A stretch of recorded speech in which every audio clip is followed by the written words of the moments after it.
The tree I was standing under opened its eyes. That is not a thing trees do. I had about half a second to appreciate that fact before 3 jang of dead leaf snake came off the trunk it had been pretending to be, and the only reason I still have a face is that my body moved before my brain filed the paperwork. I threw myself sideways into the leaf litter. Something wet and dark hit the ground where my head had been and started eating the ground. Poison. Lovely. The dirt was dissolving. I came up with my father's sword in both hands, which is a very brave way of saying I was holding the one expensive thing my family owned and hoping it would do the work for me. Dragon Spring. Given to me at breakfast that morning by my father, who had said, "Use it to protect our family," in the tone of a man handing over the last coin in the house. 16 years old, 5th level of chi refining, 3 spiritual roots, out on my first real hunt, and the forest had already decided to try me. The snake came again. I burned 4 fireball talismans into it and set roughly a quarter of that mountainside on fire, not on purpose. Out here you learn fast that there is no such thing as a clean fight. There is only the fight you survive and the fight you tell people about later, and those are rarely the same fight. Then my mana ran out. That is the part nobody puts in the stories. Not the fangs, not the flames. The moment where you reach for power and there is simply nothing left in the bottle, and a snake the length of a house is still very much alive and now personally offended. I did the only intelligent thing available. I screamed for the adults. 4th Elder Liu Changxu came down through the canopy on a flying sword like a man arriving at a mildly inconvenient meeting and put a blade through the snake's skull. It took him one move. He'd been at this for 50 years. That was the entire lesson of my 16th year in a single image. The gap between what I could do and what I needed to be able to do, measured in one lazy stroke of somebody else's sword. He split the corpse with me. Elder takes the demon core and half the body. Junior takes the gall, the venom sac, and the rest. 200 spirit stones, give or take. I stood there with my arms full of snake and thought, so this is what my life is worth per day. You should understand what my family was, because everything after this depends on it. The Peach Blossom Mountain Liu clan held about 300 li of frontier.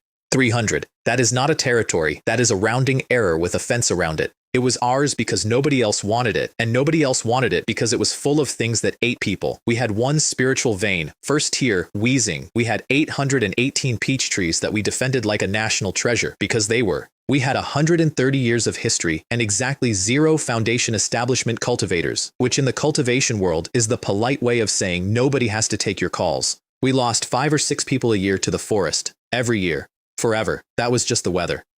And that morning, at the last ordinary breakfast I would ever eat, my mother had put 12 dishes on the table, and my little brother Liu Jian had eaten his in silence, because Liu Jian had been tested, and Liu Jian had no spiritual roots, and clan law said that at 16 he goes down the mountain to the mortal town and stops being our problem. He was 11, he already knew the date. That is the family I was fighting for, not a noble house, a pile of stubborn people on bad land who had decided, collectively, not to die yet. So I went back into the forest. I found the second one within the hour, which tells you everything about the neighborhood. A cloud and mist tea tree, wild, worth real money, and standing under it an azure fox with its tail up. It opened with wind blades. When that didn't work, it split itself into 3 foxes and started dancing, and I want to be clear that the illusion was flawless. All 3 moved right. All 3 breathed right. 2 of them didn't bend the grass. I threw a green vine talisman at a fake anyway, watched the real one commit to the opening, and put Dragon Spring through it while it was still congratulating itself. First thing I ever killed on my own. I remember standing over it thinking my mother would like the pelt, which is a strange thing to think while your hands are shaking. Then I heard crying in the cave behind the tree. There was a cub in there, palm-sized, furious, hungry. I did the blood bond right there on the cave floor because I have never in my life been able to walk away from a small, angry animal. And the first thing that ever came down the soul link into my head was a voice like a rusty hinge going, hungry, hungry, hungry. I named her Lanying. She would go on to eat approximately her own body weight in meat every single day for the next 30 years and be worth every ounce of it. The cave also held 2 storage pouches and the bones of whoever had been carrying them, 70 spirit stones, 2 yellow rank techniques, a talisman pen, a spirit plant atlas. That is the frontier for you. Every treasure comes wrapped around a dead man, and if you're squeamish about that, you can go be squeamish somewhere with walls. That night at camp, I unpacked a full grill out of my storage pouch. I want to defend myself here. Everyone else brought jerky. I brought peachwood charcoal, a proper iron rack, seasoning, and 3 jars of my own peach blossom wine, and I cooked that snake for 8 grown men who had all been perfectly prepared to gnaw dried meat in the dark like animals. Liu Guangyao, my 5th brother, ate until he had to lie down. My reputation in that clan was set that night, and it was not the reputation I was going for. The kid's a fine talent, they said. Also, he cooks. Hold that thought. It matters later. It matters an absurd amount later. While they slept, I sat watch and ran the spirit ear technique out into the dark, and 20 miles north, I heard wolves working a deer herd. Not a fight, a drive. Something was being pushed. By dawn, the elder had scouted it. 15 green wind wolves running 12 golden horn deer down a valley with 4 exits, and by mid-morning my grandfather, the clan chief, had arrived with 15 more cultivators, including both my parents, because when your entire clan can field 30 fighters is what you send. I opened with 3 fireball talismans. I'd made them myself badly, and they worked. Then I found a mid-grade wolf on the flank, dropped a mud talisman under it, and watched a predator that could outrun a horse discover it now weighed as much as a house and was standing in soup. I killed it while it was still working out what had happened to the ground. My grandfather and Liu Changxu took the Wolf King between them. Somebody put a demon-binding rope on the Deer King. 15 wolves dead. 6 deer taken alive for breeding, which is the part nobody cheers for and the part that actually built us, because in 20 years, those 6 deer became a herd. And that herd became a wall of horns we called the Deer Guard, and every mouthful of it started with somebody deciding not to eat the good stuff today. We won. And that night in the affairs hall, the elders sat down and quietly panicked. I was there, junior seat, mouth shut, listening to 8 old people say the true thing out loud for once. If that pack had been 20, if one second-tier beast had been leading them. We survived because we were lucky, and we are going to keep needing to be lucky, and we have not produced a single foundation establishment cultivator in 130 years. Nobody had an answer. They just sat there in it. I went home, planted my stolen tea tree, dropped 100 spirit stones into the hole because that is apparently what you have to do, and then I sat on the steps and watched my little sisters roll around in the grass with Lanning, and my bottleneck came apart on its own. 6th level of chi refining at 17, achieved by being happy in a garden. I have never been able to reproduce it, and I have never stopped trying. Then I made the single most important decision of my early life, and it was this. I picked talismans. Not because talismans are glamorous, because my mother knew how to make them, and lessons from my mother were free, and I had 550 spirit stones to my name. The clan sold me 1 hour of a real teacher's time for contribution points I did not have, so I learned from the woman in the kitchen. She demonstrated a fireball talisman once. In about the time it takes to write a letter, I burned 30-odd sheets of paper before one of them so much as smoked. She came back in at dinner, looked at the drift of blackened talisman paper around my knees, looked at me, and said, "Dinner's ready." That was my mother's entire teaching method. Show it once, say nothing, feed you. My father, meanwhile, handed over his sword control technique and his swordplay manual and pointed me at the clan scripture pavilion, where 300 contribution points and a 3-month deadline bought me the mixed UN body refining art. Level 1, 1,000 Jin of strength. Level 3, 9,000. Body refining is where I learned what this life actually costs. It is not exciting. It is standing in a cold room at dawn, forcing spiritual power through your own muscle until it feels like the muscle is arguing back, then drinking a bowl of ice and fire body tempering soup that costs 30 contribution points and tastes like a punishment, then doing it again. And the side effect nobody warns you about is the appetite. I came out of my first full cycle and ate everything in the house that wasn't nailed down, then went out to the yard at midnight and roasted snake meat over the coals like a criminal and stood there in the dark realizing I had become exactly the sort of person I had been laughing at that week. Sword control dropped my sword 5 times in 2 hours. The swordplay shattered the practice stone. I was 17. I could fly a blade badly, punch through a wall slowly, and cook, and out past the array the peaches were 3 weeks from ripening, which meant the war was 3 weeks out too. Here's the thing about spirit peaches that outsiders never understand. They ripen on a schedule. The whole mountain announces it to the sky at once, and every hungry thing within 100 li smells it and comes. 400 to 500 Yao beasts every year, like a season. We split into 5 teams behind the peach blossom array and held the line orchard by orchard. I was on Team 2 under 2nd Elder Liu Meiying, and by the 2nd day, I had fought 3 black horn sheep on my own, and understood that we were going to lose this the way we lost it every year, slowly and expensively. So I made a suggestion that got me looked at like I had proposed setting the treasury on fire. I had 75 fireball talismans in my pouch. Mine, made by my own hand over 3 months, and the entire point of a talisman is that you use one at the decisive moment like a civilized person. I proposed we throw all of them at once, the elders' faces. I want that framed. 3 old men doing arithmetic in their heads and arriving simultaneously at the words pure money spending. One of them actually said it out loud. This is ridiculous. This is just burning stones. We did it anyway. Hundreds of talismans went out over that orchard wall in one breath, and the tree line came apart. 7 beasts dead, the pressure broken, the path open. The corpses we recovered were worth about 200 spirit stones. I had spent several times that on the fireworks. Every accountant in my family aged a year. And then a runner came from the second orchard, and none of it mattered because the second orchard had already fallen. I got there, and there was a man from my clan face down in the leaves and not moving, and Liu Changxu was propped against a trunk holding himself together with both hands. 40% of that orchard was stripped. 1,300 peaches gone into the mouths of things that would come back next year hungrier. The young ones wanted to charge out after them. I wanted to charge out after them. And second elder Liu Meiying stood in the gate and would not move and said the coldest true thing I heard that whole year. What you should be doing is cultivating. So tell me, are you going out there to die? Nobody went. That is what she was for. Final tally on the harvest. About 21,000 peaches saved, 9,500 lost, 3 orchards breached, 5 of our cultivators dead. 5. Out of a clan that could field 30 fighters. And we called it a good year, because it was. That harvest paid for exactly one thing, and my grandfather said it out loud in the hall. We are taking the money to Purple Forest Market, and we are buying a foundation establishment pill. Purple Forest Market is 18,000 li away. Half the clan's fighting strength went, which is a sentence that should frighten you, and it frightened us. I brewed 3 jars of peach blossom wine, picked 72 of the best peaches, took Lanying, and got on the boat. 2 days out, Lanying went stiff on my shoulder and made a sound I had not heard before. Flame Tiger. First tier, great perfection, which is one full step above anything I had ever been in a room with.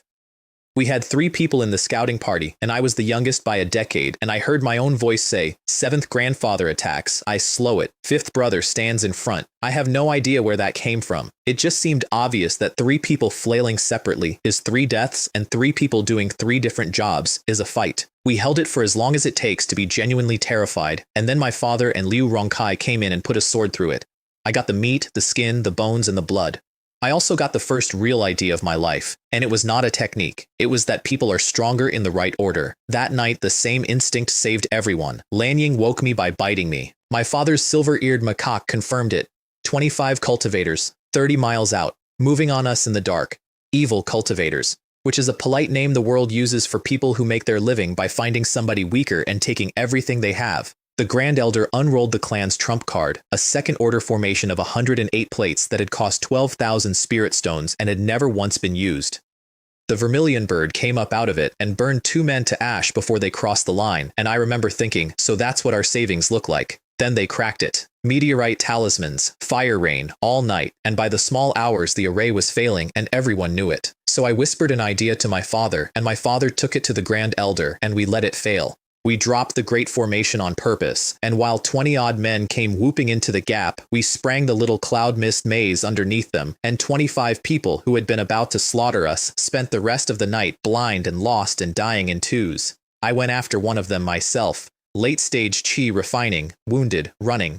Lanying tracked him by smell. He turned and fought, and he was better than me, and I put a rockfall talisman on him and took his head off while the stone was still coming down. I came back with 5 storage pouches, and my father shouted at me for going alone, and then I saw the bandage on his thigh and shouted back, and he laughed and said the only fatherly thing he ever said that stuck. If you are afraid of death, don't cultivate immortality. We killed 13 of them. We lost 2 more of ours. That made 7 that year. And then we sold the peaches. Yunping City, our county seat, where my 8th aunt Liu Jiahui ran a little shop called the Peach Blossom Pavilion, which at that point in history sold fruit and wine and made about as much money as it sounds like. Remember the name of that shop. It becomes something. I sat down in the back room with 5 dead men's pouches and opened them one at a time. 900 stones, junk, then the 3rd one, and the 3rd one belonged to an alchemist, and the 3rd one changed my entire life. 1,500 stones, 337 spirit medicines, a furnace, and 3 jade slips, a medicine codex, a 2nd-level alchemist's working notebook with 21 formulas in it, including the foundation establishment pill, the thing my clan had been trying to buy for 130 years sitting in my hand as a recipe, and a profound rank sword art called the Fire Lotus Sword Art. Water, wood, and fire, my exact 3 roots, 30% faster cultivation. I sat in the back of a fruit shop holding a technique better than anything my clan owned, taken off a man who had come to murder my family, and the universe said nothing at all. It never does. It just leaves things lying around and waits to see who picks them up. The 5th pouch was the leader's. 3,800 stones and 7 more slips. Formations, artifact refining, breath concealment, disguise, alchemy. While the elders were busy being rich, I went out to buy talisman paper, and that is how I met Wu Xinyu. She ran a stall. Talisman paper and ink, laid out neat. A collateral branch of the Wu family, which meant technically important and functionally nobody, 3 spiritual roots, raised by a great-grandfather who walked the county peddling goods to pay for her cultivation. She looked at the paper I was picking up, worked out immediately that I was making my own talismans and that I was bad at it, and put 10 sheets in my hand for free. I set up my own stall next to hers for 5 days. I would like to claim there was a business reason. When we left, I gave her 50 caddies of purple corn and 30 purple dates, and she gave me talisman paper, ink, and a box of spirit date cake she had made herself, and both of us pretended these were normal transactions between colleagues. Then, the Wu family's foundation establishment elder unfolded a second-tier flying boat in the square, 150 seats, 5,000 Li a day, worth 200,000 spirit stones, and charged us 20 stones a head, and 3 days later I saw Purple Forest Market for the first time, 300 li across, a third-order array over the whole thing, a golden core cultivator sitting at the top of it like a full stop. My father said one sentence when we got off the boat, and it was the best thing he ever gave me: "What you captured is yours." So I went to the Spirit Beast shop and spent it. There was an azure cloud eagle egg on the shelf at 3,000 stones, which was everything I had, and while I was haggling, the shopkeeper waved at a cage in the back where a Huangshan lion cub was lying on its side dying. Throw in. Free with purchase. Take it or don't. I paid 2,200 in a pile of goods for both. I called them Feiyan and Jinhu. I buried the egg in 500 spirit stones to incubate, which is genuinely how it works, and is genuinely as stupid as it sounds, and I sat up nights feeding a lion cub soup with a spoon. Then I did the thing that actually mattered that month, and it was boring. I threw away my family's cultivation technique. 130 years the Liu clan had run on that manual. I dropped it and switched to the Fire Lotus sword art. Then I talked my father into switching too. 3 weeks before the most dangerous thing he would ever attempt, because the numbers said it raised his odds by 10%, and I started alchemy, 50-odd batches. Everything I burned smelled like a house fire. On the 3rd day, I produced 2 qi refining pills, which are the cheapest pill that exists, and I held them up like they were children. Then my great aunt arrived, and I found out my family had a secret weapon, and the secret weapon was a woman who looked younger than my mother, Liu Changxu, 100 years old, foundation establishment. She had married out into the Azure Cloud sect decades before I was born, and had spent every year since quietly propping up a clan that could do nothing for her in return. She walked in, looked me over, and handed me 3 second-tier talismans: Fire Serpent, Earth Tracing, Vajra, the way an ant hands over sweets, except any one of them was worth more than my house. Remember the Vajra, I am going to need it. She got us a private box on the 2nd floor of the auction, which is where I learned that money is a language, and my family spoke about 4 words of it. I bought 10 bone-tempering pills for 800 stones and immediately gave 1 each to the 4 body cultivators in our clan because I had worked out something the elders hadn't. A pill in my hand is a pill. A pill in 5th brother's hand is a bodyguard. Flame Lion Essence blood went to a foundation establishment cultivator for 2,300 and I didn't even lift a finger. And then the foundation establishment pills came out. 5 of them. My great aunt won 75,000 low-grade spirit stones. Then my father sealed himself in a room to eat it, and I went and worked. That is the whole of the next stretch of my life. My father was inside a stone room fighting for the clan's future, and I could not help him in any way, so I ground. Bone-forging pills, which feel exactly like being forged, and I mean that literally. You lie there while your skeleton is beaten into a new shape from the inside. Talismans until my success rate went from 1 in 5 to something I could sell. Qi refining pills at 30%, except nobody would buy from me. Shopkeepers took one look at a teenager with a satchel and decided he'd stolen it. So I rented a stall in Purple Forest Square for 2 spirit stones a day and sat in the open like a man selling vegetables. My neighbors were a loose cultivator couple who fought constantly, and an old man named Li who bought my entire stock the 3rd day and came back every week after that, and I want to say something about him. He never asked where a boy got 2nd-grade talismans. He just paid. In a world where everyone is calculating whether they can take what you have, an old man who simply does business with you is a rarer treasure than anything in that auction house. Between batches, I went hunting, which is when I learned the frontier's dirtiest secret. 6 of us went north out of the market for 2 days, 600 li, and came back with 2 low-grade deer. 2. The land around a big market is hunted flat. The golden-eyed unicorn bulls we did find were all covered in old scars, escapees, refugees. Everything easy had been taken generations ago. If you want anything worth having, you have to go where the things that eat people live, and that is not a metaphor about courage. That is a business model, and my entire family's future was going to run on it. On the way back, a blue flying boat came down beside us, and a woman in white robes got off. 5 golden-eyed unicorn bulls, first tier high grade, the sort of thing that takes our best 6 people an afternoon and somebody's blood. She raised one hand. 5 ice spikes. 5 bulls. Then a jade-white hand the size of a house came out of the air and scooped up the corpses, and she looked at us, at my father, our elder, our fighters, everything we had, for about 1 second, and got back on her boat. Not contempt. That was the thing. She wasn't being cruel. We simply weren't a category she needed to have an opinion about. I have never wanted anything as badly as I wanted that in that moment. 2 days later, I got the first thing that was ever truly mine, and I got it by being nosy. We were passing a cliff face, and something about it bothered me. I put an arrow from the moon-shooting bow into the rock, and a first-tier pangolin came out of the hole. It burrowed the second it was hurt, which is how pangolins win, so I put down a drawing earth-to-steel talisman and turned the ground under it to stone, and 3 arrows later, it was over in a little more than 10 breaths. And then I stood there looking at the hole my arrow had made, and I thought, why is there a hole? I threw the tiger head spear into the cliff. 2,500 gin of iron went in past the haft. When we dug it out, there was a seam behind it, and the seam was topaz copper. 10 days of mining. My share alone was 85 pieces, 6,000 kilos, worth more than 10,000 spirit stones. We stripped it, sealed it, and destroyed the site so thoroughly that a golden core could have walked over it and seen a rock fall, because a family like mine cannot own a mine. A family like mine can only be robbed of one. That copper broke 3 of my cousins through into new realms, Liu Shijie, Liu Shichao, and 5th brother Liu Guangyao, who cried. My egg hatched around then too. It ate hundreds of spirit stones, cracked at midnight, and produced a golden red beak attached to a personality that screamed hungry at me down the soul link before its eyes were open. Feian. 2 hungry mouths now. My food budget was becoming a strategic concern, and I broke through to the 7th level of chi refining at 17, which meant I could fly. Then my father came out of the room. 3 days and 3 nights he had been in there. He came out gray and thin and about 10 years younger, and the pressure that rolled off him made every cultivator on that mountain stop where they stood, because none of us had ever felt it before from one of our own. Foundation establishment, the first in 130 years. I watched men in their 80s put their faces in their hands and cry in public.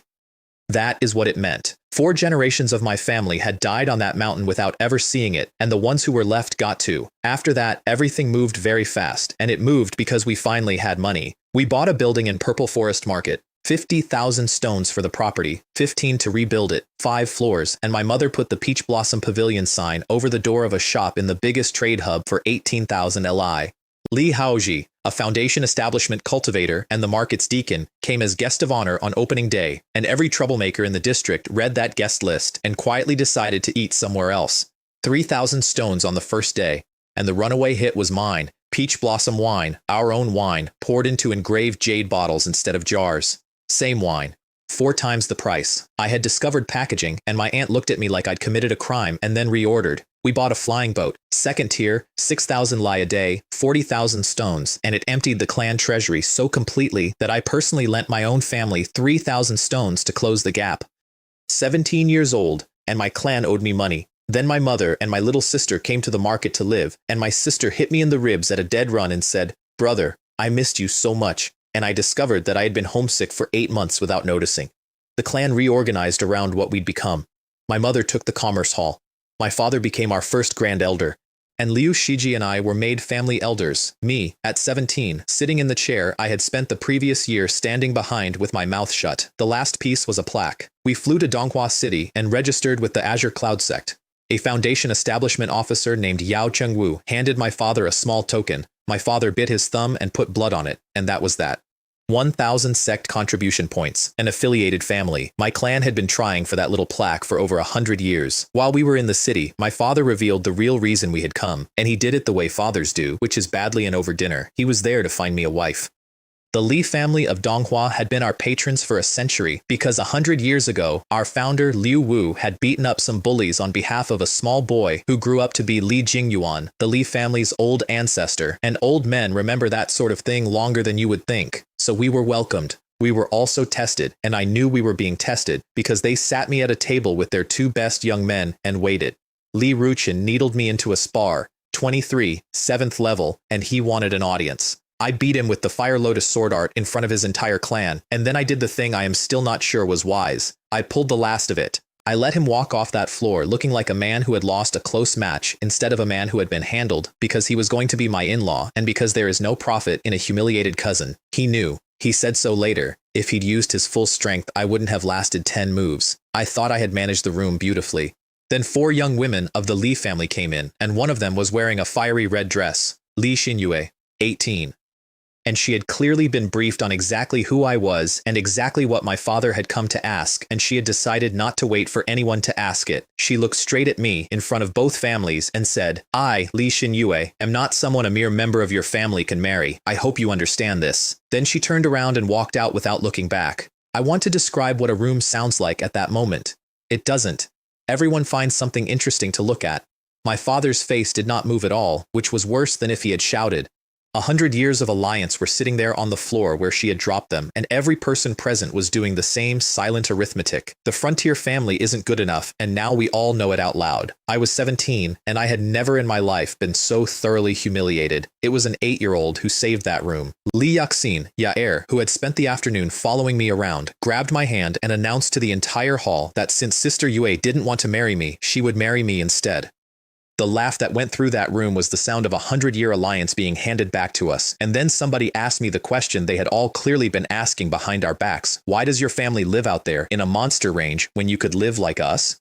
I said, we are cultivators. We are supposed to be defying heaven.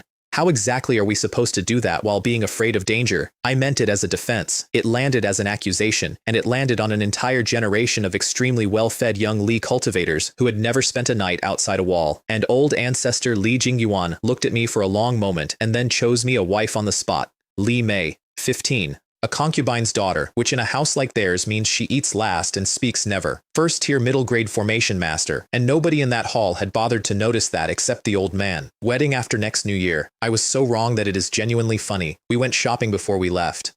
I found a failed spirit sword, water, wood, and fire, 800 jin. Beautiful, unsellable because nobody has those 3 roots together, and haggled a merchant from 4,000 down to 2,800. The Red Lotus sword. That blade is in every good story I have. And in the market, I ran into Mayer and Yaer at the stalls, and Yaer, who has never in her life held a secret for longer than 4 seconds, blurted out that her sister had been standing in front of a red beauty fruit, doing sums, and had walked away from it because 600 stones was 600 stones. I bought it and put it in her hands and said, "Consider it the engagement gift," and did not make a speech about it. She gave me 3 formation plates, lesser 3 talents, gathering spirit, made by her own hand, the only thing in the world she owned that she had made herself. That was the moment I stopped thinking of her as the girl I got instead. I don't think she noticed. I very much noticed.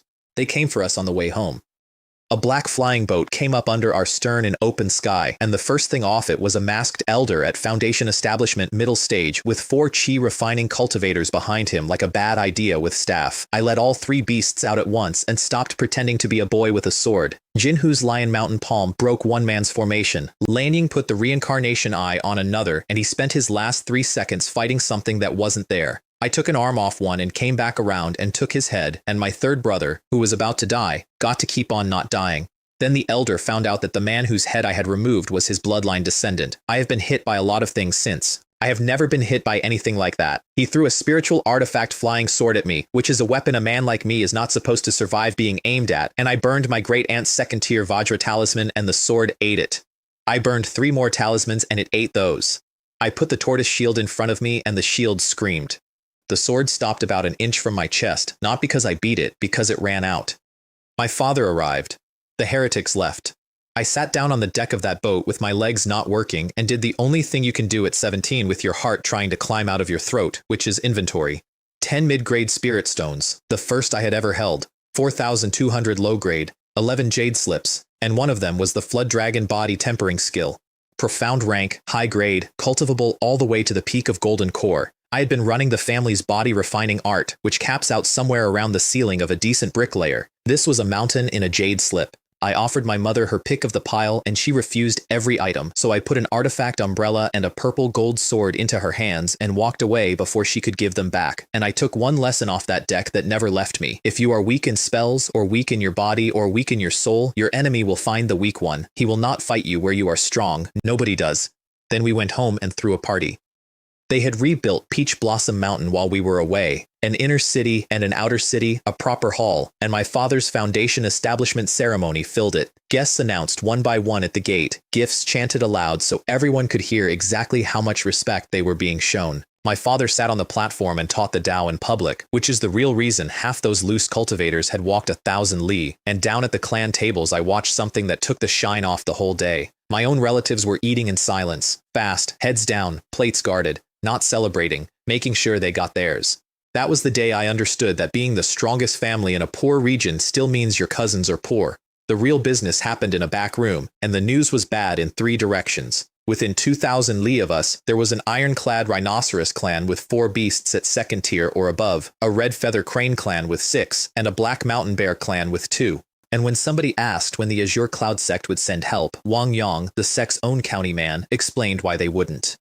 50 years ago, the sect fought the southern barbarians and lost. 1 soul transformation ancestor dead, 10 nascent souls, 65 golden cores, more than 1,000 foundation establishment cultivators. The sect was still bleeding from that. Nobody was coming. We split the map with the Wu family right there over tea. They took the rhinos and the bears. We took the cranes. Like 2 men dividing a bill they both know they can't pay. I attended my first elder council 3 days later and made my first proposal as an elder, and it was not glamorous. Survey the land, and before anything else, sweep every Yao beast within 800 li. Not conquer, sweep. You cannot build on ground that is still someone's hunting range. They adopted it. 36 cultivators, 3 teams, 3 days out, which is how I spent the following week discovering exactly how much of my own territory I had never seen. Feiyan grew into a 20-foot wingspan, and we hunted from the air, which no one in my family had ever done, running a grid with an eagle overhead and beasts on the ground. 5 black horn sheep, 3 of them taken alive, because I had learned. And in a pond in a fold of the hills, I found white jade lotus growing, and next to it, jade celery, spirit vegetables, genuinely rare, and rare for the most idiotic reason in the world. Cultivators consider cooking beneath them, so nobody bothers to farm the ingredients, so nobody learns to cook, so nobody wants the ingredients. An entire branch of the world lying fallow because immortals think a kitchen is embarrassing. I picked all of it. Then the week tried to kill me twice. First a black mountain bear at 1st tier peak, which took an hour of running fight across 4 hilltops, and only ended because Lanying opened 1 gap in its guard with the reincarnation eye, and I put the red lotus sword through its eye into its brain. I came out of that with 2 facts. My beasts were falling behind me, and I had exactly 1 weapon and 1 range, which meant a bad matchup would kill me. Second, purple crystal bees. I wanted on record that this was a good plan. Jinhu and Lanying bait the swarm, Feiyan rips the hive off the cliff, everyone leaves rich. What actually happened is that Feiyan ripped the hive off the cliff, and the swarm made a democratic decision about who was to blame, and it was me. Thousands of eggs, 10 pounds of honey, a pound of royal jelly. My face was the size and color of a melon for 2 days. My sisters found this so funny that one of them fell off a bench. Then, on the last day, a thunder spirit leopard put a ball of lightning the size of a rice bowl through my eagle at altitude. Feiyan went down. Jinhu took 2 more and stopped being able to move. And I was alone in a clearing with a beast that had just neutralized both my heavy assets in under 10 seconds. I burned it. Fireball talismans into the legs until it stopped being fast, wood vines into a hind leg until it stopped being anywhere, and the red lotus sword did the rest. And then, standing over it, breathing hard, I got frightened for a completely different reason. 2 rare beasts in 2 days, in a range that had been picked over for a century. Rare beasts do not appear. Rare beasts get pushed. Something was coming south. I reported it to my grandfather that night. And that same day, my 3rd brother Liu Changxu had been carried and badly wounded, which is how those weeks went. You find out the world is ending, and simultaneously somebody's kid is bleeding on your table. The sweep results were good. Beasts, medicines, 2 purple moon peach trees with their soil taken whole. I gave a python egg to each of my sisters and forgot that my youngest sister existed until she was standing in front of me with her fists at her sides, 4 years old, sobbing with rage that there was no egg for her. I bought her off with a pound of amethyst honey. She has never let me forget it. I pushed body refining to the late first order, 7,000 jin, ate a high-grade jade spirit peach, and broke through to the 8th level of chi refining. And then the clan paid me 300,000 contribution points for the 3 profound rank techniques I had handed over. 300,000. I was on paper at 17 the richest person in my family by an order of magnitude, and only 4 elders were ever told on a soul oath, because as my grandfather put it, if other families learn we have these, we will not be robbed, we will be erased. That was also the night my father brought the news that made everything urgent. 7,000 li north, 2 third-order Yao beasts had fought over a third-tier spirit medicine. The shockwave of that fight was driving entire tribes south ahead of it.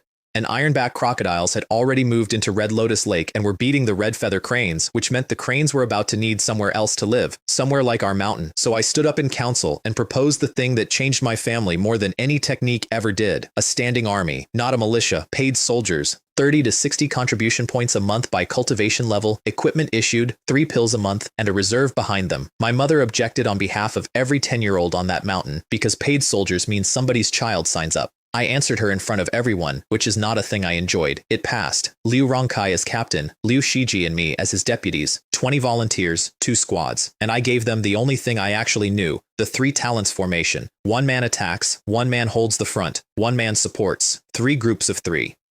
It is not clever. It is just the thing I had shouted at 2 people during a tiger fight written down. We tested it on 2 black mountain bears near Peach Blossom Town, and I stood on a rock and watched and did not help, while people I had grown up with fought something that could kill them, because if I stepped in they would learn nothing, and next time I would not be there. They held. Afterwards, 5th brother complained bitterly that he is always the shield, which was fair, so we started rotating the roles. Then the wolves came back, 20 of them, and the one in front was a first-tier peak wolf king with a mutated bloodline and a technique called Blood Moon. I sent my beasts to the flanks and took the king myself. Somewhere in the middle of that fight, everything went quiet. Not the noise, me. The worry about my squad, the arithmetic about talismans, the awareness that this thing could open me from collarbone to hip. All of it fell away, and there was exactly one thought left in my head, which was, kill it with the sword. That is called sword intent. It is a foundation establishment realm. I touched it at 18, for about 4 heartbeats, and it has never once come when I called it since. The Wolf King burned its own life essence for a last blood moon, and my shield sent me 30 feet through the air and held. The Wolf King died. My father arrived at the end of it to find a squad of chi refining cultivators standing over a beast that should have cost us 3 or 4 lives, with nobody dead, which was the last good day for a while. My uncle Lin Wei came up the mountain a week later. My mother's brother. Blackfield Valley was under siege, hundreds of first-tier beasts, and he had come to beg. And my mother had to sit there and say no. That is how it works. She married out. She is a Liu. She does not get to spend Liu lives on Lin problems, and she knew it before he opened his mouth, and she said it to his face with her hands flat on the table. So I argued for it instead, and I did not argue with feelings, because feelings lose in that room. I argued 3 things. 1. Every family within 1,000 LE is watching whether the Liu clan answers a call. 2. Blackfield Valley standing as a wall in front of us. Blackfield Valley gone is a highway.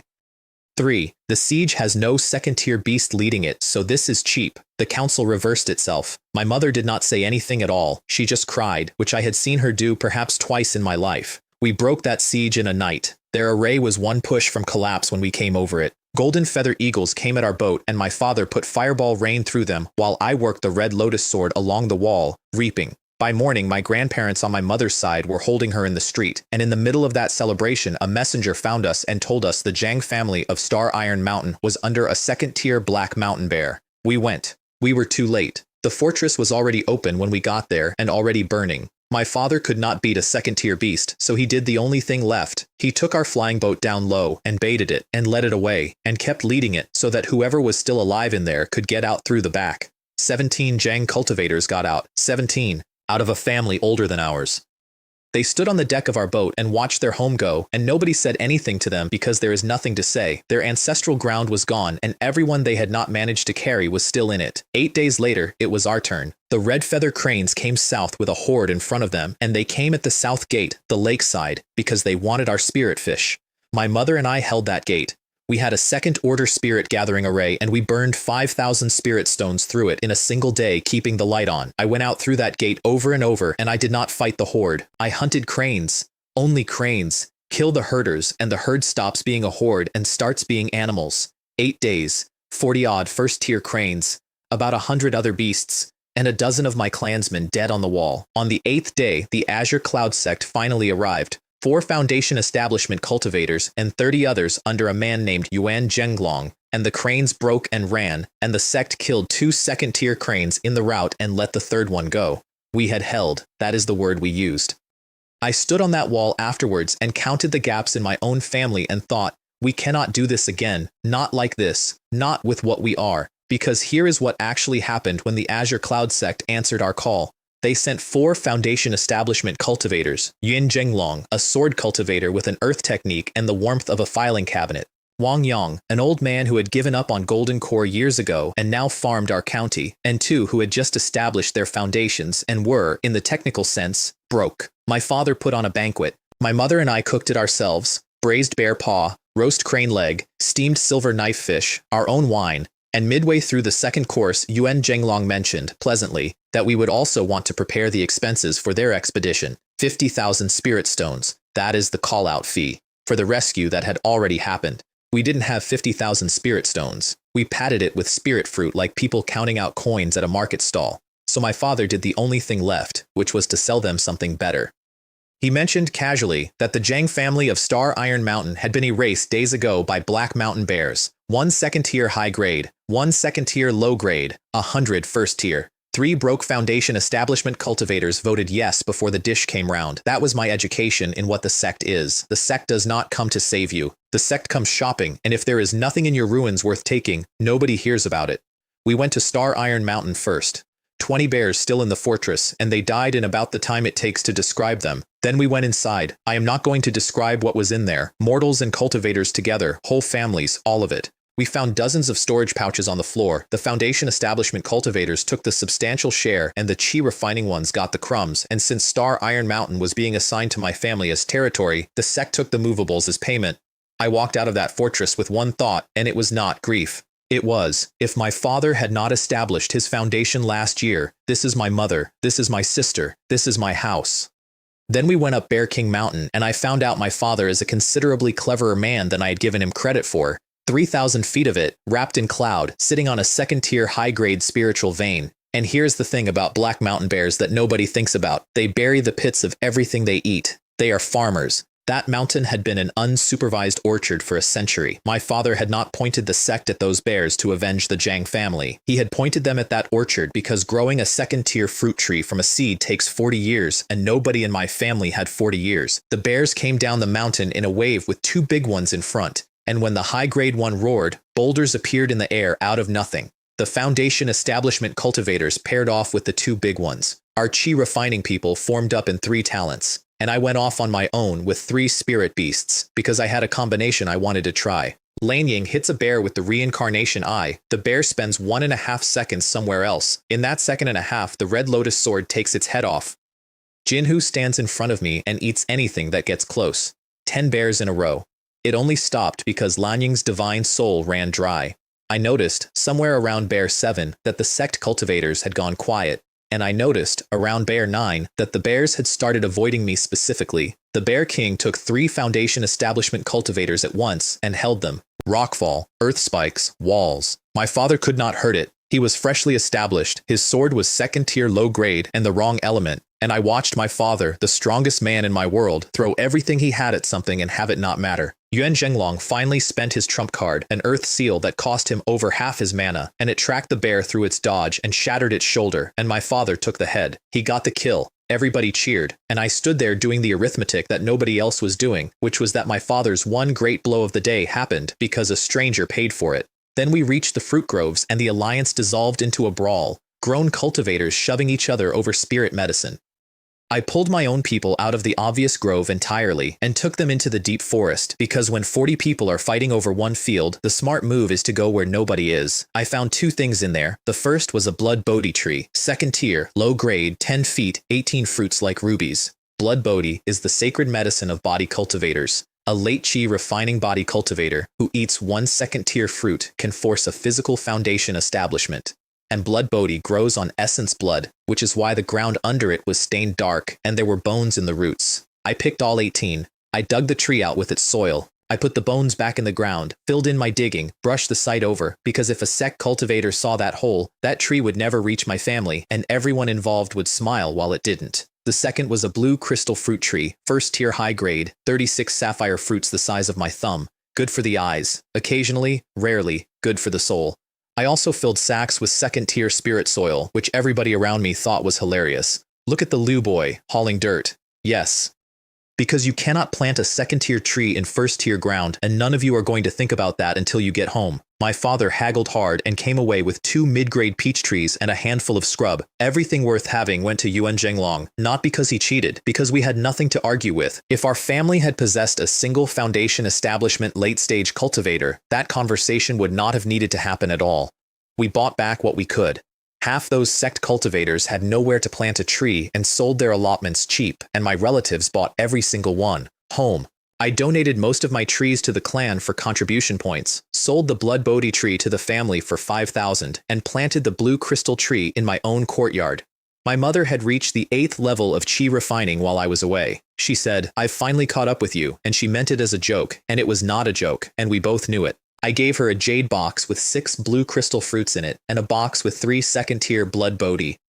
She opened the second box, looked at what was in it, and shut it very fast and very quietly, because my mother can price a thing at a glance. My little sister hit me somewhere around the ribs. "Brother, I missed you. Where have you been?" "Finding delicious spirit fruit for our adorable little darling," I said, and handed over 5 jade boxes of 30 fruits each, and she sat down on the floor and ate a crystal pear in front of the whole household with absolutely no dignity at all. Then I opened the 3 storage pouches I had dug out from under the blood Bodhi tree. The first one had belonged to a foundation establishment cultivator, and it was 10 zhang across inside, 15,000 low-grade spirit stones, 200 mid-grade, a purple cloud alchemy furnace, a flying boat, a sword, 15 jade slips, and among them a profound rank high-grade spirit eye technique called the Myriad Manifestations Eye, a spiritual plant cannon, and a formation cannon with 24 arrays in it, 4 of them third order. And in the last jade bottle, glowing faintly blue, a foundation establishment pill. The thing my clan had spent 75,000 spirit stones on. Sitting in my hand, off a corpse, for free. I told my parents everything. My father refused to take one item. "You earned it," he said. "Your future matters more than mine," and only accepted the jade slips on the family's behalf and then paid me contribution points for them anyway. I forced the purple cloud furnace and the sword on him. The furnace was exactly what he needed to reach second-tier alchemy, and he refused out of pride until I said, "Then use it and give it back when you can afford better." And my mother said quietly that the head of this family being strong is what keeps 10,000 Liu people breathing. He took it. And then my mother said the coldest thing anyone has ever said to me. "From now on, don't tell us about your opportunities, especially the valuable ones. Keep them to yourself." I started to argue, and she went through the list. Husbands and wives, fathers and sons, real names, real families, all of them dead over a single spiritual item. And my father, who had not said anything for a while, added, "If the clan finds out about that pill, some of them will start having thoughts they should not be having." I went cold all the way through. That is the moment I actually grew up, not the first man I killed. This, sitting in a warm room with the 2 people who love me most in the world, being told exactly where the ceiling on that love is, by them, for my own protection. I never told anyone anything again. I spent the next stretch of my life becoming difficult to kill. The beasts first, because they had fallen behind me, and a spirit beast that cannot keep up is not an asset, it is a hostage. A first-tier peak bear core went to Jinhu. A thunder leopard core went to Feiyan, which gave my eagle a thread of lightning and a personality problem. 3 blue crystal fruits went to Lanying, whose whole value is her soul. All 3 slept for 3 months. Then I made the decision that everybody who heard about it told me was insane. There are 3 roads: the body, the spells, the divine soul. Sane cultivators pick one, because each of them is a bottomless hole you shovel money into. I decided to walk all 3. I learned disguise and became a burly stranger, then a hunched old man. I learned the turtle breath technique, which stops your heart. I learned wind control, which means flying without a sword, and the first time I did it over the courtyard, half the clan came running because everyone knows only golden cores fly, and then they found out it just needs late chi refining and wandered off visibly disappointed in me. And with 6 blue crystal fruits, I opened the Myriad Manifestations Eye, and the world changed shape. Spiritual energy became visible. Formation currents became visible. I could see the shape of a thing before I touched it. 3 months later, my beasts woke up at first-tier high grade, and I got on my eagle and flew north for 5 days to see what was out there. 750 li from home, I found a waterfall 5,000 feet tall that had no name, falling into a lake 50 li across with a small island in the middle of it. Nobody owned any of it. Nobody owned any of it because of what was living in the lake. My beast smelled it before I did. I put the Myriad Manifestations Eye on the water, found a shape 10 feet out that the surface was lying about, and threw the red lotus sword at it on principle. 13. Zhang of Azure Python came out of that lake with a blue gash across its neck and a great deal to say. It spat a water arrow that missed me and froze a 10-foot crater into solid ice, at which point I made the professional observation that I had never fought anything in water in my life, and this was a poor time to start. Lanying stunned it. The sword opened its throat. Jinhu put earth spikes into its flank. It dived, and I went in after it, which was either courage or the single stupidest decision of my youth, and I still don't know which. Hundreds of feet down, weeds everywhere, no light, chasing a water beast into its own house. I learned 3 water spells during that fight. Not before it. During it. Water wall, water wave, water arrow, invented under pressure by a man who could not breathe, and I finished the thing at arm's length with a sword because there was no room for anything else. Its cave floor was spirit stones, 8,600 low-grade water stones, 115 mid-grade, 3,500 ice stones, 70 mid-grade ice, and a slab of second-tier blue ice jade 5 feet across. And in the deepest chamber, on a heap of ice stones, 3 eggs. That python had dragon blood in it, one single step, from becoming a dragon, and it had spent that entire life sitting on a pile of money in the dark. I took the island too. 5 li across, and on it 24 purple moon peach trees, 300 jade bamboo, 18 amethyst fruit trees, and 85 qingtan trees, the tallest of them 20 jang and 1,000 years old. I put a 5 elements concealment maze over the whole thing, and the island stopped existing as far as the sky was concerned. I cut 5 sandalwood trees and built myself a cabin out of them, and grilled meat over peach charcoal while 3 spirit beasts sat in a semicircle and drooled at me with no shame whatsoever. Then I blood bonded the strongest egg, which fought me the entire way, and has continued to fight me about everything since, and nested it on the ice stones to hatch. And then I went to the waterfall, 5,000 feet of falling water. I picked the weakest strand I could find, stepped into it, and it hit me like a hammer and threw me straight back out onto the rocks with internal injuries. Tens of thousands of jin of moving weight. That is roughly what it feels like to be punched by a Foundation establishment body cultivator, which is a thing I now know from both directions. I ate a first-tier blood bodhi and went back in. 3 months. Every morning. The Flood Dragon body tempering skill went to the peak of its 3rd level, which meant I could hold 9,000 jin of falling water without folding, out of the 30,000 that fall was actually offering. Then I sat down on a rock by the island and swallowed a 2nd-tier blood bodhi. My whole body caught fire from the inside. I went into the lake, which is snowmelt cold, and it did not help even slightly. On the worst day, the medicine reached my bone marrow, and I screamed until my voice went, alone on an island nobody knew existed, with 3 animals sitting around me not understanding. 7 days and 7 nights. I came out at the 4th level of the Flood Dragon skill, which is a physical Foundation establishment. 20,000 jin. I tested it on a reef the size of a hill 30 feet out from shore and turned it into gravel with 1 palm from where I was standing. My egg had hatched while I was busy screaming. A small blue snake came up my arm the second I opened the cabin door, tongue flicking, and pushed a single thought into my head, and it was, you already know, hungry, hungry. I named him Hanju. His bloodline had mutated toward ice. The other 2 eggs became betrothal gifts, one to Li Mei and one to my little sister, and I want you to note the strategy there, because giving a spirit beast to a girl who is going to marry you is the single most effective thing I have ever done with an egg. Home had grown while I was away, dozens of new pavilions, my own courtyard, which my mother had been building for me in my absence, a lotus pond, an orchard, 8 acres of spirit field, 6 of medicine garden, 12 of fruit. She had done all of it herself and mentioned none of it. My sister hit me like weather. My grandfather came to dinner with 4 concubines in tow, and my mother was cold to every one of them, and there is a reason for that which nobody said out loud at the table. My grandmother died on a demon hunt years back in the middle of an argument that had lasted decades. My grandfather looked across that table at a son with a foundation, and a grandson who had gone off alone and come back with a physical foundation, and I watched him think about retiring, and then decide to give it another 10 years, because he is that kind of man. Then my father found out how I had done it, and went completely cold. Have you considered, he said, what happens if a beast wanders in while you are in the middle of a breakthrough? Or a person? He was right. I had been alone on an island, screaming for 7 days, with my entire body remaking itself. Anything with hands could have had everything. So I conceded, and then I turned it into policy, because that is the only apology I know how to make. I proposed that the clan stop leaving its spiritual veins empty, garrison them, put real cultivators on the ground, clear the beasts, take the revenue. My grandfather agreed and told me the 5 planned towns were already going up. I named the lake Jade Bamboo Lake and the island Jade Bamboo Island and upgraded both formations to 2nd order. And in the 5th month of the year, 3167, I got married. 2 flying boats, 18 people, 5 days to Donghua City. I came up the street on the back of a Huangshan lion in red robes with my clan's musicians going the entire way and a bridal carriage pulled by 2 golden horn deer, which is the single most expensive piece of theater my family had ever staged and worth every stone of it because the whole of Donghua came out to look at the frontier family that could not possibly afford this. Bride price 30,000. Dowry 20,000 and 2 maids. That night in the Red Lotus Pavilion, I lifted the veil and my wife stopped me with a hand on my chest and said, "Husband, we haven't drunk the nuptial wine yet," in the tone of a woman who intends to do this properly if it kills us both. Then she handed me a jade slip and went red to her ears. Her father's gift. The yin-yang harmony art, a profound rank dual cultivation technique that strengthens both partners rather than one, which I mention because most techniques with that name do not, and she made sure I understood the difference before I opened it. It also guards against heart demons, and it was not to be shown to a single other Liu, ever. She went up 6 levels of qi refining that night. I went to the 9th.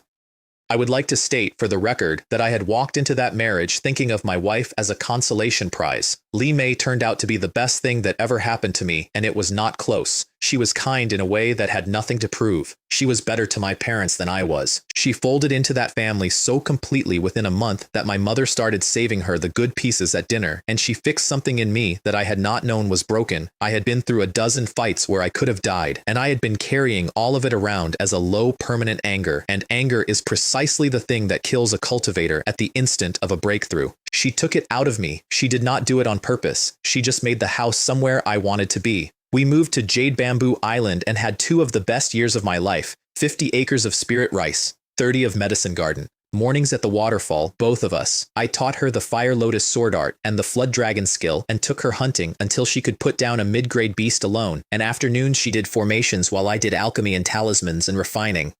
She was building first-tier high-grade arrays by the end of that year. The 4 beasts ran loose over the island and the 2 pythons owned the lake, and I fished that lake on a schedule and never took more than it made back because I had watched Peach Blossom Lake get emptied in a century by people who were each only taking a little. In the 11th month she came into my alchemy room without knocking, at the exact worst moment, and told me she was pregnant. I said, "Really, I'm going to be a father," and grabbed her, and she yelped that I was hurting her, which was fair, since I could now punch a reef into gravel. Behind us the furnace filled the room with the smell of a ruined batch. I did not care about the batch. That was the first time in my life I did not care about a batch. Then I heard that a high-grade spirit fish out of Red Lotus Lake could improve an unborn child's spiritual roots.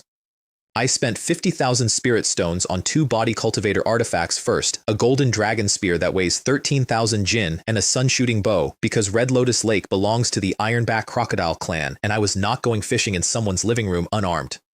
I netted a dozen dragon whisker carp out from under a crocodile pack, palm struck 3 of them dead, and left at speed the moment 3 second-tier crocodiles started toward me with white wakes behind them. I came for fish. I was not going to start a war over fish. That distinction is the only reason I am alive. My mother steamed one that night and then fought her own younger children off the plate to make sure her daughter-in-law got the meat.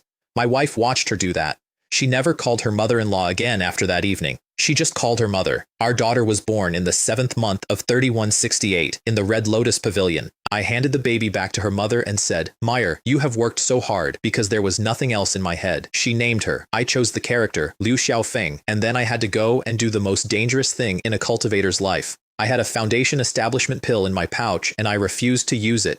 The natural route, no pill, raw pressure, improves your later odds at golden core by about 20%. It also kills you outright if your body cannot take what it does to you. My body could take it. I had spent 3 months standing under a waterfall to make sure. My wife built me a spirit gathering array out of 100 mid-grade spirit stones and a golden light array outside the door. I ate 5 second-tier jade peaches, 8 second-tier blood bodhi, and piles of first-tier fruit, and then I opened my mana up and let it run. My stomach made a noise like thunder rolling in a valley. The spiritual energy over the whole of Peach Blossom Mountain bent toward my door, and half the clan came to stand in my yard and stare, and my father chased every one of them off and then stood in that yard himself for 3 days and 3 nights without sitting down. I sweated out something dark brown that I would rather not describe. 3 days, and then it was done. Foundation establishment at 21. Divine sense out to a mile. Flood dragon level 5. 40,000 jin. The news beat me down the mountain. It reached the Tian family in the next county before I had washed. because 21 is prodigy range inside the Azure Cloud sect itself, and every family within reach now understood that the Peach Blossom Mountain Liu clan was growing a golden core seed. I came out of that room and my wife was standing at the door holding our daughter, 13 tables, 18 dishes a table, and I paid for all of it myself. My mother by then was a first-tier Supreme Spirit Cuisine Master at Qi refining great perfection, and she cooked the whole thing. She also worked out, somewhere in the middle of the banquet, that I had not used the pill, which meant the pill was hers. We flew to Donghua City to show off the baby, and my daughter screamed for the first hour because she had never been in the sky before and had strong opinions about it. She stopped when I produced purple crystal bee honey. She has been bribable her entire life, and I have never once been ashamed of using it. I refused to fly at night on that trip. Alone, I could outrun anything in the air, but I had a wife on that boat and a 2-year-old, so we camped like farmers. My mother-in-law was waiting at the lee gate. Her name was Wang. Here is her life in one breath because it explains everything about my wife. Born into a golden core family that a beast tide erased when she was 10. Wandered as a loose cultivator with nothing but her mother's maid for company. The maid was killed, and Wang was taken by a late Qi refining cultivator who intended to sell her back to whoever might pay, and my father-in-law happened to be passing through and killed him. She married him. As one concubine among several, she was petted until she produced a daughter, and then she was furniture. My wife cried on her. Then the baby started crying because her mother was crying, and both of them had to stop and comfort the baby, which is how that family has always diffused everything. Wang sent a message talisman to the main house before we had put our bags down, because she had heard the words Foundation Establishment and she knew to the copper what they were worth. The old ancestor heard within the hour. Li Jingyuan hosted a lunch, set aside his own seniority to sit at our table, and ordered 8 second-tier dishes from the Tianxiang Pavilion, which is Donghua's famous restaurant. And halfway through the meal, he stood up and announced that Wang was being promoted from concubine to second wife with the ceremony in 5 days. The reactions around that table were a map of the whole family. Li Xinyu looked at my wife, worse spiritual roots than hers, 3 years married, and could not work out how she had been caught up with. Li Minghai wanted to know my secret and asked twice. My wife understood quietly that this made her a legitimate daughter for the first time in her life, and I sat there being extremely polite while thinking something cold, which was, you should have done this the day you married her off. A Foundation Establishment cultivator's mother-in-law being some man's concubine is not an alliance, it is a message. The reason it had taken this long is that the legal wife came from a family with 4 Foundation Establishment cultivators in it and had fought the promotion to a standstill for years, and the only thing that finally moved it was me. The food, though. I need to talk about the food because it ruined my life for about 4 years. Second-tier low-grade cuisine at the Tianxiang Pavilion costs several hundred spirit stones a serving. There is third-tier cuisine in this world that costs hundreds of thousands a plate, and Li Jingyuan mentioned this the way you mentioned the weather.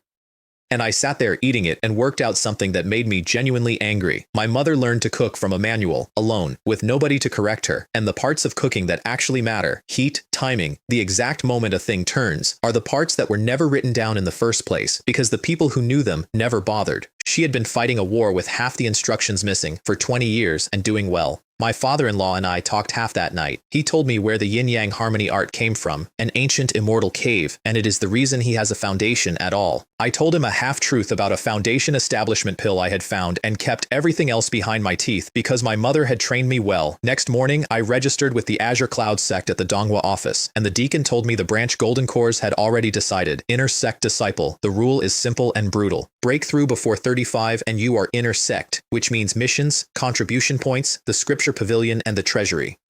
Breakthrough after 35 and the best you can be is an outer deacon, and an outer deacon is a man the sect has stopped investing in.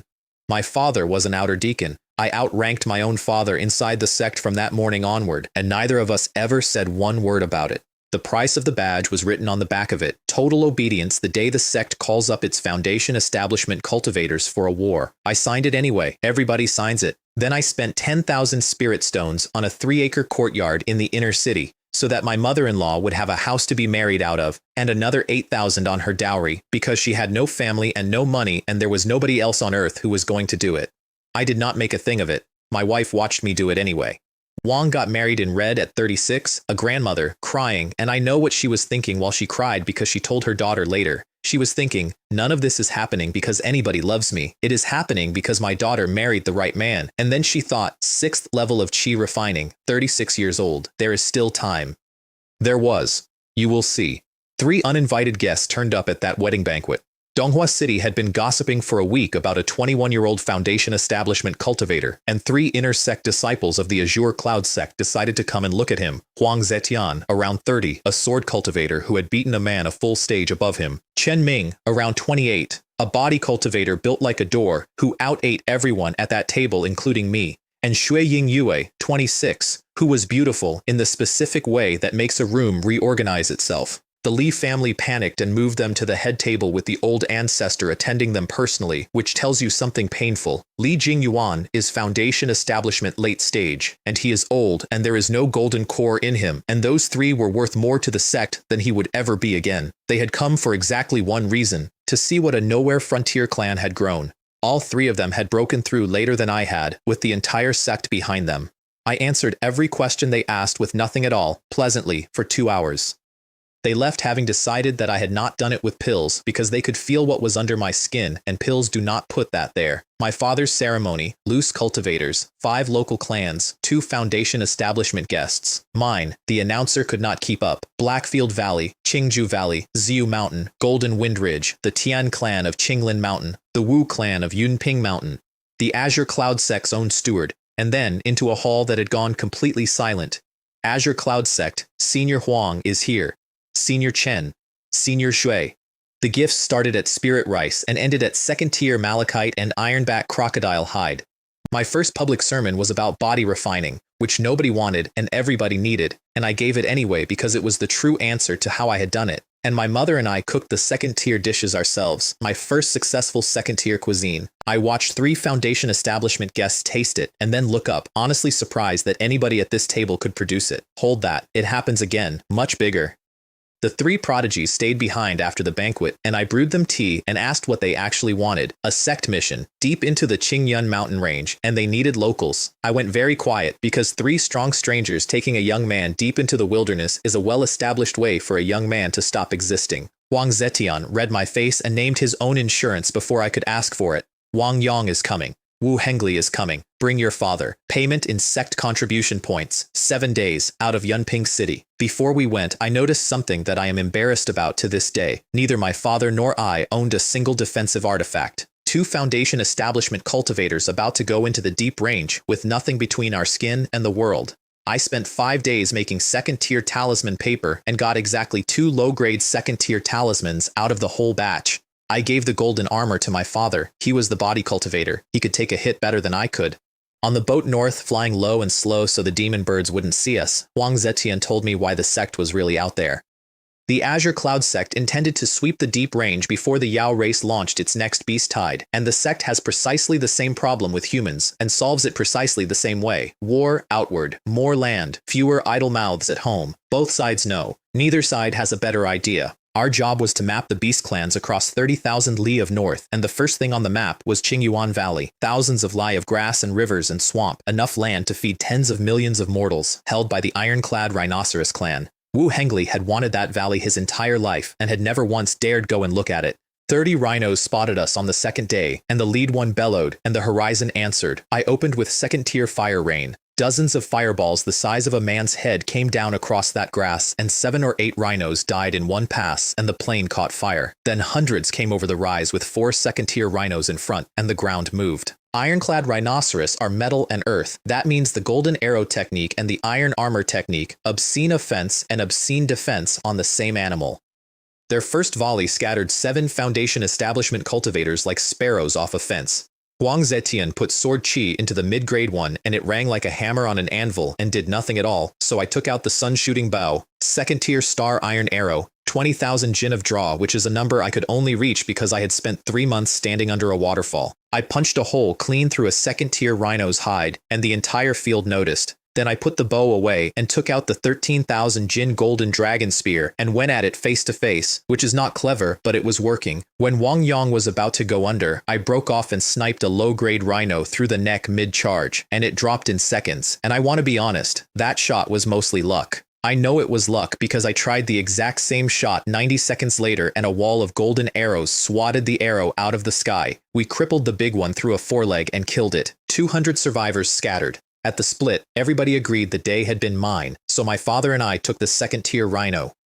170 first-tier corpses went 7 ways, and the Sect 3 sold us their shares cheap because their pouches were already full. We spent the next month not exploring at all. We spent it mining. Iron Rhinoceros Ridge sat on a second-tier metal and earth vein, and on it stood 500 golden ironwood trees, 75 of them over 300 years old at 3,000 spirit stones apiece. That stand alone was worth 300,000. There were 21 golden sunflowers, which are the base of the golden sun pill.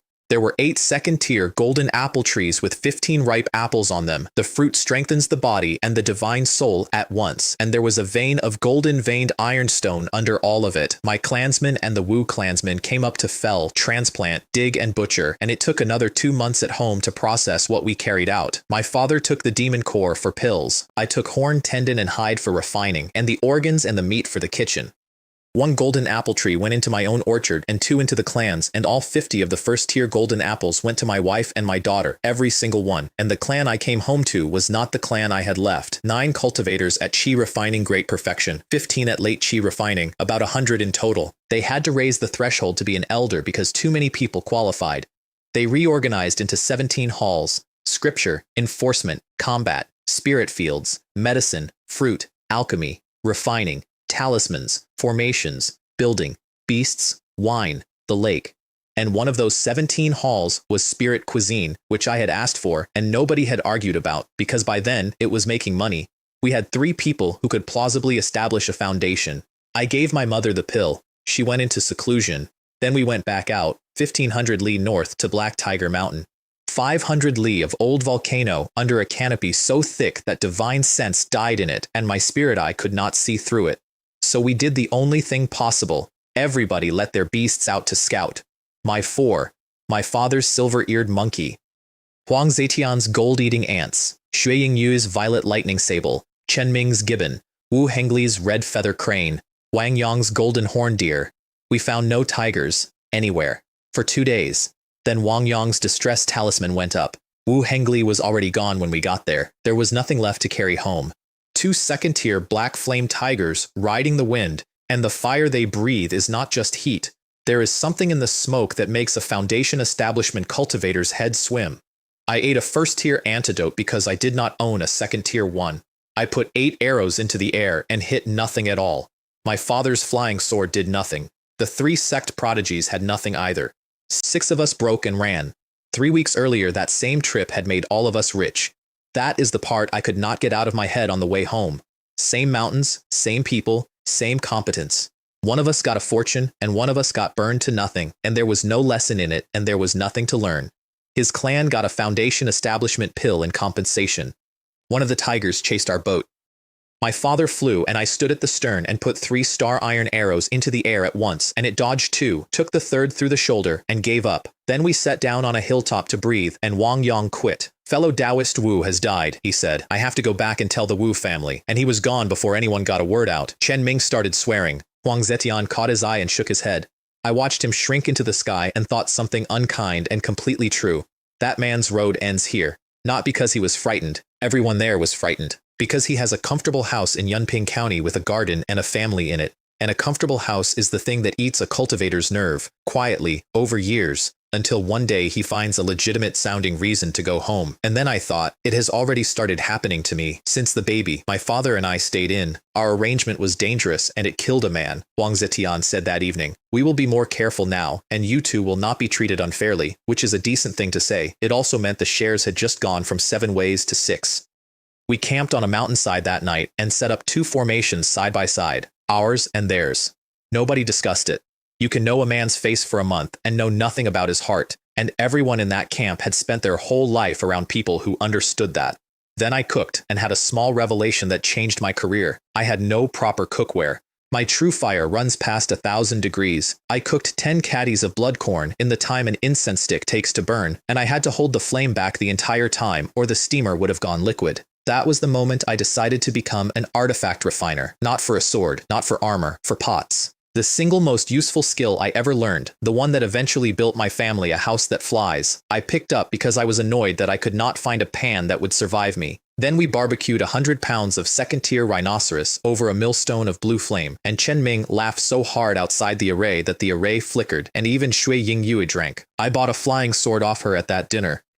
The Azure Water Sword, second tier, water attribute, obviously made for a woman, 6,000 spirit stones. I told her it suited my roots. It did. I also had my mother in mind the whole time and did not mention it. And at every one of those dinners, I asked those three the questions my clan had nobody to answer. That was the real payment for that expedition, not the corpses. 3 experienced cultivators, slightly drunk, willing to explain things. I fed the rhinoceros organs to my beasts, and then took out an ice jade box with one of my 2 second-tier golden apples in it. Lan Ying started drooling on the ground. Master, master, I want to eat it. It's yours, I said. I hope you break through. Blue flash, apple gone, and she went down into a sleep she might not come out of because a beast's advancement kills exactly as easily as a cultivator's does. My father watched me hand a fortune to a fox and said nothing at all, which from him is a whole speech. The next month was 6 versions of the same afternoon, and I will give you the shape of it once. Find a beast clan. Work out what they are guarding. Decide whether the thing they are guarding is worth what it will cost. Take it if it is, walk away if it is not, and split the proceeds by who did the most. We got very rich doing that, and I learned 4 things, and the 4 things are worth more than the money. The first was that a fight you can win is not the same as a fight worth having. There were 3 second-tier fire flame jujube trees by a crater on Black Tiger Mountain, fist-sized dates with skin like a live coal, which is where those tigers got their black fire from, and we did not fight the tigers for them. I held the wounded one, alone, out of pure spite, while Zui Yingyue walked under the first tree and stripped every jujube off it with 1 thread of wind. Then the second. Then something roared at the foot of the mountain with the wrong note in it, and everyone ran mid-sentence, and she left the 3rd tree standing. 86 low-grade jujubes and 56 mid-grade. My share was enough fuel to carry me 3 whole levels. We had come to fight a tiger clan and won by shoplifting. The second was about range, and it nearly killed me before it taught me. 50 first-tier and 3 second-tier snow eagles came off a peak at us, and I opened with fire rain and then sent my azure water sword at one and missed and vaporized a different eagle 100 feet behind it. That is how I learned, mid-fight, that a flying sword at full speed cannot be aimed, so I slowed it down. Slower sword, better angles, and I killed my second-tier eagle before either sect prodigy killed theirs and offered to help, and both of them said no need through their teeth. Then hundreds more came off that peak and chased us over 1,000 lie. The 3rd was a choice on a boat that night, and it is the most useful rule I own. West was Green Wolf Valley, 800 first-tier wolves and 16 second-tier under a top-grade king, holding 4,000 lie, organized and disciplined. East was Jilei Mountain, under a permanent thunderstorm, home of the Thunder Spirit Leopards, stronger one-on-one, and living alone. Chen Ming voted west. Shui Yingyue voted east and would not move. My father and I both said east. Because something strong that lives alone is a series of fights you can leave. Something weaker that lives in an organized society is one fight you cannot. Jilei Mountain has thunder magnetic iron in the rock. The iron pulls the lightning down. The strikes make more iron. The denser the strikes, the better the iron, and the better the iron, the more cultivators come, and the more cultivators come, the more of them get eaten. The sky went from clear blue to black in 4 minutes, and the lightning ran sideways through the cloud, and then the ball lightning started falling. Egg-sized ones a late chi refining cultivator can absorb, and one the size of a bucket that flattened the top of a hill while we watched. We looted the strike sites like beggars picking a battlefield, and in a golden bamboo grove, we found 11 golden thunder bamboo, which at 1,000 years old grow a thread of divine thunder inside themselves. The oldest one in that grove was about 50 years old. We transplanted ours anyway. My family planted a tree for descendants 950 years out, which is the most Liu family thing that has ever happened, and also the reason we are still here. A first-tier leopard broke cover while we were digging, and I waved my hand at it, and a palm print the size of a house put it into the ground 100 meters away. That is an ordinary yellow rank splitting palm that nobody bothers to learn. It is lethal because there were 60,000 jinn behind it. Then its parents arrived, second tier, 10 feet at the shoulder, and they could smell their cub's blood on my hands. 4 silver lightning balls the size of a head came at me at once. My first wooden shield came apart like wet paper. The second barely slowed one down. I stacked 3 more and stopped them and could not hold the sword afterwards for shaking. So I put the sword away and chased one of them along the ridge with 13,000 jin of spear, blowing hilltops apart until it burned a lightning escape and ran, and the other went with it. And that is the 4th thing, and it is about myself. In close combat, I could beat a middle stage cultivator and trade with a late stage one. And I had no answer whatsoever to lightning or to ice. 1 clean hit from either, and I was finished. I also stopped hiding how strong my body was that week. And the payoff came immediately because Chen Ming watched me punch a hilltop apart and started treating me like a colleague, and then traded techniques with me. His body art is built around defense and mine around force, and we both walked away better. That almost never happens between cultivators. It happened because I stopped pretending to be smaller than I was. We also went in on somebody else's fight once, and it is the only one of those days I still think about.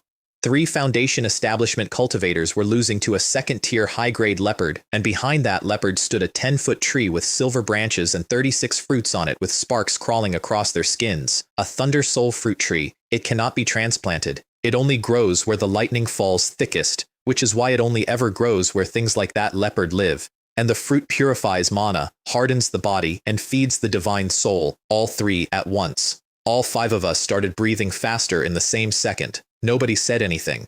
The one at early stage went down, and I looked away.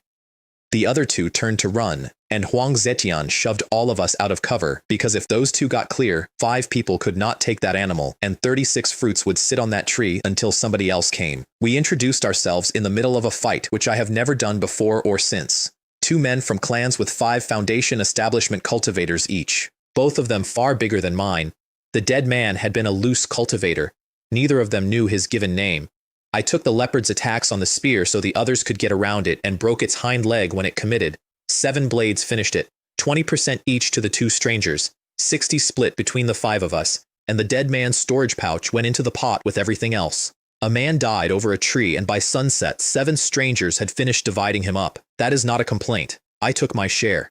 I never once in 30 years saw anyone behave differently. The only road north went over the worst lightning on that mountain, and we went up on wind control with everything we owned held over our heads. I crossed without a scratch behind a heavenly shield I had taken off a corpse, and picked up 2 more pieces of thunder iron and another storage pouch on the way because I am incapable of walking past money while being shot at by the sky. The other 4 all got hit. My father worst, 10 days flat on his back. I had tried to make him take the shield before the climb. He had refused, obviously. Kid, I'm fine. The meat on my back where it hit me feels tougher now that it's healing. Lightning might be good for body refining. Then, after a pause, just not too much lightning, or it's suicide. I went out the next day and tested it because I am my father's son. I waited for a fist-sized ball, jumped, and cut it in half with the azure water sword. It still took my hair off and a fair amount of my skin. So, real, and I was nowhere near ready, and there were 4 injured men in a cave depending on me not to be an idiot. He found out I had tried it, and found out I had stopped, and was extremely pleased about the second part. Then I made soup, and it turned out to be worth more than everything else in that expedition put together. 2nd-tier snow eagle, 9 spirit medicines, and a flame that has to sit exactly between a chi refining fire and a foundation establishment fire, and stay there. Real snow eagle soup wants days. I had 3 hours and apologized for it in advance. Shui Yingyu started with small elegant sips to preserve her dignity. She lasted 3 of them. Then she drank it like a man who has been unloading barges since dawn. 5 foundation establishment cultivators emptied that pot and then all had to sit down and meditate because it had hit them like a 2nd-tier spirit pill each and there was nowhere for it to go. Fellow Taoist Liu, said Huang Zetian, your spirit cuisine is superb. You surprise us every single time. You get every high-end ingredient I ever find from now on, said Chen Ming, as long as I keep eating like this. Little brother, said Shui Yingyue, your wife is a lucky woman. And Chen Ming, immediately, with the timing of a man dropping a full tray in a silent hall, then marry him and eat like this every day. Her face went scarlet. Huang Zetian's face changed in a way I filed away permanently and have never mentioned to anyone. Chen Ming started talking about the weather at speed. Sister Jue will marry a sect genius like fellow Taoist Huang, I said, and handed round the bowls, and everybody was extremely grateful to me. I cooked that soup every day after that, and my father healed faster than he had any right to, and within a week they were paying me in 2nd-tier beast meat because they were embarrassed to keep eating for free. They also concluded out loud in front of me that my clan must own a profound rank technique, and reflected that the Liu family had gone 100 years without one, and that this is not an accident. The Azure Cloud sect controls those techniques on purpose, so that talent has to come to the sect to get them. 2000 Li north, we found the one we walked away from. Snake King Ridge, a second-tier top-grade vein held by tens of thousands of snakes, dozens at second tier, and a king that was second-tier top-grade at best, and possibly third. Nobody argued about it, not one word. We went to look at the edge and no further, and that unanimity told me more about those 4 than 3 months of dinners had. The mountain was beautiful, wrapped in colored cloud, and the cloud was miasma. Huang Zetian handed out antidote pills, and I checked mine with the myriad manifestations eye before I swallowed it, and my father waited to swallow his until he had watched me swallow mine. You do not eat a pill handed to you by a man you have known for 3 months, even a man you like, especially a man you like. 40 li in, hundreds of snakes came out of the jungle spitting black water arrows, and the water was 10 times the weight of ordinary water. I threw up a wooden wall dozens of feet across and held it while it corroded in my hands. Then 6 second-tier snakes came out of the trees, and we turned the boat and ran, and they chased us 1,000 li.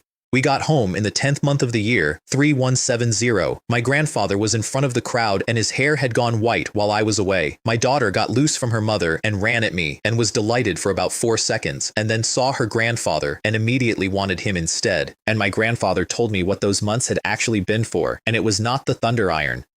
A brand new Foundation establishment family with no friends inside the Azure Cloud sect gets handed the worst position on the worst front in the next war, and is spent. That is not cruelty. That is what happens to a name nobody at the top has heard. Everything my family had was one great aunt and her husband, and the Li clan in Donghua. Nothing anywhere near the top.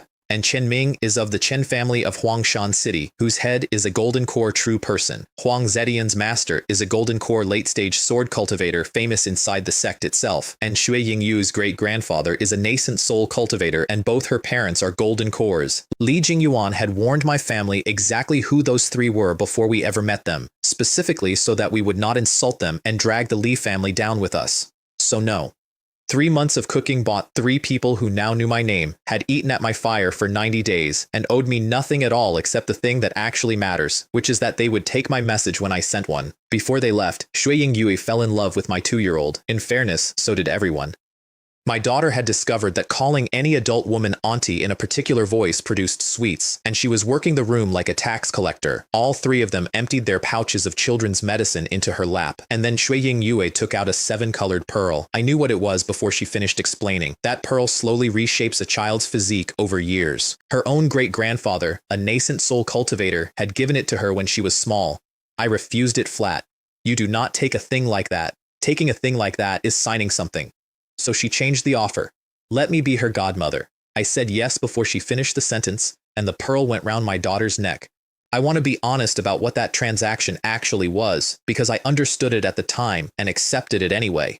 Her family would never in 1,000 years permit a direct descendant to marry a frontier cultivator, not even as a secondary wife, which, incidentally, is exactly why Huang Zetian and Chen Ming could relax about her being at my table. So instead she bought a permanent, formal, unbreakable claim on a man who might one day be a golden core by adopting his daughter while she was still unmarried herself. It cost her a treasure. It cost me nothing. Everybody left happy, and one person in the room did not say a word about it, and I did not notice for weeks. We held the ceremony the next morning. My daughter bowed 3 times very seriously and then asked for honey. Then the 3 of them flew away. My mother's cooking had gone somewhere else entirely while I was gone. Her ginseng chicken soup now used century-old purple young ginseng and simmered for 9 days and 9 nights. And the steamed silver knife fish on that table was the king of Peach Blossom Lake. 2 jang of it, and 6 of our chi refining great perfection cultivators had gone into that water and had a genuine fight to bring it out, and she used only the tenderest part. We ate the rest for a week and nobody complained. She had also not broken through yet, and when I asked why, she looked at the table and said she was supposed to have gone into seclusion months ago and could not reach a meditative state. Because her husband and her son were in demon country, so she had waited, for both of us, for months, and filled the time by teaching my wife to cook, and my wife turned out to be good at it. Genuinely good. First tier mid-grade already, inventing dishes my mother had never thought of, and my mother said privately that this girl was going to pass her and that her son was luckier than he deserved. Li Mei had also become a first-tier top-grade formation master and personally laid the array over the clan's new town. She broke through to the 8th level of chi refining that same night, which I only found out about at breakfast because she did not think it was worth mentioning. We split the work in front of the war. My father went to Purple Forest Market to buy a foundation establishment pill for 6th elder Liu Hong. I stayed home to guard my mother's breakthrough. The clan had built an ascension pavilion by then, a plain 2-story stone box with a second-order spirit gathering array inside it and a second-order concealment array over it. Nothing beautiful. It is where our people go to become something else or to die trying, and it looks like a grain store. I spent the waiting time opening the last of the storage pouches, and the last one was sad.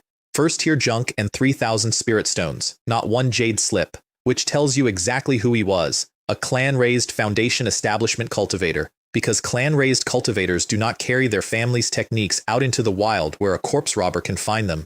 Some family's newly established son had died out there for nothing at all, and the only person who would ever know what happened to him was me, and I did not know his name. My little sister Liu Changxu was 15 and beautiful and at the 5th level of chi refining, and already a first-tier cuisine master and talisman maker. My youngest sister was 9 and a menace. Liu Changxin was 18 and working at the Peach Blossom Pavilion in the market with her mother, and Liu Jian was 16 with no spiritual roots and had gone down the mountain to Peach Blossom Town to live as Immortal, exactly on schedule, exactly as the clan law had promised him when he was 11. Nobody stopped that, not even me. I want that on the record too. My own daily schedule went like this: up at 5 for sword practice, breakfast at 8, spells until 10:30, cooking until noon, afternoon on pills and talismans and the fields and the orchards, cooking again at 5, dinner at 6, body tempering until 8, sword art until 10, sleep, which is a very impressive way of saying that my mother and my wife had raised my daughter and I had not. And then Li Mei stopped raising her. She handed the child to the servants and threw herself at cultivation, hard, in a way she never had before, and it took me an embarrassing number of days to work out why. Shui Ying Yue had appeared, and more than that, a wife who cannot establish a foundation lives about 120 years, and a husband who has lives 250. She was not jealous. She was doing arithmetic about the last 100 years of her life, so that night I told her plainly, "Go and cultivate. I'll take the child." We did not do anything else that night. We talked, and the distance that had opened between us since the baby closed over. And that is how a foundation establishment cultivator learned to braid hair. I cooked what she liked. I carried her to clan meetings. She came to the medicine garden and the beast pens and sat on a stool in the talisman room and the pill room while I worked, and she never cried and never interrupted. She just played quietly next to whatever her father was doing. The entire clan fell in love with her. My cousins started keeping sweets in their pockets in case they ran into her. Those are the 6 months I would take back if I could only have one stretch of my life again, and there is not a single fight in them. The beasts, meanwhile, were becoming a full-time job. Bayon screamed at me for food every morning, ate 30 caddies of second-tier snow eagle, and then had the formation open so it could go and patrol the clan's territory. And since that eagle started flying our borders, nothing hid in Lu Land anymore. Jinhu licked my face and then lay down and let my daughter braid its mane and ate 100 kilos of second-tier rhinoceros a day, which is a sentence I still resent.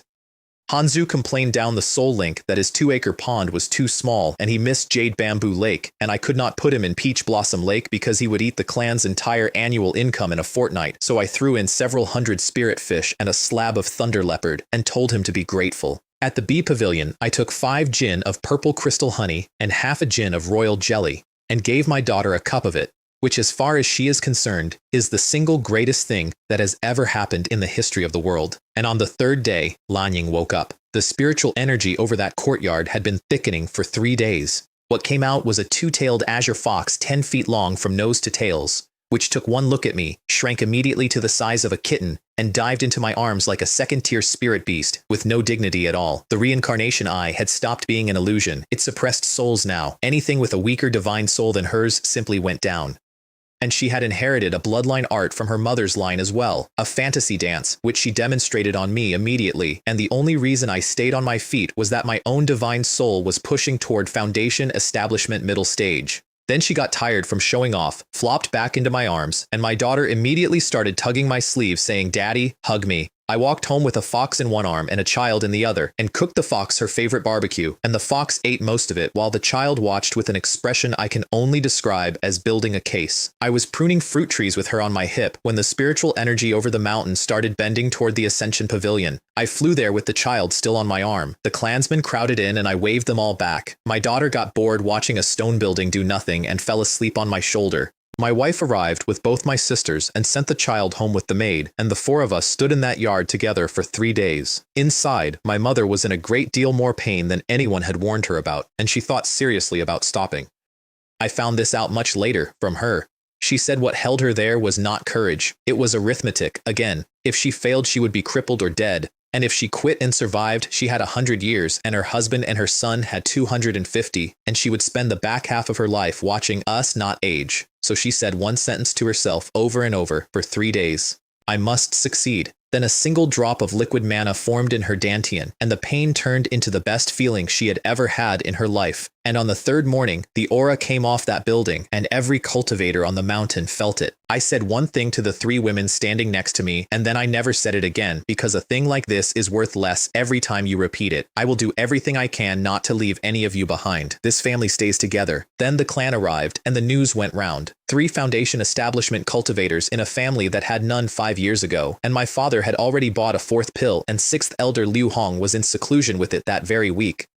And the night before all that, before any of the good news, my wife had worked out that I had been quietly terrified for 3 days straight and held on to me until it came out of me. 10 days later, my mother walked out of that pavilion and the entire clan stopped what they were doing and stared at her. She was 43. She looked 20. She asked what was wrong with everyone. My sister ran at her and shouted that she almost hadn't recognized her. My mother cast a water mirror right there in the courtyard, looked at it, said, "Is that really me?" And then, she admitted this to my wife afterwards, thought, "No, I look better than I did at 20. And then she said the cold part out loud to her own daughter in the street. "If I had failed, in 30 years I would be white-haired and your father would still look like this." And a strong man whose wife falls behind him takes a younger one. Not because he's a monster, because that is what happens. So cultivate. That was the whole lesson. Cultivate. Then she took my wife's hand and said, "From now on, I raise the child. You go and cultivate."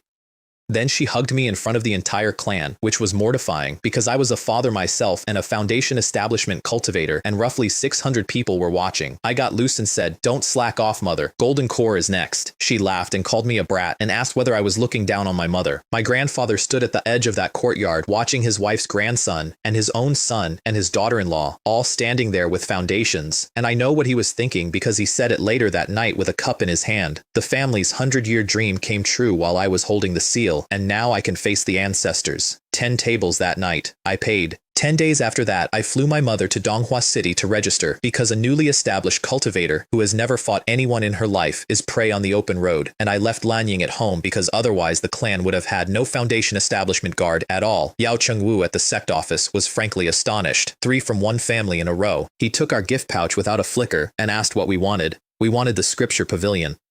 A golden eagle carried us over the peaks to it. A white-haired golden core called Elder Zheng ran the place, and he looked at me for about 4 seconds longer than was comfortable. The way you look at a horse you are thinking about buying. First floor, yellow rank. Second floor, profound rank. Third floor, earth rank. And not for the likes of us. Wang Zetian had kept his word and wired over 3,000 contribution points. With 4,000 total, I went to the movement techniques and read through hundreds of them. Phantom Step, Shadowless Step, 7-star Step, and every single one was profound rank low grade and every single one was useless to me. Then I found Blood Escape and paid 3,500 points for it without hesitating. It burns your own essence blood to move you tens or hundreds of li in an instant and leaves you helpless afterwards until your blood recovers. I did not want to be fast. I have never wanted to be fast. I wanted one guaranteed way out of one room, one time, and I was willing to pay almost anything for it. My mother spent hers on a spirit cuisine secret.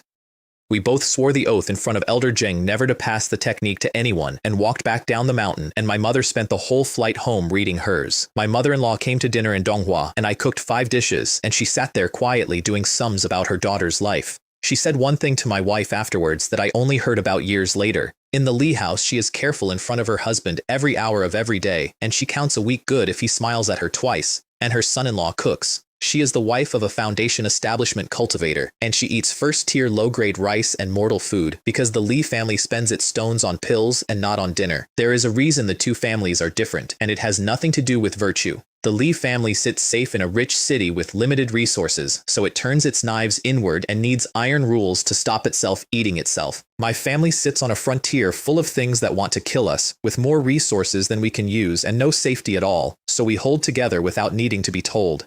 Danger is a kind of glue. That is not a nice thought, and it is completely true. My mother demolished Wang's reserve inside a minute, and then the two of them talked about their shared granddaughter for 2 solid hours, and I did not get a word in. I put a pouch of cultivation supplies in her hands on the way out. Then we went shopping, and I discovered that a second-tier refining furnace is almost impossible to buy, because a furnace that size doubles as a weapon, and people who own one do not sell it. My mother bought a second-tier short knife, haggled from 3,500 to 2,800, and not for fighting, for butchering. Because up to that point, my mother and I had been cutting up second-tier carcasses with a flying sword, like 2 idiots trying to fillet a fish with a spear, and we had both been silently annoyed about it for a year. Then the Qingyun Pavilion. 10 floors. First 3 for Qi refining, next 3 for foundation establishment, 7th to 9th for golden core. On the 4th floor, I stood in a room with dozens of foundation establishment cultivators in it, which I had never done in my life.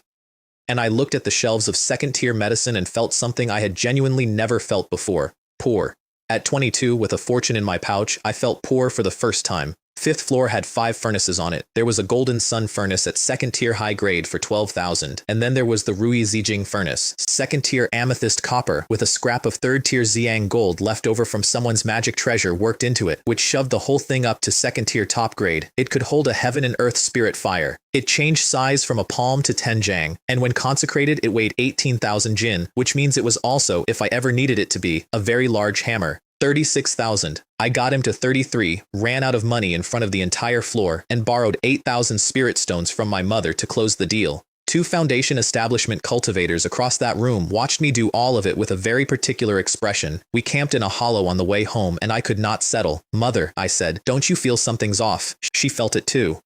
I jumped to the hilltop and opened the myriad manifestation's eye, which at night reaches about 30 li, and found a black flying boat 20 li back with 2 masked foundation establishment cultivators standing on it. We ran all night. Their boat was faster. By dawn the gap was under 7 li. "Mother, take the helm. I'll deal with the 2 behind us." And then the bow won that fight. Completely. From start to finish.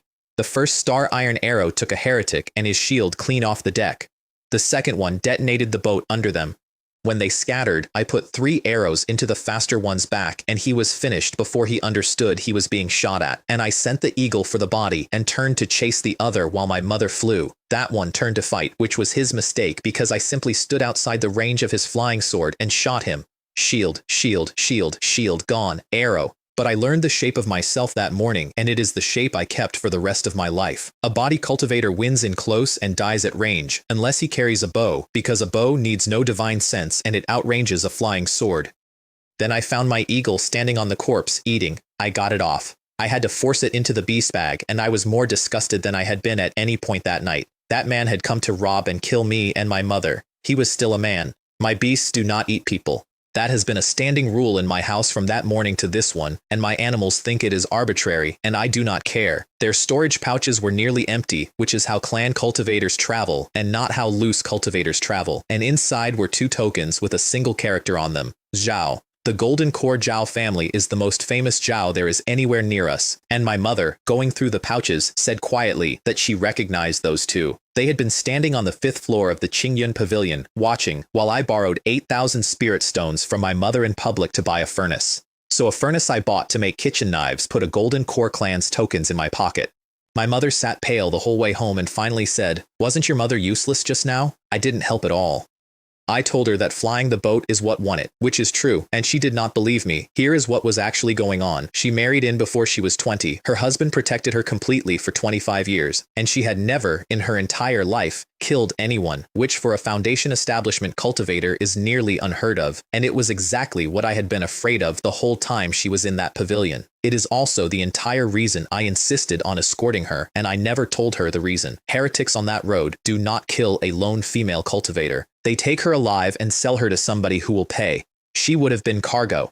And I rode home from that fight with one thought sitting on my chest, and it turned out to be the most expensive thought of my life. I have protected my family too well. I got home strung out, with 2 dead men in my head, and a Golden Core clan's tokens in my pocket, and the heart demon took me in my own courtyard. I do not remember any of it. What I have been told is this. My eyes went red. I stopped speaking. And I had enough strength in my hands to pull a tiger apart, standing in a garden 20 feet from my daughter's window. Li Mei recognized what it was in about 2 seconds and got the child out of the building, and Anling walked in, not away, into a room with a man at Foundation Establishment who had stopped being a person, and she stayed in there and held on to me and talked at me for an entire night while my wife sealed the pavilion from the outside. My mother came running, found she could do nothing at all against her own son, sent both my little sisters away with the granddaughter, and then laid formations around the building so that if it went badly, I would only kill my family instead of the clan. Then she sat outside those formations until I fell asleep. I woke at noon on the 4th day with 4 people standing over me, my grandfather, my mother, my wife, and Anling. My mother looked like she had aged the 4 days back that her breakthrough had given her. Zuer, are you all right? I'm fine, I said. I'm great. Then I apologized to both women by name, which is all I could do, and was nowhere near enough.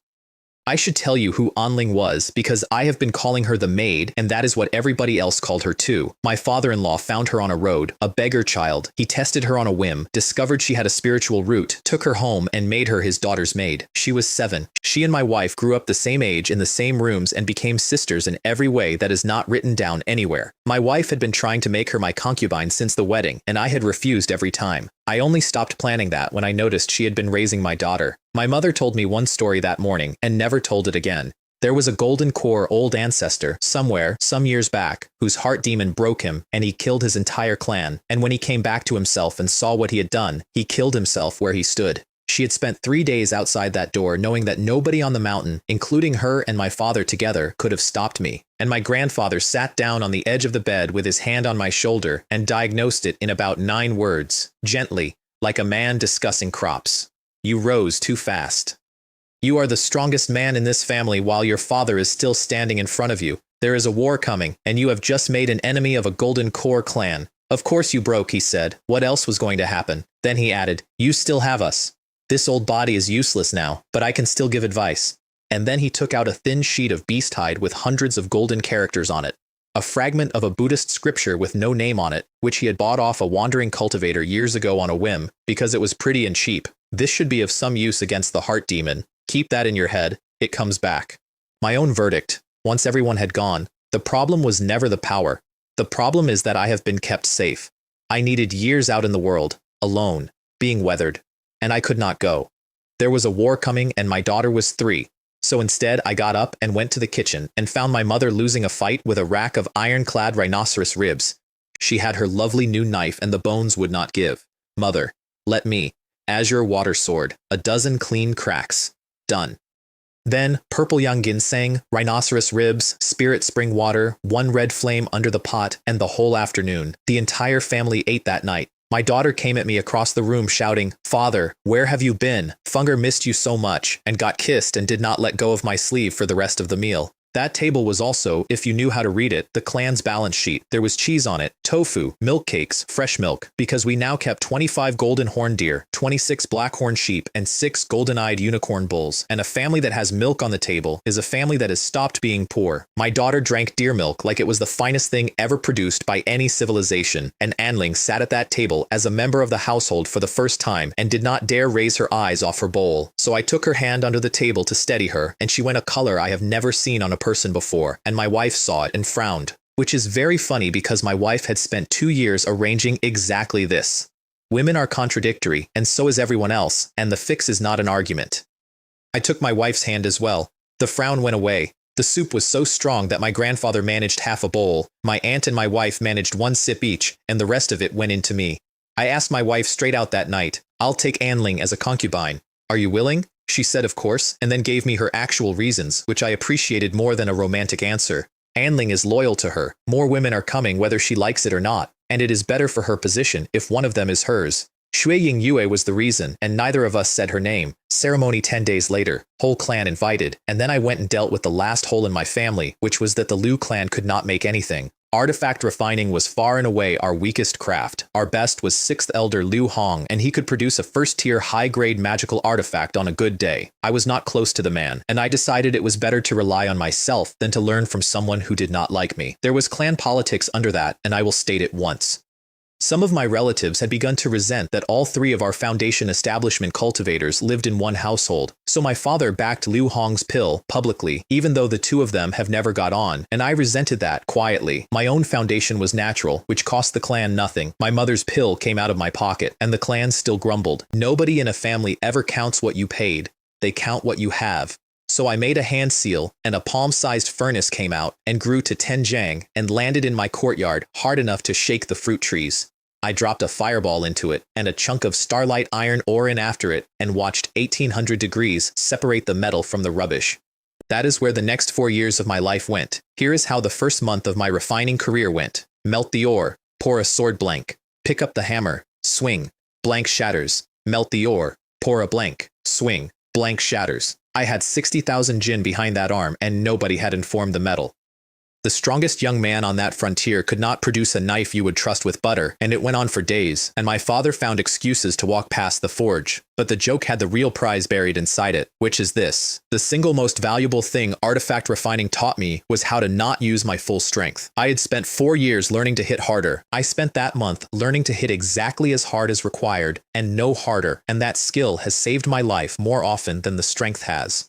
Then came the patterns, which is where refining stops being blacksmithing. A weapon with no artifact pattern is a hard, sharp lump of mortal metal. The patterns are the part that talks to heaven and earth. Day 5.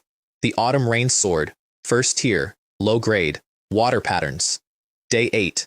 The Blazing Sun Sword, fire. Day 20. The Autumn Water Sword, first tier, mid grade, and I sat down on the floor of my own forge and looked at it for about 10 minutes. And through the entire month, my daughter sat in the corner of that forge with cheese and rice cake and honey and fruit and never once said a word at a critical moment, and every time I stopped to rest, she came over and fed me spirit fruit by hand. She was 4. Nobody taught her to wait for the pause. She just watched me and worked it out. My mother came into the forge one afternoon, which she never did, and I knew before she opened her mouth. 6th Elder Liu Hong's foundation establishment had failed. The pill was gone. Your father is bringing him home. I have never got on with that man, and I wanted it to work more than I have wanted most things, because there was a war coming and one more foundation was one more wall. He came home and shut his door and did not come out for a long time. The council that followed was the moment my family stopped being poor and started being political. My grandfather read the numbers out. 3 foundation establishment cultivators, 7 at Qi refining great perfection, 9 late stage, 35 middle, 65 early. Territory grown by 800 li, past 1,000 in total. My Liu family, he said, has finally become powerful. And the Grand Elder killed the room with one sentence. We are still not strong enough for the war that is coming. He was right and everybody knew it, and the silence afterwards was the sound of a lot of old men agreeing.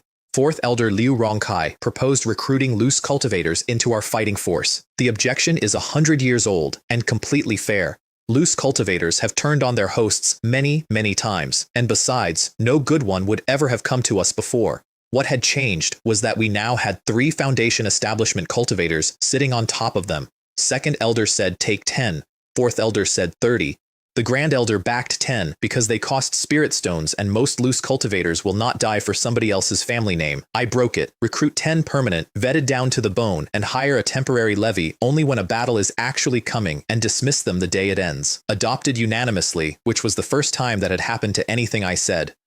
Then the question of where to put them, and I said not Peach Blossom Mountain, because if one of them is a plant, he opens our gate from the inside on the worst night of the war. My father said Star Iron Mountain, which was under-garrisoned anyway. 2 problems, 1 answer. He was better at this than me, and always had been. And then the Grand Elder proposed that loose cultivators who marry into the clan get full clan treatment, and the room went to stone. Because full clan treatment means a claim on foundation establishment pills. 2nd Elder asked flatly, how you guarantee the loyalty of a man who married in? And then somebody said the real reason out loud, which is that the Grand Elder's own granddaughter had just married a 32-year-old loose cultivator at the 6th level of Qi refining who had a genuine future in front of him. The old man was shopping, in council, for his grandson-in-law. My father found the compromise. Married-in men can earn a pill on performance at a higher bar than blood. Everyone accepted it, and the Grand Elder's face came back to a normal color, and I sat there and did the arithmetic that concerned me, which was this.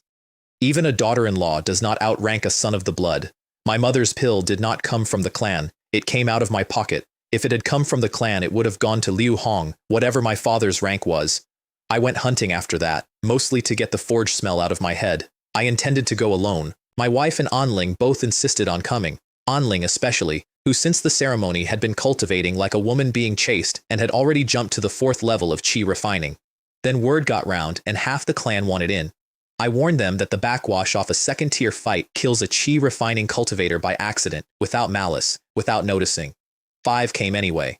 And I drafted 4th Elder Liu Changxu specifically because he had 40 years of hunting behind him and somebody had to run the chi refining line while I was busy. My mother asked to come too and asked 4 hours too late, and I promised her next time, and she stayed home with the baby and was not gracious about it. 23 black horn sheep with a top-grade king. I dropped the boat and everyone chased on wind control, except Anling, who at Chi Refining 4 could not keep up. So I put her on the lion. Jin, who had been penned at home for months, was in a filthy mood, saw prey, and went off across that slope like a yellow whirlwind with a woman clinging to his mane and screaming. I sent him one instruction down the soul link: guard her. Do not fight for her. She got off his back and fought a 1st-tier mid-grade sheep by herself. Vajra talisman up. Fireball, missed. Fireball, missed. The sheep answered with wind blades and she kept going. 2 hours, everyone else had finished and was standing around watching by then, which I would have hated, and she did not appear to notice. And at the end of it she burned a 1st-tier high-grade fireball talisman and killed the thing, and then she picked up the corpse and carried it all the way across the slope to show me. That was the point. Not the sheep. My wife, meanwhile, was operating on a different level entirely because she had been fighting beasts on Jade Bamboo Island for years.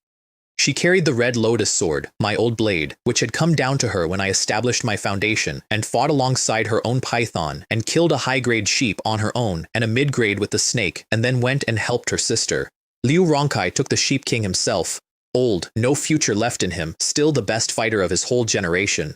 Then I noticed that the soil on that mountain was wrong. The whole slope was covered in 1st-tier high-grade golden sungrass, and golden sungrass only grows over Jinyang iron, which is the top-grade 1st-tier metal my own Red Lotus sword had been made from. We took 55 mature plants and left the young ones standing because we are farmers as well as thieves. There was no exposed vein anywhere, so I threw 13,000 jin of golden dragon spear into the ground like a thunderbolt, blew a crater several feet deep, and found nothing at all except my own spear. Stuck. I did it 3 more times. On the 4th, a nugget of Jinyang iron the size of my fist came up out of the dirt. Clan rule: whoever finds a vein outside our territory takes 20% of the total, split among everyone present. You do not have to explain that rule twice to anybody. My father arrived with 11 clansmen by nightfall. By then the shaft was already 20 zhang deep and 12 nuggets were out of the ground, and my wife had thrown a 1st-tier top-grade concealment array over the entire site. And at the meeting that night, my father said the thing that ended the hunting trip: the sect's sweep of the Qingyun range is coming. We do not have time. We dig now, and we turn it into weapons. The demon hunt dissolved on the spot. Everyone volunteered to stay and mine, including both my wives, who volunteered because it would have looked bad not to, and who did not enjoy a minute of it. I did go out twice more, and I will give you both in one breath. Bear King Mountain, where the sect's sweep had left a vacancy, and 2nd-tier beasts had been fighting over that vein for a year. A 2nd-tier black flame tiger had won it, and had just killed a diamond ape and taken a dying blow doing it, which is precisely why we came running. Lanying sniffed it out of a cave halfway up the peak.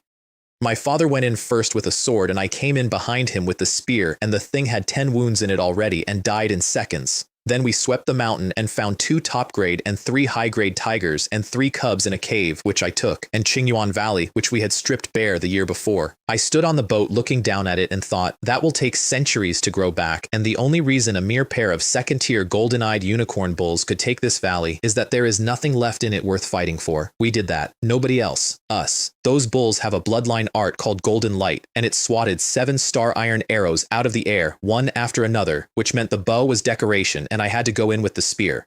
My father killed all 18 1st-tier bulls himself behind a 2nd-tier Vajra talisman, which for a man who established his foundation 5 years ago is genuinely magnificent. Lanying held the 2nd bull off. She cannot hurt a bull, but she is fast enough that a bull cannot touch her, and holding is a job. I killed mine by working into the blind spots between the light swords and putting the spear through its back. The other one tried to run, got surrounded, and Lanying dropped it into a hallucination and I shot it through the neck while it was somewhere else. 2 carcasses 5 zhang long, which had to be butchered on the spot because neither of them would fit in any pouch we owned.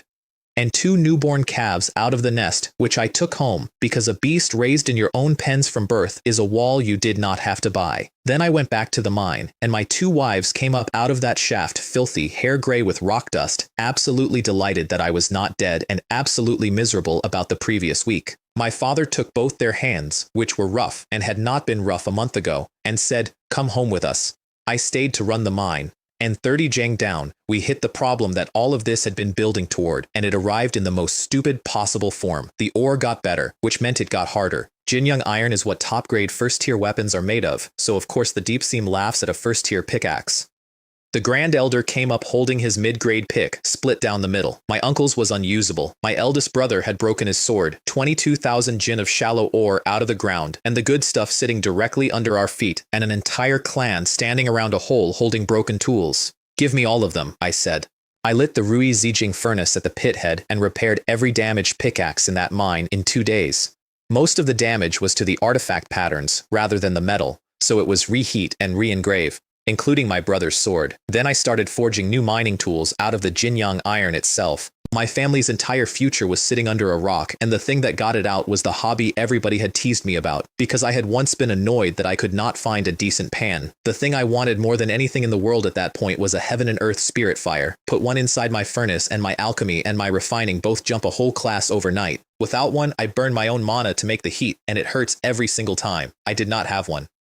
So I melted Jinyang iron and made the first top-grade first-tier pickaxe in my family's history, which also made me a top-grade first-tier artifact refiner. I gave that first one to the Grand Elder, who had backed me in council and who was, at his age, down the shaft with everyone else.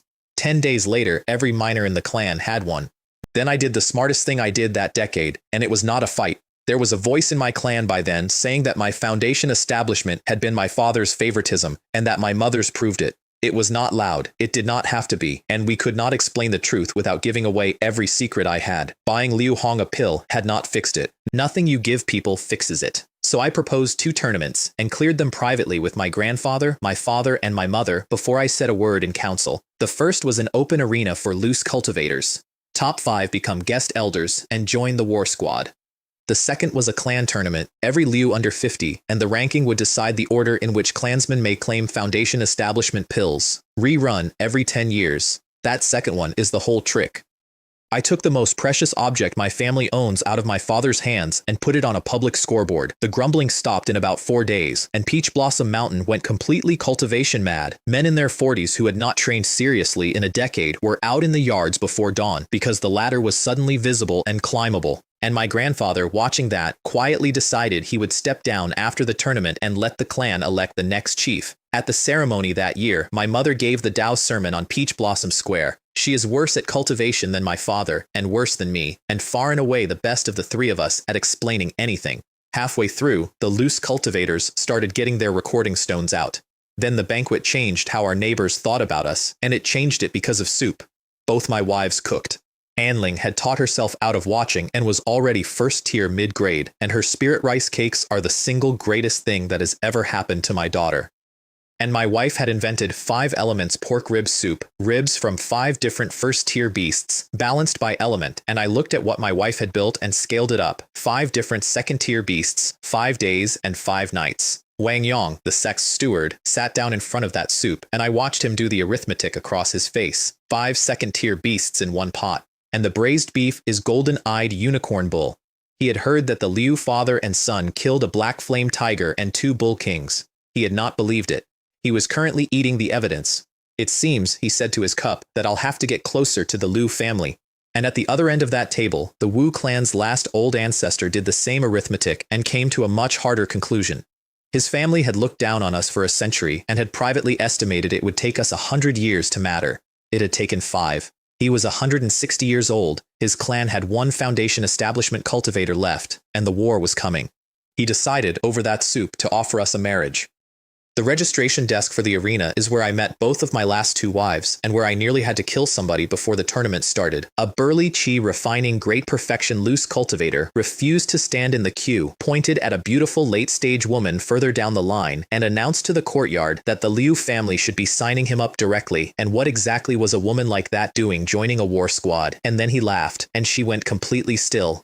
4th Elder Liu Rongkai stood up out of his chair. What the Liu family does is not for you to judge. If you don't like our arrangements, leave. Then, to her, in a completely different voice, ignore him. Sign your name. What was actually going on came out later that day. He had spotted her deep in the mountains and intended to take her and sell her to a heretical organization. She ran. Her spirit beast outflew him, and she made it to Peach Blossom Mountain, and he followed her here. And then he presented a gift at the gate, ate our banquet, thought the food was excellent, and signed up. He had been a guest elder at 2 clans. He walked out of both. On his way out of the second, he murdered a direct descendant, and they hunted him 10,000 li for it. My rule, and I will state it plainly, with that kind, I would rather kill an innocent man than let one walk. I asked the woman her name. Zhang Liling, she said, survivor of a wiped-out clan. Then I went hunting. I lost him inside 100 li, which was humiliating. So I let Lanying find him instead, and she sniffed him out of a hill in 6 minutes. I palmed him out of the sky and used a soul search. He was guilty of every single thing. Fireball, storage pouch, home in time for dinner. My father pointed out over that dinner that proper clans screen recruits with a heart-questioning array, and we owned neither one nor the money for one. And I said, what about Lanying's reincarnation eye? We tested it that evening on my own 2 wives, which worked perfectly, and which everybody involved found funny for about 4 seconds and then thought about for considerably longer. The arena ran 3 days in 2 stone rings under my wife's restrictions, with about 1,000 spectators and stallholders selling snacks by the second morning because my family will monetize anything. Everyone signed a death waiver. My father and I policed 1 ring each and stepped in only when someone was about to die, so nobody died. A number of people lost limbs. 2 fighters mattered. Zhang Liling moved like a gazelle and used swordsmanship at yellow rank, which my own family does not possess. I knew inside 30 seconds that she was not a loose cultivator, because loose cultivators do not have swordsmanship. When she started losing, she unfurled a length of red silk that will not burn and will not cut and wrapped a man up in it like a rice dumpling. And Kai Lin was a talisman man, about 30, and he won that tournament with paper. He beat a stronger body cultivator by dropping 2 wooden prison talismans on him at the opening bell. He beat her in the final by shredding her silk, caging her, and then shooting her spirit beast full of holes until she surrendered to save it. He came in for his interview and bowed to a young man sitting on a futon with a 2-tailed blue fox lying in front of him. I said nothing at all for about the length of an incense stick and let him stand there. Then I pointed at the second futon. His story came out over the next hour. A dying 5 cultivator clan kept alive entirely by his father's talismans. He reached the 7th level at 30, and then a small beast tide took his father and left him with a 15-year-old sister. He buried them himself and asked the only question worth asking, which is, what actually decides whether a family lives or dies? And the answer he arrived at, looking across the valley at Peach Blossom Mountain, was luck, which is when I found out what I was called for 1,000 li in every direction. The son of luck. The boy who finds treasure by going for a walk. Foundation establishment at 21. He had partly come to find out whether the legend was attached to a real person. I warned him the vetting would be uncomfortable. He asked whether it was a soul search. I said no. The fox's eyes glowed very softly, and Kai Lin spent the next few minutes fully conscious and listening to his own mouth answer every question I asked. But the thing I took away from that interview was not about him. My name had traveled far further than I knew, which is dangerous in the specific way that being visibly worth robbing is dangerous. And it meant that some of the people in my own clan who had become very warm toward me recently were being warm for reasons. I hired him with a first-tier high-grade flying sword floated across the room on a thread of mana. I'll work hard for you, senior, he said. For me, not for the clan. I noticed the difference. I liked it. Zhang Liling's interview went differently because she panicked at the word method and confessed before I'd asked her anything. She wiped her left hand down across her face, and a plain middle-aged woman turned into a strikingly beautiful girl of 19. A mask, a spiritual artifact. Her real name was Zhang Ruolan, of a clan 30,000 li away, and she had run because the Golden Core City Lord's only son wanted her family's formation legacy and wanted her as the leverage to get it. He had already ruined 3 families in that city, and everyone knew it, and nobody could say so. Her clan had 1 early-stage foundation establishment cultivator. They could not say no. So her clan head gave her the mask and told her to run, and told her not to write. And then, under questioning, out came her actual reason for choosing my family out of every family in the world, which was that she had heard the Son of Luck stories at Purple Forest Market and had come to have a look at him. I wrapped that interview up extremely fast, and she left the room the color of her own silk. I was pleased with myself. I was aware that I was pleased with myself. Neither fact reflects well on me. 10 hires in total. Banquet, guest elder tokens, and next morning, Liu Rongkai marched the lot of them off to Star Iron Fortress, where they would live. Not on Peach Blossom Mountain. I had been very clear about that. And then we held the clan tournament, and it was the funniest disaster of my administrative career. Nobody would hit anybody. They were all uncles and nephews and cousins who eat at the same tables every day. The spells were spectacular. The spells landed nowhere. Two men would circle each other, throwing enormous fireballs into the empty air on either side for 11 minutes, while 1,000 spectators died of boredom. It only became a real tournament in the ranking rounds because 4 men genuinely needed it. Every one of them was inside 10 years of a real attempt, and those 4 fought properly while everyone else was still refusing to bruise a cousin. And my wife came 7th, deliberately, having fought well and carefully hidden how well, because she was not going to take a pill out of her husband's uncle's hands when her husband was going to get her one anyway. She never mentioned it to me. I worked it out watching the semi-final. Afterwards, I went back to the forge and started trying to make a spiritual artifact and hit a wall that took me 2 years to climb. A magical artifact's patterns speak to the elements. A spiritual artifact's patterns involve the soul and space, and second-tier material does not want to be cut at all. So I swallowed my pride and went to work in the clan's refining hall instead of my own forge, because 6th Elder Liu Hong was in there, the man whose foundation establishment had just failed, the man my father cannot be in a room with. And he was, by a distance, the best refiner my family had, and better than I would be for years. Under his hand, I got good, and between the two of us we armed the war squad, standardized all of it. Armor cut from ironclad rhinoceros hide, longbows of rhinoceros tendon and jade bamboo, arrows of star iron fletched with red feather crane, star iron longswords. Every single thing my clan carried into that war came off the bodies of animals we had bled for, and it was built by 2 men who did not like each other. Then I moved the household back to Jade Bamboo Island, half because Peach Blossom Mountain had been hunted empty and my 4 beasts were eating more than the clan could spare, and half because my wife and I missed it.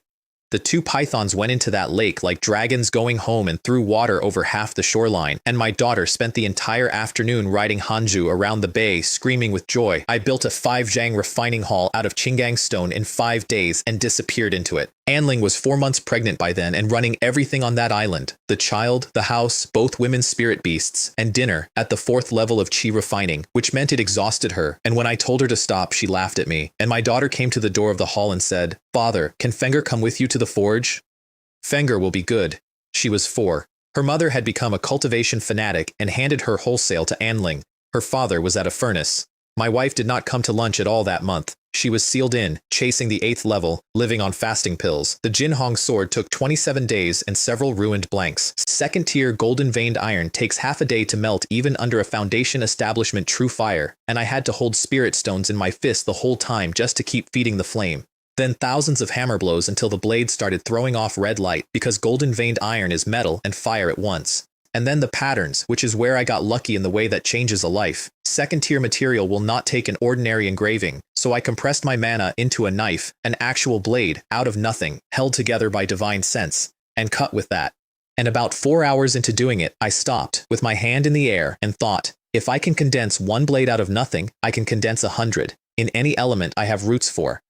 I called it the throwing knife technique, and it is the single most useful thing artifact refining ever gave me, and it is worth more than the sword I was making at the time. My daughter cheered when the blade came out, because a red dragon of light was circling her father, and then I carried her outside and cut a boulder in half 3 li away at 3 times the speed of sound. My wife came out at the noise. She had made the 8th level. "Congratulations, husband," both of them said. "You're a 2nd-tier artifact refiner." I hugged both of them and declared 5 days off, and I actually kept it. 5 days of sightseeing on the boat, plus 1 2nd-tier black mountain bear killed in the time it takes to brew tea, whose demon core went to Jinhu. Then I made my mother a sword, the Flying Rainbow, 2nd-tier, low grade, and only 1200 jin, long and light, with color running along it. Fast, cheap on mana, and built specifically for a woman who cannot fight. I put rare materials into that blade for no functional reason whatsoever, purely to make it beautiful, because I wanted her to like it.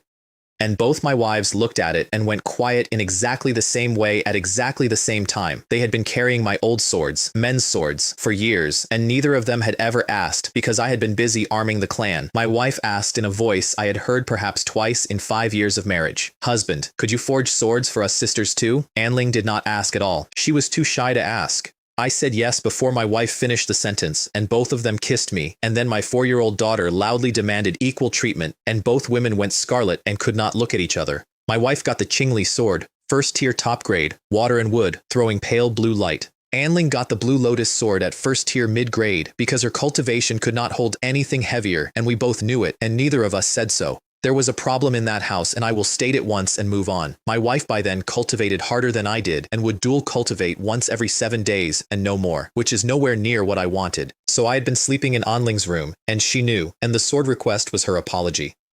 Her reason was pride. She thought power gained through dual cultivation was borrowed, not earned, and she wanted a foundation she had paid for herself. Anling's reason was the exact mirror: 5 spiritual roots. No chance at all on the ordinary road. So she took every shortcut she was offered and worked twice as hard on top of them. And I noticed, because you cannot help noticing, that as a maid, she would never have dared to want anything at all. People's hearts change when you give them somewhere to stand. The shields nearly broke me. I tried to build one out of 3 materials at once: golden veined iron, golden ironwood, and rhinoceros hide, and it was a serious, expensive mistake.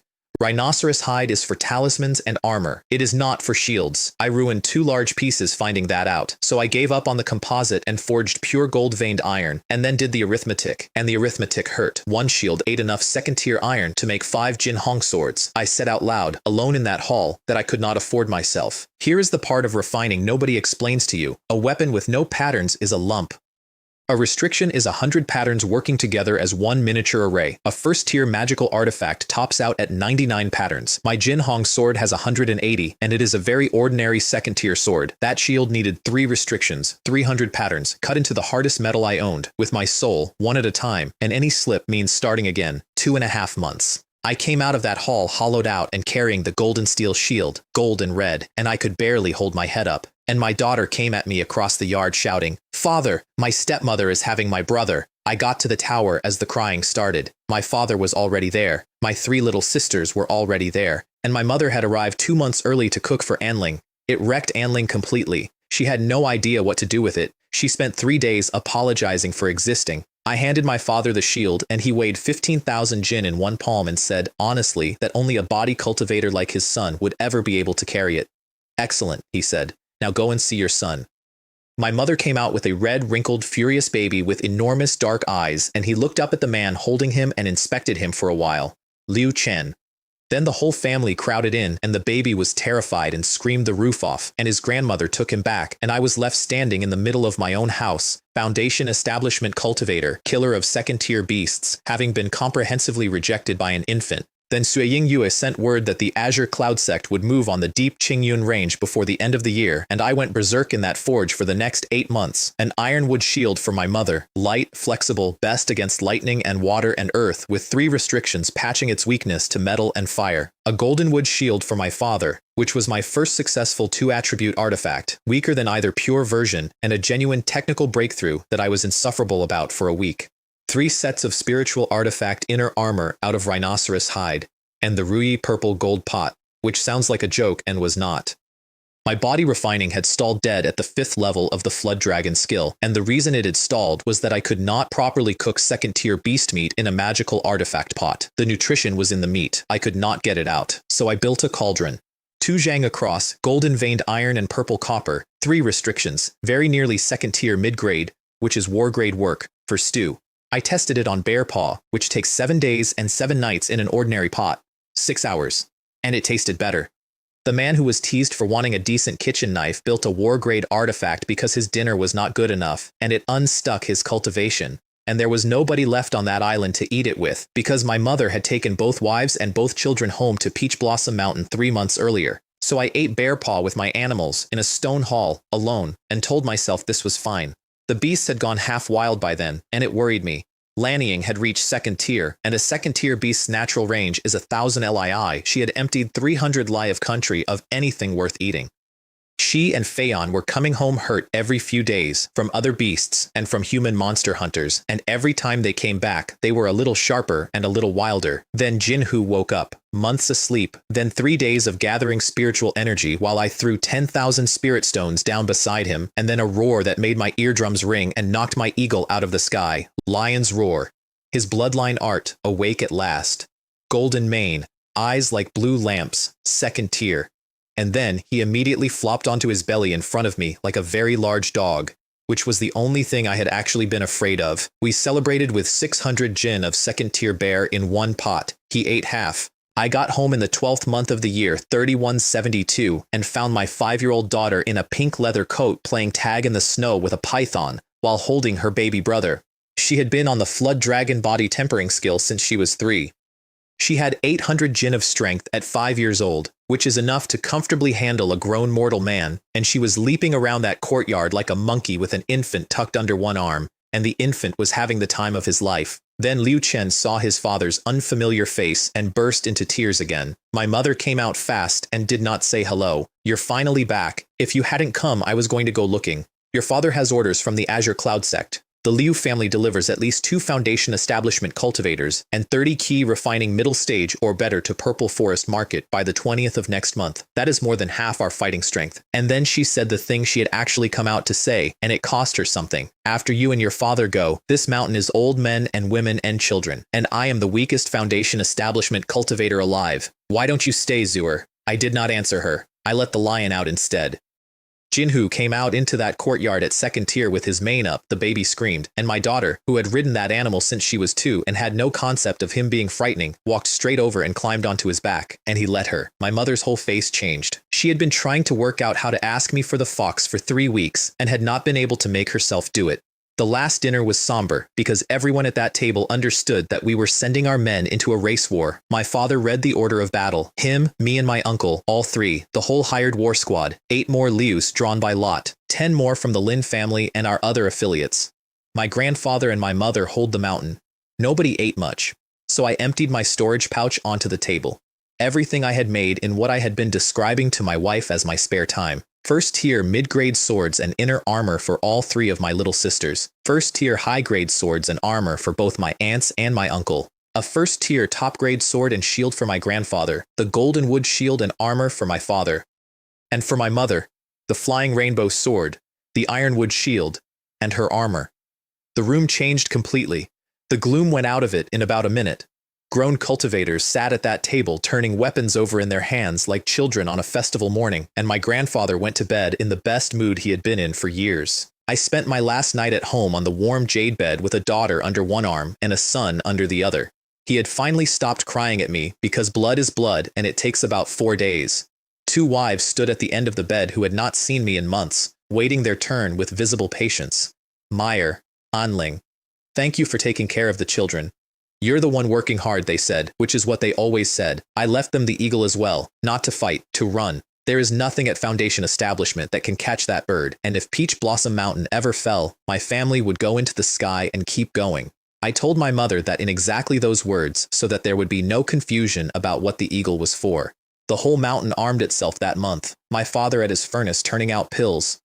My mother drawing talismans until she finished 15 2nd-tier ones and became, without announcing it to anybody, a 2nd-tier talisman maker. My wife laying 12 sets of 1st-tier top-grade formations across our ground. Alchemists, refiners, and every mortal who could not cultivate out hunting and mining to feed the rest. Then we got on the boats. 10th day of the 1st month, year 3173. My grandfather saw us out of the south gate, and for the first time in 130 years, my family went to war under its own name. Before that, we had always gone as an appendix to the Wu family, because the Azure Cloud sect does not register a mere Qi refining clan on its rolls. This time, the elders named the unit themselves, the Peach Blossom Mountain Team. We looked like an army. Standard armor, standard star iron longswords, 10 of us on clan-issued golden horn deer. It had cost a fortune to dress us, and it was worth every stone, because the way a unit looks on the first morning is most of what other units decide about it, and the 10 Lius were not filler. Every other clan sends its old men to a war like that. We sent our core, 4th elder, 5th elder, 6th elder, Liu Hong, 9th uncle, 13th uncle, 15th uncle, my uncle Liu Tao, and 3 brothers. The young ones fought to come, and their reason was not glory. Every time the sect strips its affiliated clans of their strong men, the heretics come for the empty houses, and the sect's anti-heretic teams can never guess where they will strike. Purple Forest Market was several times as full as I had ever seen it, and stalls ran the length of both sides of every street. Our shop was mobbed. Pills, talismans, and artifacts were nearly gone, and people were paying in raw spirit medicine and in cultivation manuals, because in the month before a war, the goods matter, and the money does not. My father made the call in about 4 minutes. Sell out the stock. Put every clansman we have on turning that collected medicine into pills and talismans and artifacts. And from this day, anything 1st-tier high-grade or better is barter only. No spirit stones. That is the morning my family stopped being a shop and became a war supplier. Then we queued for 5 hours outside the sect office with over 100 other Foundation establishment cultivators, including the Wu family's old ancestor, and not one of us dared grumble about it. Inside was a golden core late-stage cultivator in white named Zhang Qian, with 6 Foundation establishment cultivators flanking him, and one of the 6 was Shui Ying Yue, who grinned at me across the whole hall like we were at a party. His speech was 2 sentences: fight well and the sect will reward you richly, disobey and the sect will punish you severely, then 32 merit tokens, 2 large, 30 small. Since my breakthrough, I had hit problem after problem, and every time I had gone to my father, and every time my father had not known either, because our clan never had a Foundation establishment cultivator before the 2 of us, and he had only been one for a few years. That is the real poverty of a small family, not the money. There is nobody upstairs to ask. The host was a Foundation establishment middle-stage woman named Wang Qiuyu, and the only reason a room that size turned out for a middle-stage host is that her Dao companion is a great perfection cultivator with a golden core in his future. I recorded her entire talk on a recording stone and got 3 of my own problems answered by accident, sitting still, in one evening. Then I took the floor and talked about body refining, because it is the thing I actually know, and I came out of that room having decided something. I could not keep working behind closed doors. I had to travel. I had to make friends. Every technical problem I had was already solved, somewhere, by somebody who would tell me over a drink. The trading afterwards was where the war paid for itself. My father did extremely well, and I was proud of him in a way I did not say. He had brought his own homemade second-tier healing pills, and on the eve of a war, healing pills are the scarcest thing in any market. He turned them into 130-year purple yang ginseng, then 2 second-tier blood bodhi, and 3 purple jade lingji. And then a white-haired Foundation establishment woman put out a second-tier high-grade blood bodhi and announced she would trade it for one thing only, a second-tier high-grade thunder soul fruit. She wanted late stage and she wanted it this year. I had 3 thunder soul fruits in my pocket. I had been sitting on them since Jile Mountain like a man with a secret. I walked over with an ice jade box. We swapped on the spot. We both went away delighted, and I am fairly sure we both went away thinking we had robbed the other one, which is the definition of a good trade. I sealed myself in and spent 3 days doing nothing at all except going back over my own road from the beginning, because you do not eat something like that with a cluttered mind. Then I swallowed it. Skin scarlet, sweat through everything, 3 days and 3 nights of my body being argued with. I came out at the 6th level of the Flood Dragon skill, over 70,000 jin.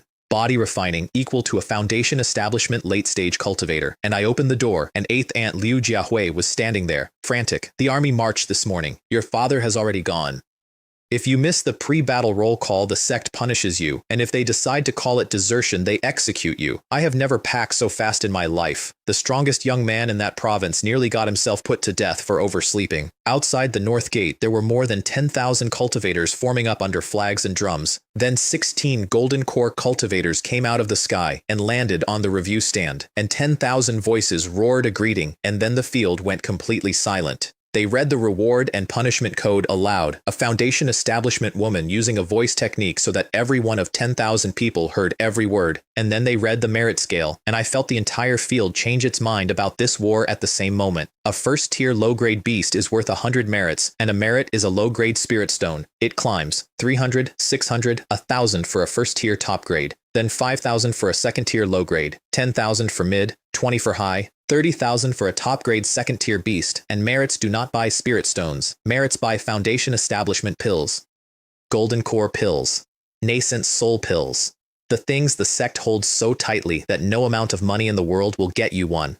I had come to that field resenting this war. I stood in it wanting it, and so did 10,000 other people, all at once, and that is the most efficient piece of governance I have ever watched anybody do. Then I saw Wu Xinyu across the parade ground in the Yunping Mountain Wu contingent, looking straight at me, more beautiful than she had been, and there was grief in her face, and she did not look away. We had run market stalls next to each other in Yunping County when I was 17. We were never formally courting. Nobody who saw us was in any doubt.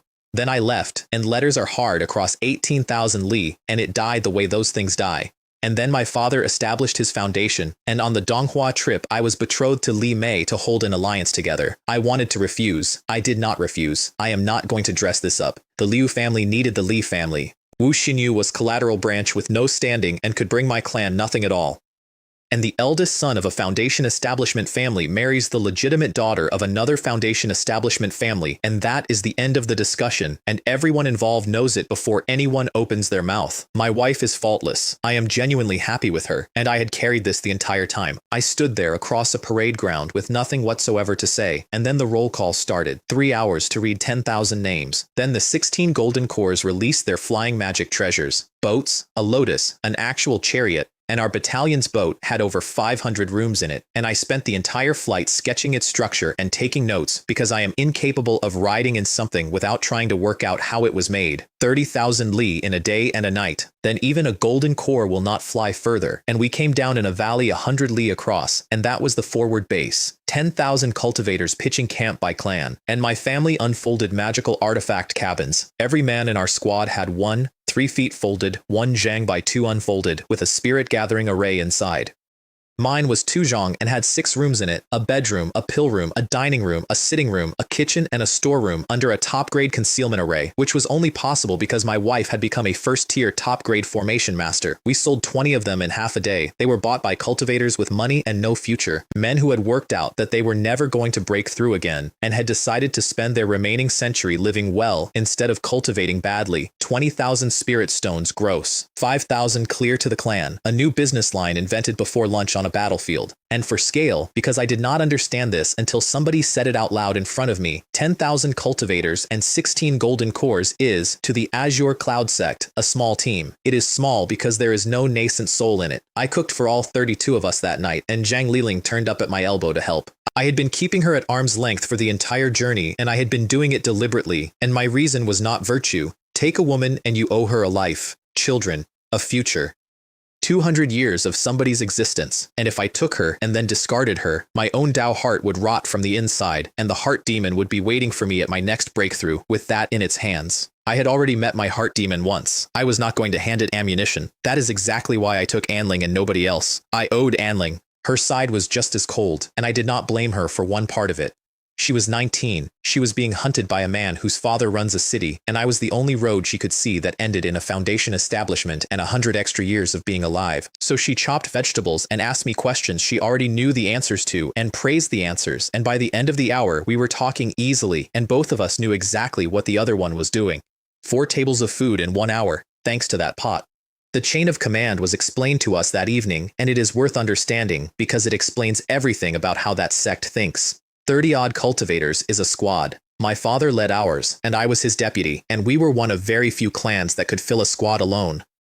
The Wu family could only manage half a squad and had to be merged with strangers. 10 squads is a company, and a company is always commanded by sect men and never by clansmen, so that nobody can favor his own blood. 10 companies is a battalion under 2 golden cores. We were 3rd Battalion, 5th Company. Our company commander was Li Weijian, white hair, young face, a genuine sword cultivator who had once been ranked 295th on the Azure Cloud sect's Foundation establishment power list out of tens of thousands of names, which is a staggering thing to have been. Then an injury wrecked his foundation and he failed his golden core, and now he commands a company of clan levies on a frontier. His deputy was Liu Changxu, Foundation establishment great perfection, and famous throughout that army for exactly one thing, which was being beautiful. Her story came out over the following weeks, and I refused to tell it as a joke. She had no background and no backers, so she became a nascent soul cultivator's concubine in order to survive. He died on a sect operation. His legal wife, a golden core late-stage cultivator, had been squeezing her out ever since, and finally got her posted to a front line to be rid of her. She is not a fighter. Illusions and dual cultivation are all she has. Everything she is was paid for by a dead man, and the woman who owns his estate wants her dead.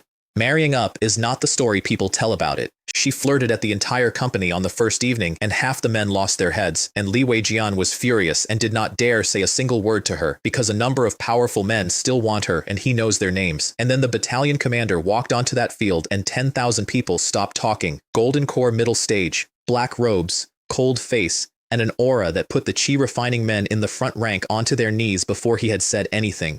Sukai. Remember that name. It is the most important name in my life that is not a blood relative. He had taken this posting on purpose. I found out much later exactly why, and it is this: he had come to look at me. He spent that first evening on the review stand watching his new company, and what he noticed, The only thing he ever told me he noticed was that the young Liu cultivator did not lose his head over Liu Changxu like every other man in the field. That is what got me a master. Not the sword, not the body, not the soup, not staring. His speech was short. We strike first so that the beast tide never reaches your homes. The rewards are fair. Disobey me, and I will punish you personally. Afterwards, every foundation establishment man in the company drifted toward the two company leaders because that relationship decides who gets sent where, and where you get sent decides whether you go home. Liu Changxu looked me over and said, "Little brother, how old are you?" Reporting to Sister Liu, 24. The entire group turned round, and she stopped smiling for about 2 full seconds, which I understand was rare. 24 landed on that group like a dropped brick, and I watched 2 experienced people do arithmetic in their heads at the same time. Sect-raised prodigies with single or dual spiritual roots, fed resources from childhood, breakthrough at about 27. A boy out of a frontier clan had done it earlier than that, and my breathing was too steady, which means no pills, which means whatever was standing next to her had done it the hard way. Li Weijian arrived at the same place. He had been a prodigy himself once.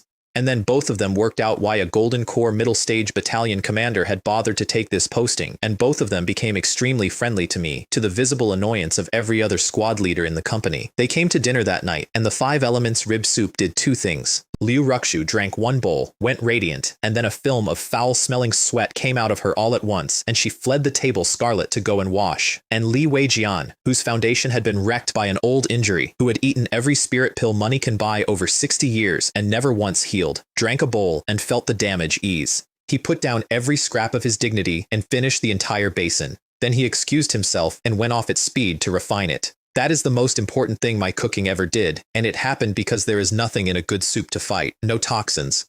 No violence in it. Nothing your body has to survive before it can use it. It goes in cleanly, which is more than a second-tier pill can say, and it reaches old injuries that pills cannot. Its one flaw is that it does not keep. I was already experimenting with second-tier ice jade bottles to buy myself a month. The 3rd Battalion, 4,000 cultivators, went north on the right flank.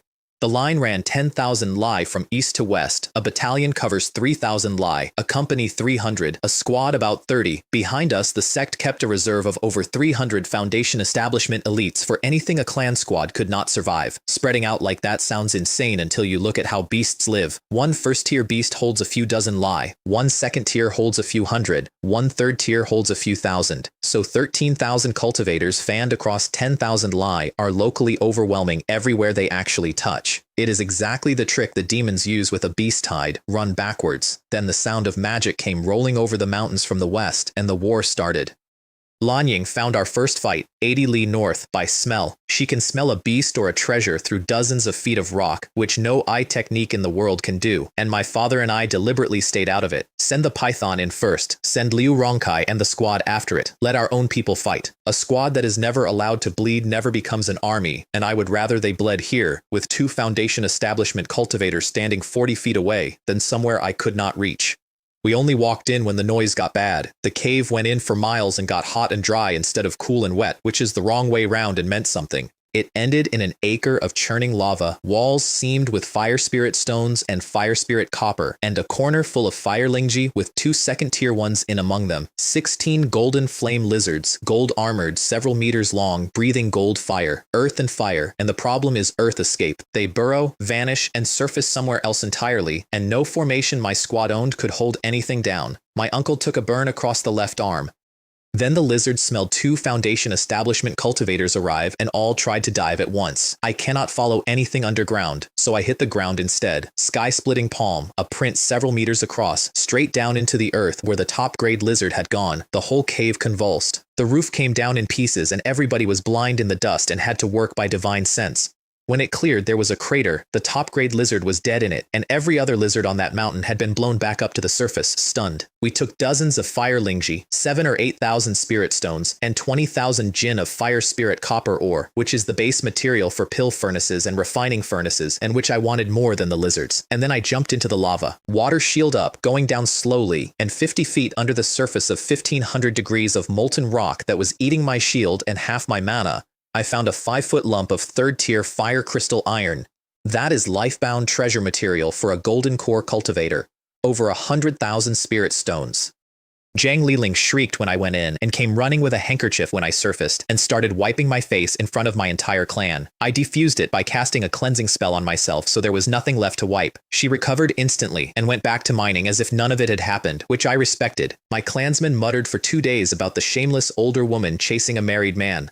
Not one of them knew she was 19. Only my father knew, and my father's entire position on the matter was, marry as many as you like, as long as it does not cost you your future. The next 200 li were bulls, 19 golden-eyed unicorn bulls under a second-tier leader, which ran, and which we chased for half an hour and pinned on a slope, where they formed up properly, 3 top-grade and 5 high-grade ringing the weaker ones with the big one behind. My father kept the chi refining squad well back because a second-tier bull's light swords would have erased them without noticing. I opened with the bow. The leader dodged the first arrow, and the arrow went clean through the high-grade bull standing behind it. The second took another through the neck.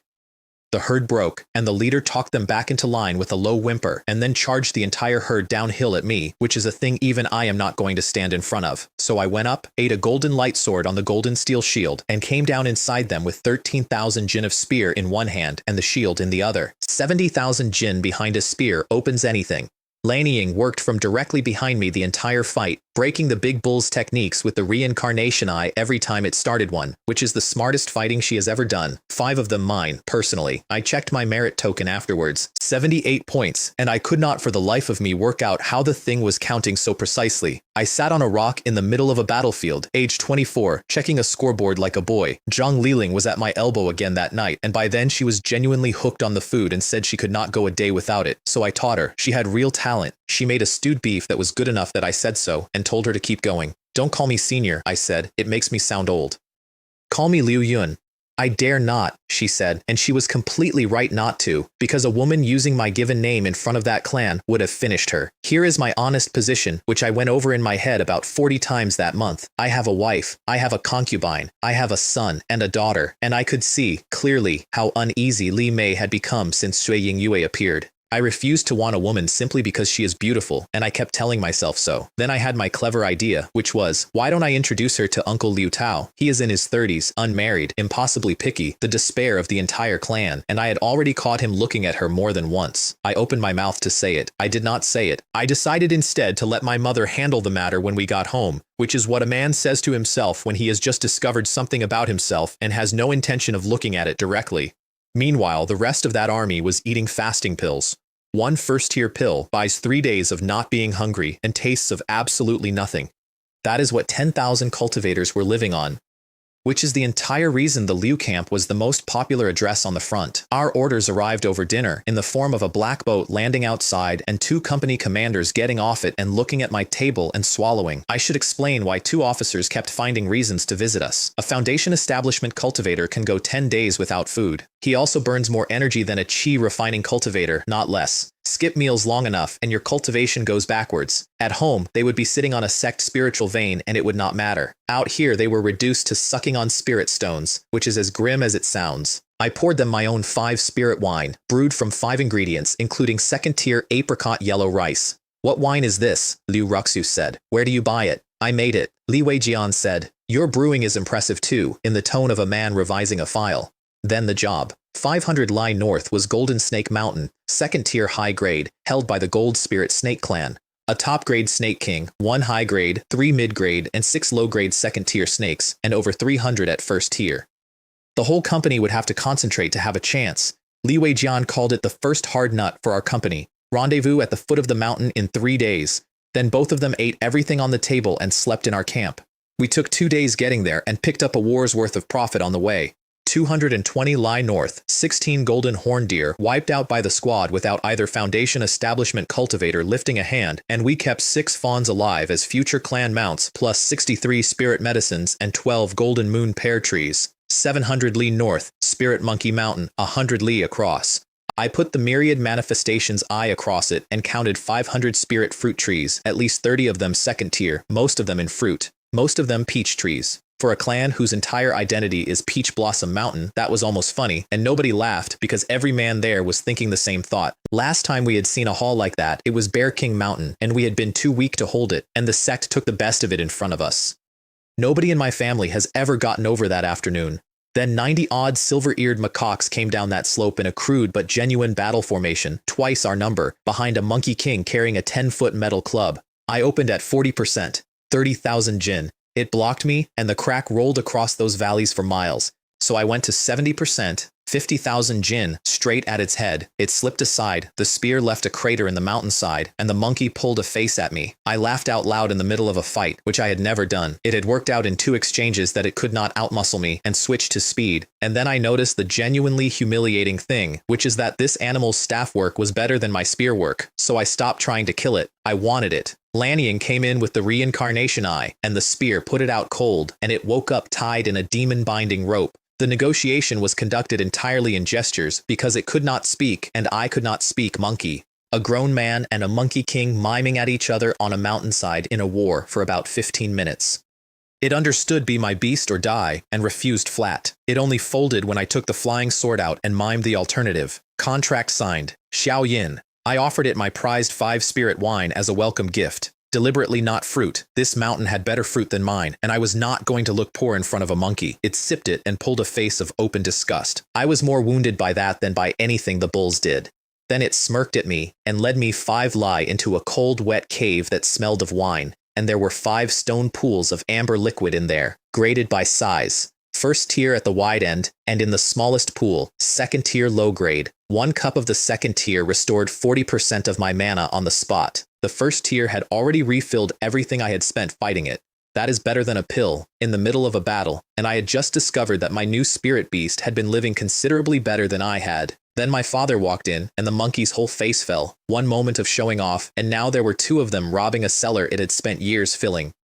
It glared at him until I explained this was my father, and then it glared at me instead, which is when both of us worked out what we actually had. That monkey is a plant master and a wine master. As long as it lives, the Liu family has an endless supply of both. We split the low-grade wine half and half and packed out every drop, and it did not dare object.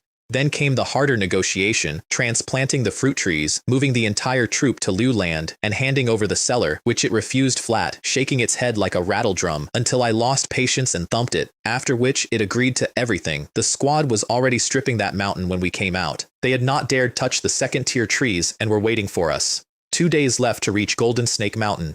32 second-tier fruit trees came off that mountain, and enough ripe fruit in 1 afternoon to carry all 3 of my clan's foundation establishment cultivators to middle stage.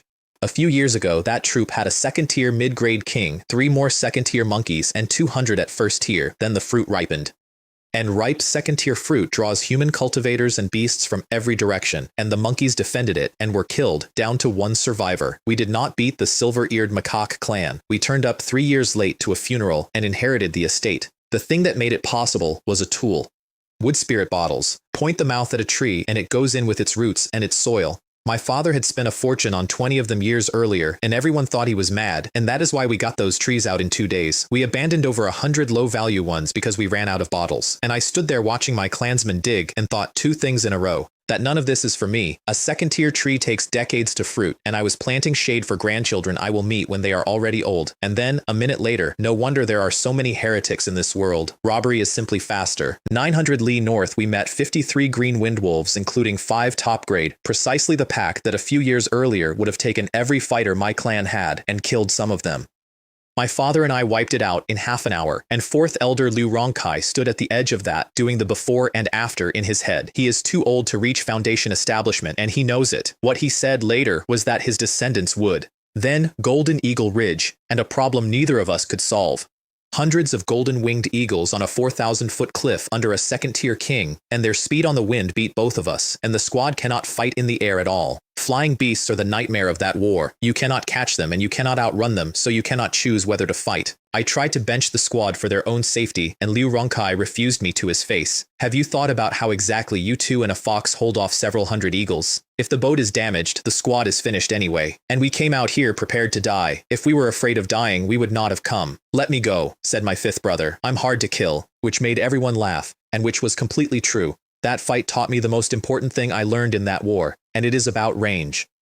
My father flew the boat at a distance he judged exactly. inside the reach of my bow, outside the reach of the eagles, and I killed one eagle per arrow until the flock came apart. Then the king split it into 3 and came from 3 sides, and even a 70,000 jinn body cannot keep drawing that bow. So I put the bow away and sent out 2 flying swords at once, which I could only do because years of purple soul flowers had pushed my divine soul to middle stage and my divine sense past 4 li. And here is the principle, and it is the whole war in one sentence. A higher tier fighter sees further, so his attacks reach yours, and yours do not reach him. That is what fighting above your level actually means. Not strength, distance. Those eagles had tremendous power and could not touch anything, and afterwards my father and I were laughing at ourselves for how carefully we had approached it.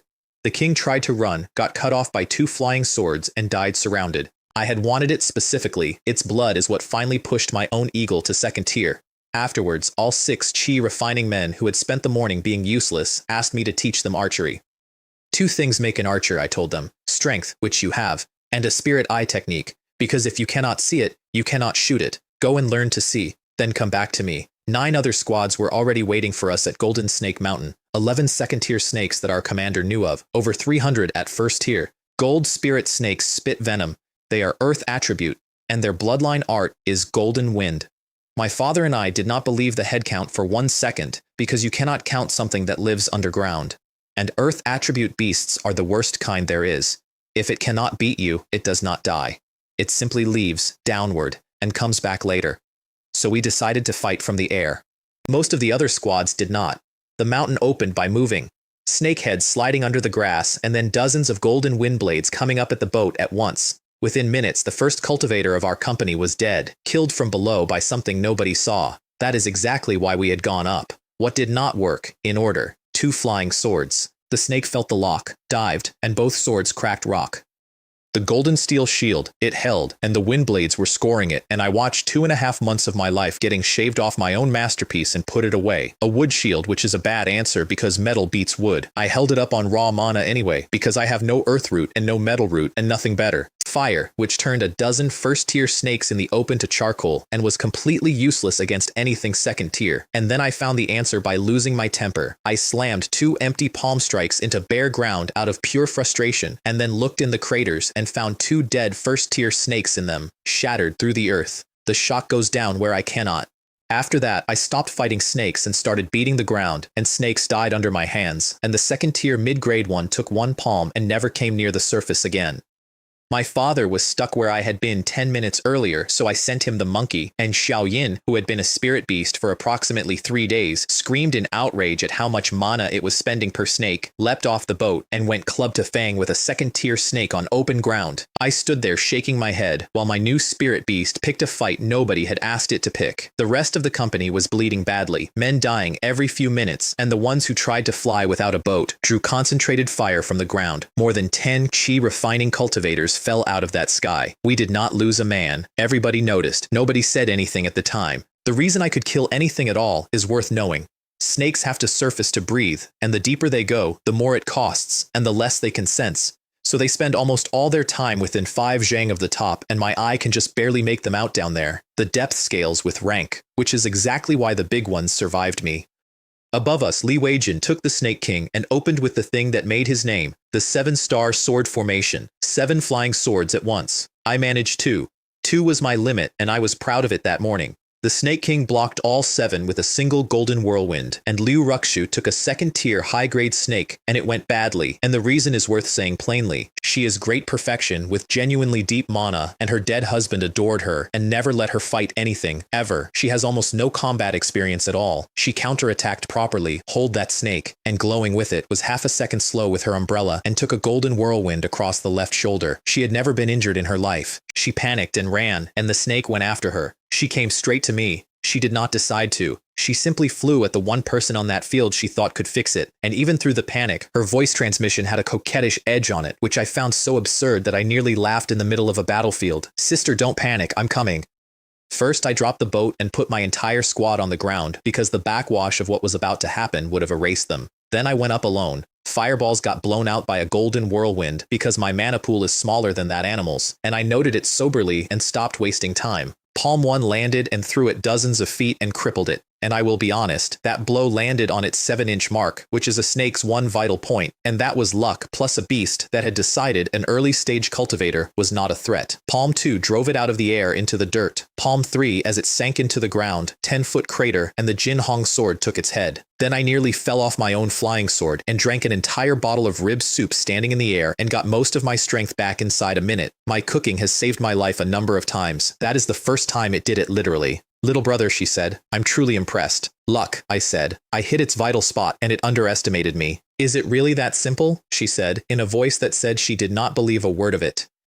Then I handed her a bottle of the soup and told her it would close the shoulder faster, and she took one sip, and I watched the wound start to knit while she was still holding it. She did not say anything at all for a while after that. She drank the whole bottle in one go and asked for more. I was startled enough by her capacity to hand over 2 more, which vanished into her storage pouch before I had finished the sentence. Then she remembered her shoulder and went straight back to being helpless. Ouch! Look how much blood. I could see perfectly well that it was a flesh wound. I played along anyway.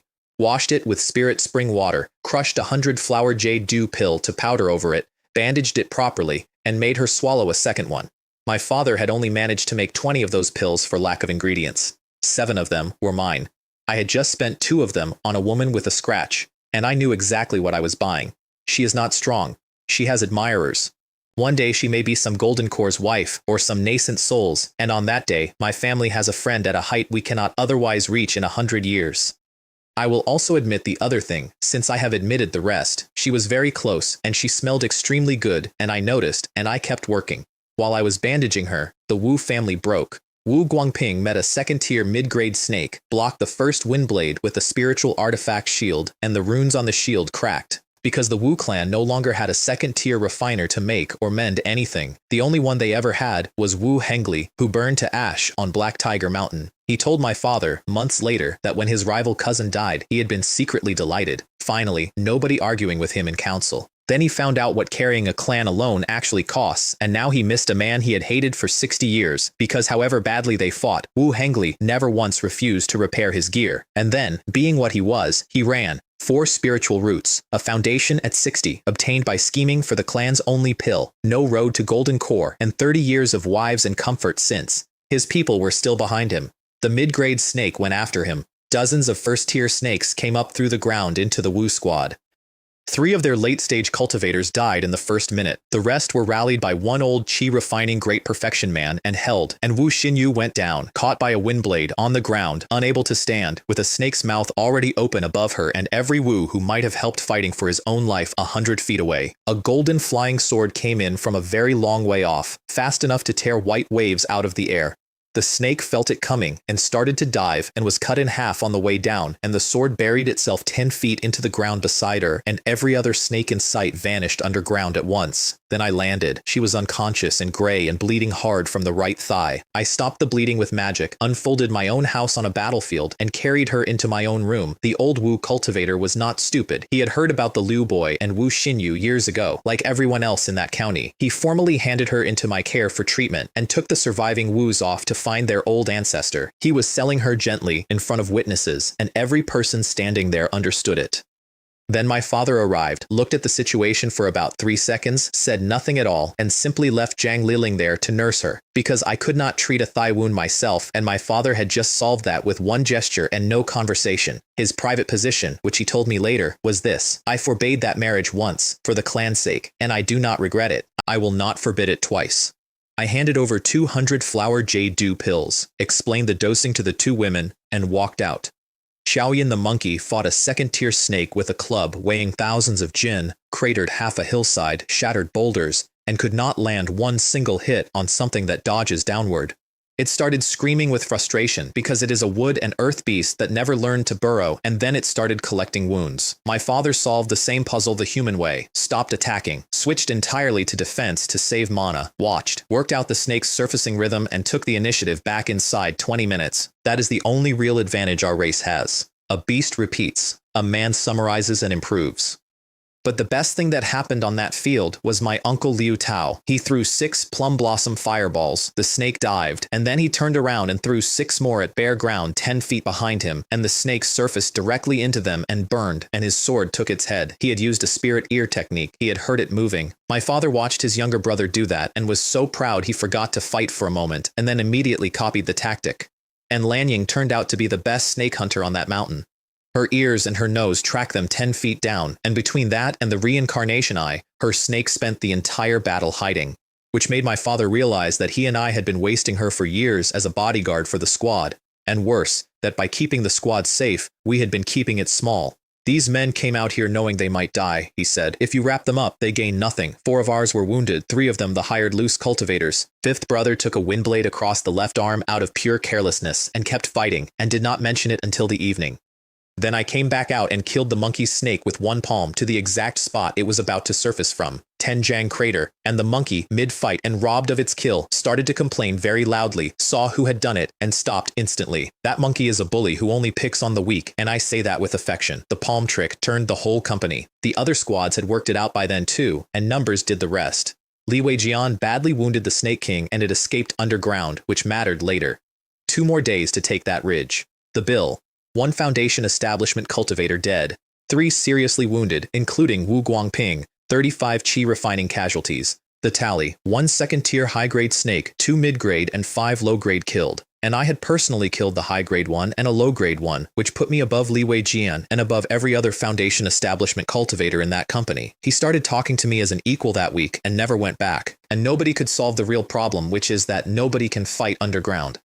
We had 2 Foundation Establishment men with earth roots who could burrow, and both of them flatly refused to go after the king. We can escape underground, they said. We cannot fight underground. Liu Changxu offered the only idea in the room, remembered from something her husband once said, a spirit medicine called demon-attracting grass. Nobody present had ever seen any. So we gave up on the king and divided the loot instead, and the loot was extraordinary.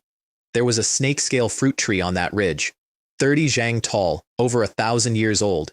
It fruits once every 300 years. It was standing there with 28 ripe fruits on it. Snake-scale fruit breaks bottlenecks, cleanses your marrow, reshapes your body, and improves your odds at golden core. 1 fruit sells for 20,000 spirit stones, and mostly cannot be bought at all. A golden core cultivator would have wanted that tree. Li Weijian ruled the split himself. He, Liu Changxu, and I take 3 each. Every other Foundation Establishment cultivator gets 1. The tree goes to the sect and the contribution points are shared out, a 24-year-old from a frontier clan taking a commander's share.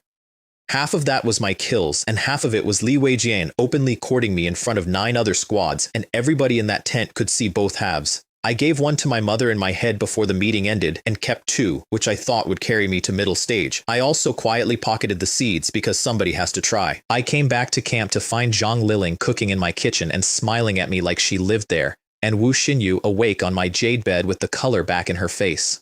"Brother Yun," she said. And for about 2 seconds, I was 19 years old behind a market stall in Yunping County. She told me she was being taken home. I told her she should go, that a war camp is no place to heal a leg. Then I put 3 bottles of first-tier top-grade 5-element soup on the table, and a bottle of healing pills, and 8 top-grade spirit fruits in an ice jade box, and she refused them, out of pride, and stood up too fast to make the point, and tore the wound open, and cried out, and fell into my arms, which is when my father and Wu Guangping walked in.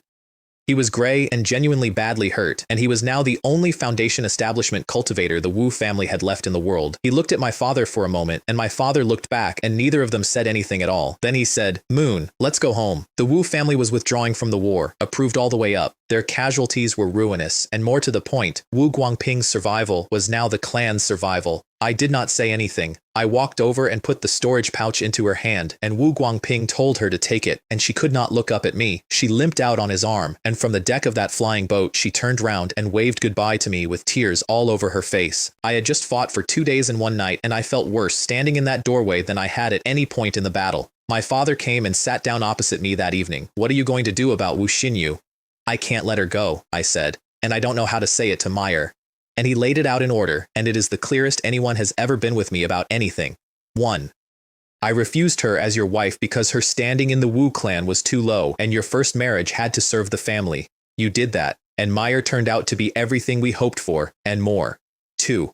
From now on, I will not stop you bringing any woman into that house, provided she is decent and will not set it on fire. 3. The thing that will decide the rest of your life is whether you can keep your women at peace with each other. Get that right and it carries you. Get it wrong and it is your nightmare. Every day, forever. Think it through. Tell me what you decide. Your mother and I will back you completely. And the reason he would not forbid it, which he did not say, and which I understood anyway, a father gets to choose his son's partner exactly once. Do it twice, and you do not have a son anymore. I did my own arithmetic afterwards, and got nowhere. Anling had been easy because she and my wife grew up in the same rooms and know each other's tempers to the hour. Wu Xinyu knew neither of them and would have to be fitted into a household that already worked, so I decided to leave it until the war ended. Then I walked into my own dining room and Zhang Liling was laying my table. If Wu Xinyu was the pure one and my wife was the lady of a great house and Anling was the girl from a poor one, then Zhang Liling was a vixen and she was wearing a mask that made her look middle-aged and she was still the most dangerous thing in that tent. She had taught herself my favorite craft purely in order to stand next to me. I could see the entire strategy laid out like a formation diagram and it was working anyway.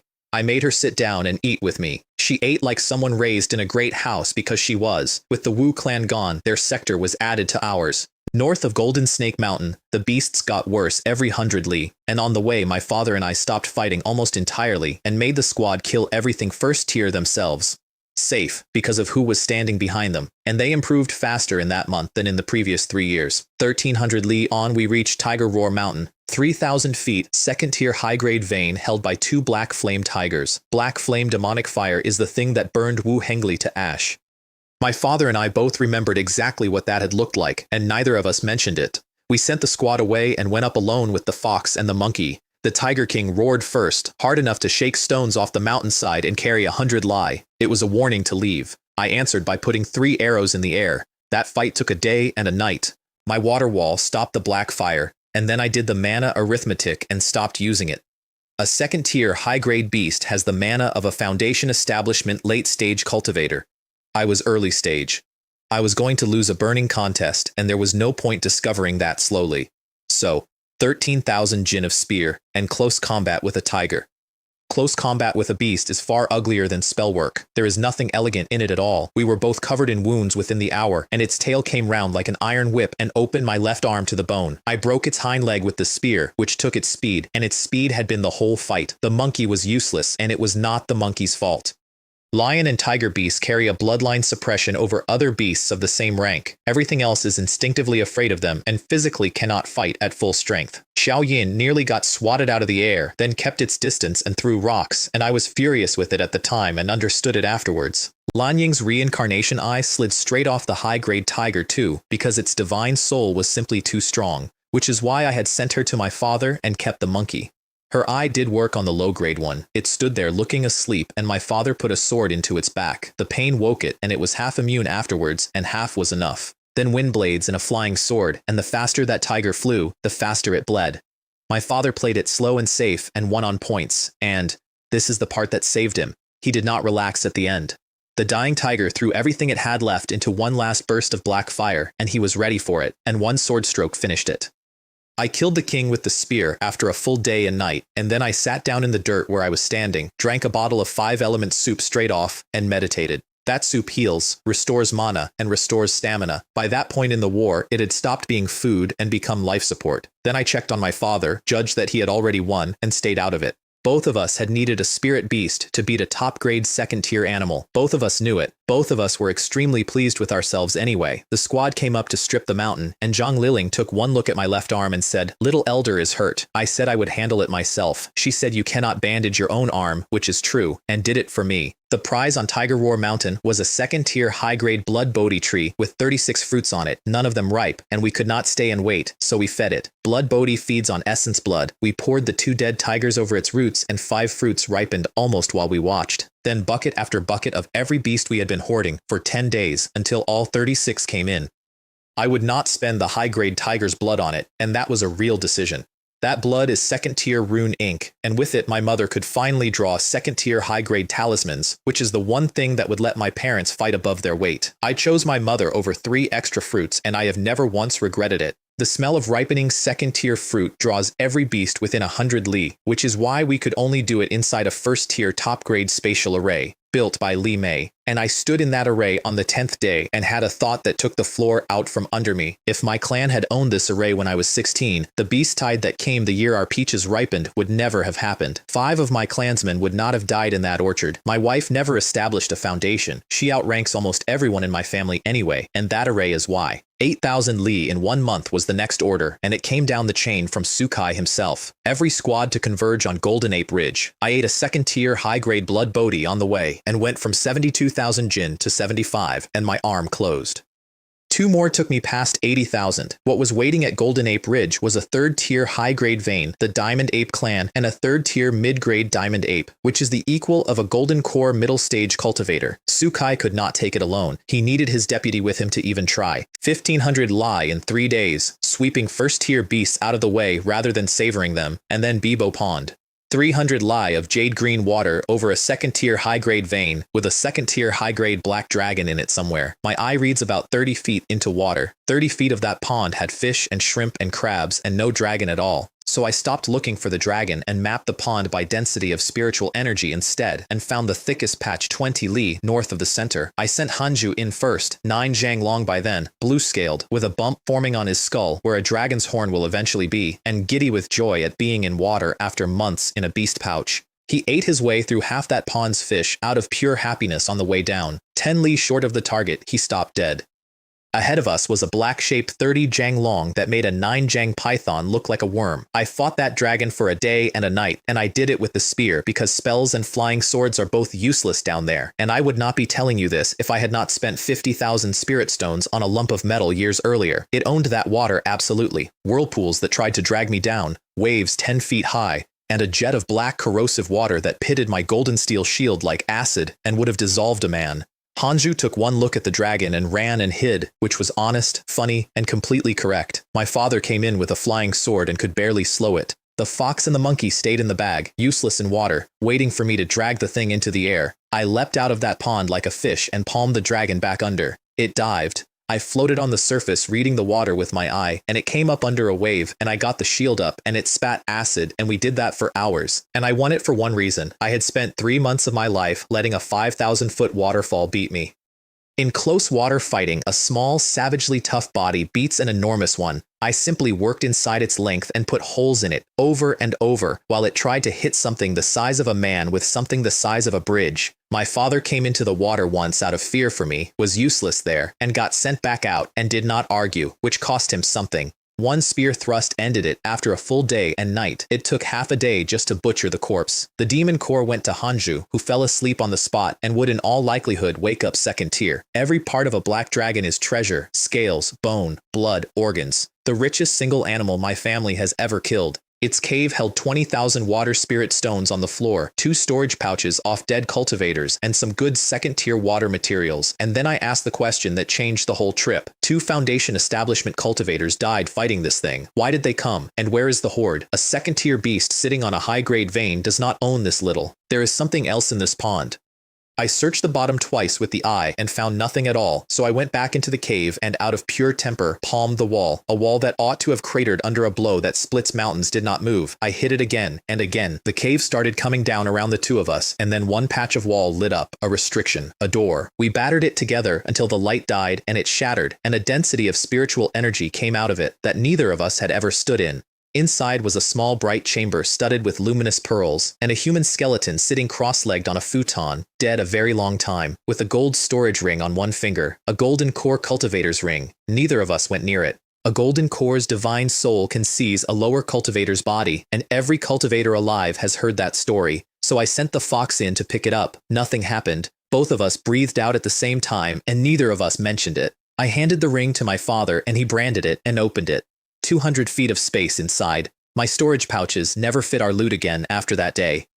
120,000 low-grade spirit stones, 11,000 mid-grade, and 6 high-grade, the first high-grade stones either of us had ever held. 13 jade slips, and 3 of them mattered. The fiery cloud-burning heaven skill. Profound rank, high-grade, cultivable to golden core great perfection. That one solved a death sentence nobody in my family had said out loud. Our Fire Lotus Sword art stops at Foundation Establishment late stage. My father and I had both been walking steadily toward a wall with nothing on the other side of it, and neither of us had mentioned it to the other for years. My father switched to it. I did not, because it is built for a single fire route, and I am water, wood, and fire, which is exactly why I kept looking, and which is the only reason I eventually found something better. The colorful cloud chasing moon technique, a profound rank escape art, and escape had been my single worst weakness since a leopard nearly killed me on Gile Mountain, and a record of divine craftsmanship and a travelogue, which I valued more than any of the treasures and which my father did not understand at all.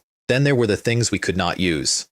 A third-tier mid-grade sword, a third-tier shield, a flying boat, a third-tier furnace. The two of us stood in that little bright room with dry mouths, holding magic treasures that we might not live long enough to be worthy of. I still own 2 of them. It took 16 years. My father turned serious before we left, in a voice I had heard perhaps twice. Nothing about this golden core or anything in this ring is ever spoken of.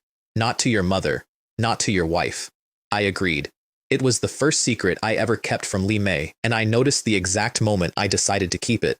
Then we agreed on the lie we would tell the clan, and my father laid out what he intended to do with the fiery cloud technique, rename it, and give the clan only the portion below Foundation Establishment, and keep the complete text in the family's secret vault. Then we buried the golden core's bones in a pit, stripped the chamber down to the furniture, and pulled the formation plate out of the wall. A third-tier 8 gates locking void array. That is why my eye could stand 3 feet from that room and see stone.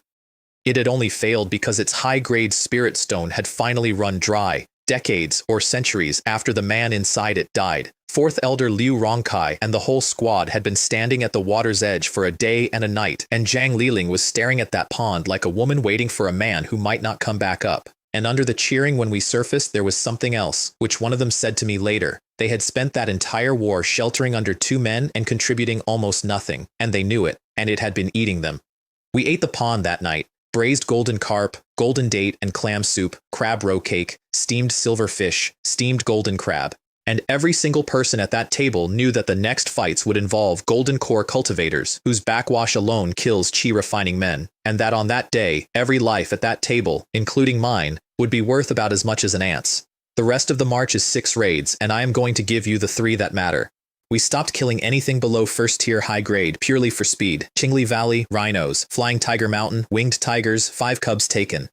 Steel fang pigs. A bloodbat cave in Thousand Blessing Mountain that my father and I forced together and cleared out for 18 blood bodhi fruits. Green windwolves in Yellowstone Valley. The first thing that matters happened at Tianzhu Peak, and it was crow feather eagles, and there were simply too many of them. A late-stage cultivator of the Liang family, one of our affiliates, was killed. The squad's first loss of the entire war after 8 months. Everyone went quiet and stayed quiet for 2 days. And the Eagle King, which was clever, took its people and left, and then hung at a distance waiting for us to go so it could come home. The second thing was funny, and it is the truest picture of that army I can give you. My squad had become so rich that men were eating cheap loot or throwing it away purely to free up space for better loot. Their single loudest complaint for weeks was that they had not brought more bags. Several of them were within reach of a foundation by then, men who had joined that unit expecting to die as free labor. And the third thing was a deer. 5600 Li North, a golden horn deer herd with a 2nd-tier high-grade stag, a mid-grade, 3 low-grade, and 130 first-tier. Any other squad on that line would have called for 2 more squads. We took it alone, because of me. I killed the high-grade stag, and the herd got away. All of it. Because that stag spent the last 4 minutes of its life buying their escape and never once tried to save itself. I was not angry. I stood there in an empty valley and thought, everything that is still alive out here is alive because it knows exactly when to run. Then we ate a whole deer, and I cooked for a squad that had been fighting for 8 months and was worn straight through because food was the only thing left that worked on them. Golden Ape Mountain had a sect camp 30 li across sitting 100 li out from it under a 5-colored dome, a 3rd-tier 5 elements heavenly gang array, and at the gate we were greeted by a handsome Foundation Establishment cultivator of about 30 who introduced himself as the 5th disciple of Immortal Master Sukai. Both of us were quietly astonished. A Golden Core's own disciple, standing at a gate, greeting squads as they came in. He was standing at that gate because his master had sent him to have a look at me. I did not find that out for another year. We spent an absolute fortune on the welcome banquet deliberately. Every dish second tier, started a day early. Ingredients alone worth thousands of spirit stones and worth 10 times that once cooked. Li Weijian, Liu Ruxu, Su Yu, and every Foundation establishment squad leader in the 5th company at one table. And halfway through, Li Weijian pointed his chopsticks at a dish and asked what it was. My father and I killed a black dragon not long ago, I said. That one's made with the liver, and the entire table stopped moving. How, somebody said, is the Liu family this strong? The answer to that question is boring, and I gave it anyway. Most squads on that line had 2 Foundation establishment early stage men, so they only attacked groups led by 1 second-tier low-grade beast. Anything worse meant calling for help or walking around. We were not different because we were brave. We were different because of one man, and I was sitting at the table. Then Li Weijin confessed something. He had known about the black dragon in Bibo Pond. He had deliberately left it alone because nothing in that pond was worth risking a Foundation establishment great perfection life over, and then a father and son from a frontier clan went in and killed it. I'm 160 years old, he said, and this is the 2nd time I have tasted dragon liver. The last time was 50 years ago. Liu Ruxu had never eaten it at all. Her husband was an ascetic who did not care about food, and a Foundation establishment concubine ranks too low to be served the good things in a nascent soul's house. Even Su Yu, a Golden Core's own disciple, nearly lost his composure over a plate of thin crimson slices. Nobody bothered with speeches. My father said one line, Li Weijian answered with one, the cups went up, and then a room full of Foundation establishment cultivators ate like dockhands. Liu Ruxu raved about one particular dish, chewy, very rich, and asked what animal it came from, and I sat there for several seconds working out how to tell a Foundation establishment great perfection cultivator that she was enjoying a part of a black flame tiger that I was not going to name at that table. I told her it was tiger. She was satisfied. Everyone else at that table was watching me not answer and enjoying it enormously. They also worked out, over the 3rd cup, that the 2 tiger roar tigers had been ours as well, and Li Weijian revised his estimate of my family upward for the 3rd time in a month. Everyone left early, not rudeness. The food was strong enough that all of them needed to go and refine it. My own accounting on that meal, 1 dinner, 1 month of cultivation, 500 jin of body strength, and that is my final word on why spirit cuisine is unfashionable. It is not weaker than pills. It simply will not keep. Golden Ape Mountain was the largest thing I have ever stood inside. Over 3,000 sect cultivators under Su Kai against the Diamond Ape clan, 1,000 apes of their own, and because a 3rd-tier ape is as intelligent as a grown man and can command other species, every 1st and 2nd-tier beast for tens of thousands of Lai. About 7,000 beasts on one field, over 100 Lai of battlefield, and the backwash rewriting the shape of the ground. And the sky had 3 floors. Above 10,000 feet were the Golden Cores, Su Kai and his deputy against a 3rd-tier mid-grade diamond ape, 5 zhang tall, with a black staff. Su Kai's 7 blue flying swords went round it like 7 falling stars, and it batted everyone away behind a mountain of staff shadows. Jin Linhai's 3rd-tier fire cloud got blown apart by 1 golden whirlwind, and the burning pieces fell, and cultivators and beasts fighting below who could not dodge burned. That is what standing underneath a Golden Core fight costs, and it costs it to your own side. Between 1,000 and 10,000 feet were the Foundation establishment cultivators and the 2nd-tier beasts. That was my sky. Below that, everyone else was dying. My own fight opened with a 2nd-tier diamond ape batting both my flying swords away with a golden staff, so I went to the spear, and the first clash of 13,000 jin against that club threw me 10 feet backwards. It went further than I did. That is not the point. Its body was very nearly as strong as mine, and that made me extremely happy. We fought from thousands of feet down to under 1,000, and every low-altitude fighter in that sector scattered out from under 2 things trading blows that flattened hills. It switched to spell work. I refused to switch to anything and simply kept hitting it, and it ended with the spear pinning it to the ground. My squad fought alone that day under Liu Rongkai in the 3 talents formation, which my family invented ourselves by trial and error with nobody to teach us. Against green wind wolves, it went like this. 10 odd defensive shields eat hundreds of wind blades, then hundreds of green vines come up and the wolves ignore them because vines look harmless. Then hundreds of fireballs arrive and every bound wolf burns, 20 odd dead in one exchange. Squads from other clans stopped fighting to watch, and 2 of the sect's own Foundation establishment men came over afterwards to ask about it. Battle formation lore is the most jealously guarded legacy any power has. The Azure Cloud sect does not teach it outside its core. Most affiliated clans fight in ragged bunches and always have. A frontier clan of 100 cultivators worked one out alone, in a courtyard, arguing. Then it failed. Diamond apes are metal and earth and wind. The vines got shredded, the fireballs died on earth walls, and hundreds of boulders came down on my people at once, and the formation broke, and Liu Changxu fixed it in the middle of the collapse. Switch elements. Hundreds of water spheres to break the earth walls, and 20-odd flying swords through the gap the instant it opened. 6 apes dead, 10 wounded, the rest running. That old man will never establish a foundation. He was the best commander on that mountain, and every sect officer who saw it knew. Up at 3,000 feet, Lanying was losing to a firefox, because for all the reincarnation I can do, she has no killing weight and she is bad alone.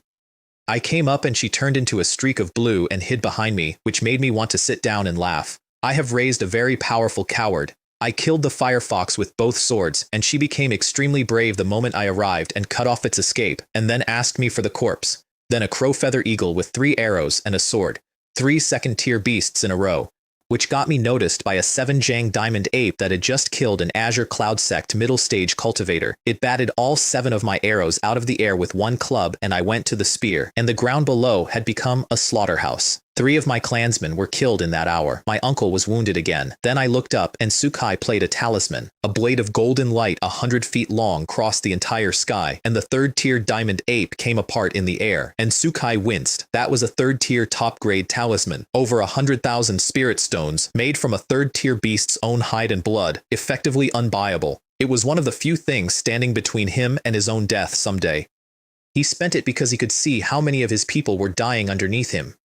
That is the first thing I ever learned about the man who became my master, and I learned it before I knew his name mattered.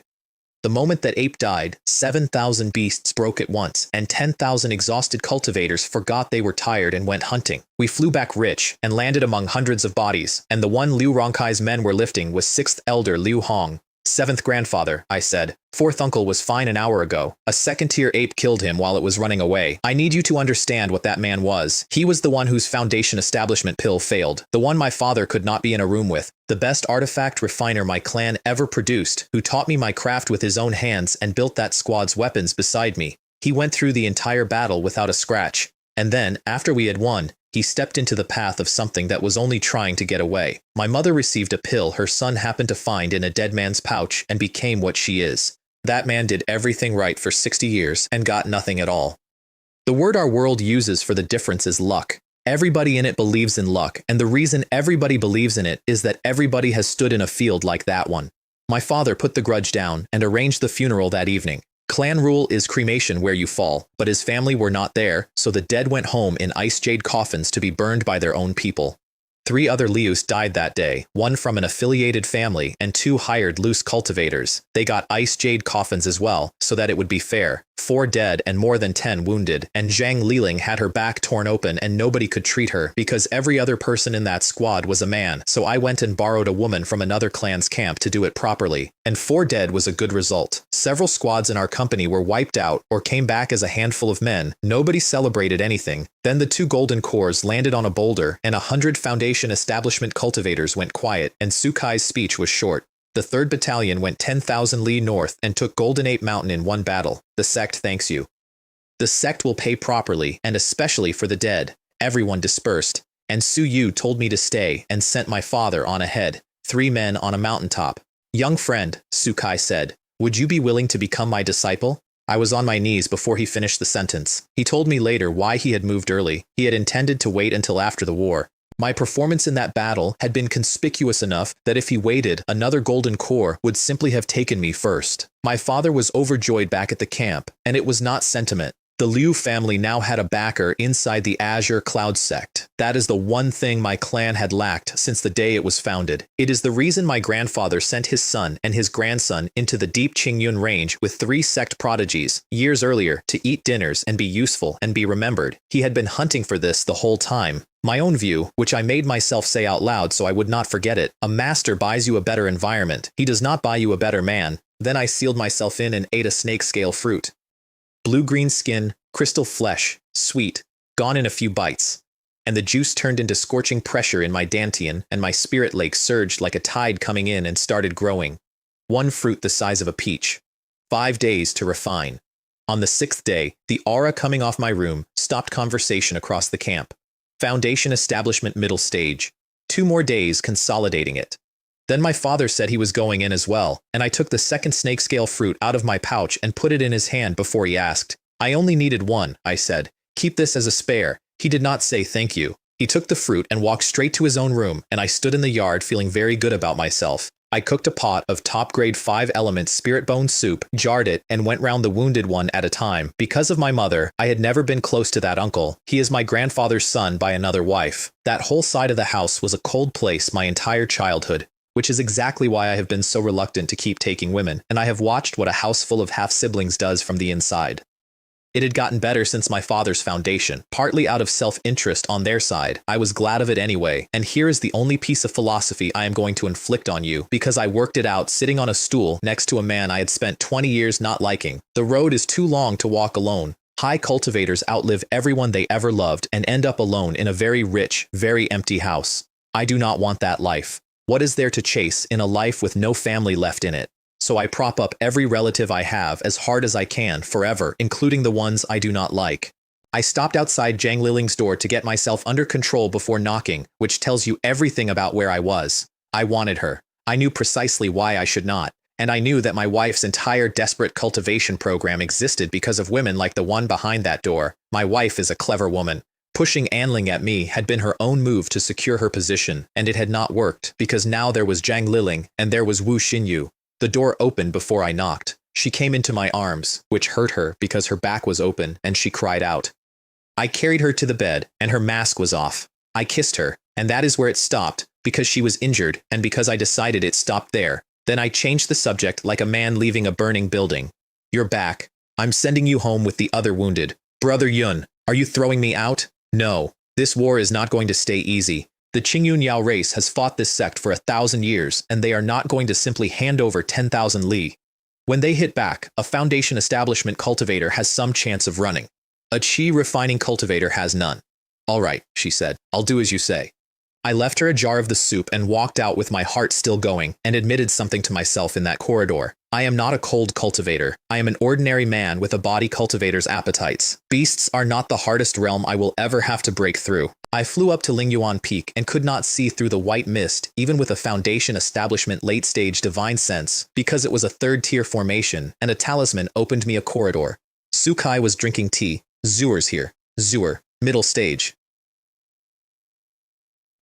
And then he told me the bad news over the cups, perfectly calmly, and broke my understanding of the world for the third time in a year. The reason nobody was advancing was that the Yao race were massing. 100,000 beasts already gathered at Huangxi Ridge, 20,000 li north, at least 20 third-tier beasts, and possibly a fourth-order demon king. And the number was still climbing. He looked at my face and smiled. Don't be nervous. The sect saw this coming. Reinforcements are already on the way. Then, as I turned to go, wait. A 7-inch flying sword floated across the room into my hand. The Golden Flame Demon Slayer sword. I used it once, he said. Consider it your master's gift for taking you as a disciple. A top-grade spiritual artifact handed over like a man passing the salt. I shipped my uncle, Zhang Liling, and 7 more badly wounded home on the transport. Then the whole camp worked for 2 weeks. Alchemists on pills, refiners repairing gear, the men with no craft drilling the formation, and me at a talisman table trying to get a golden armor talisman into every clansman's hand. Remember that, it matters in about an hour.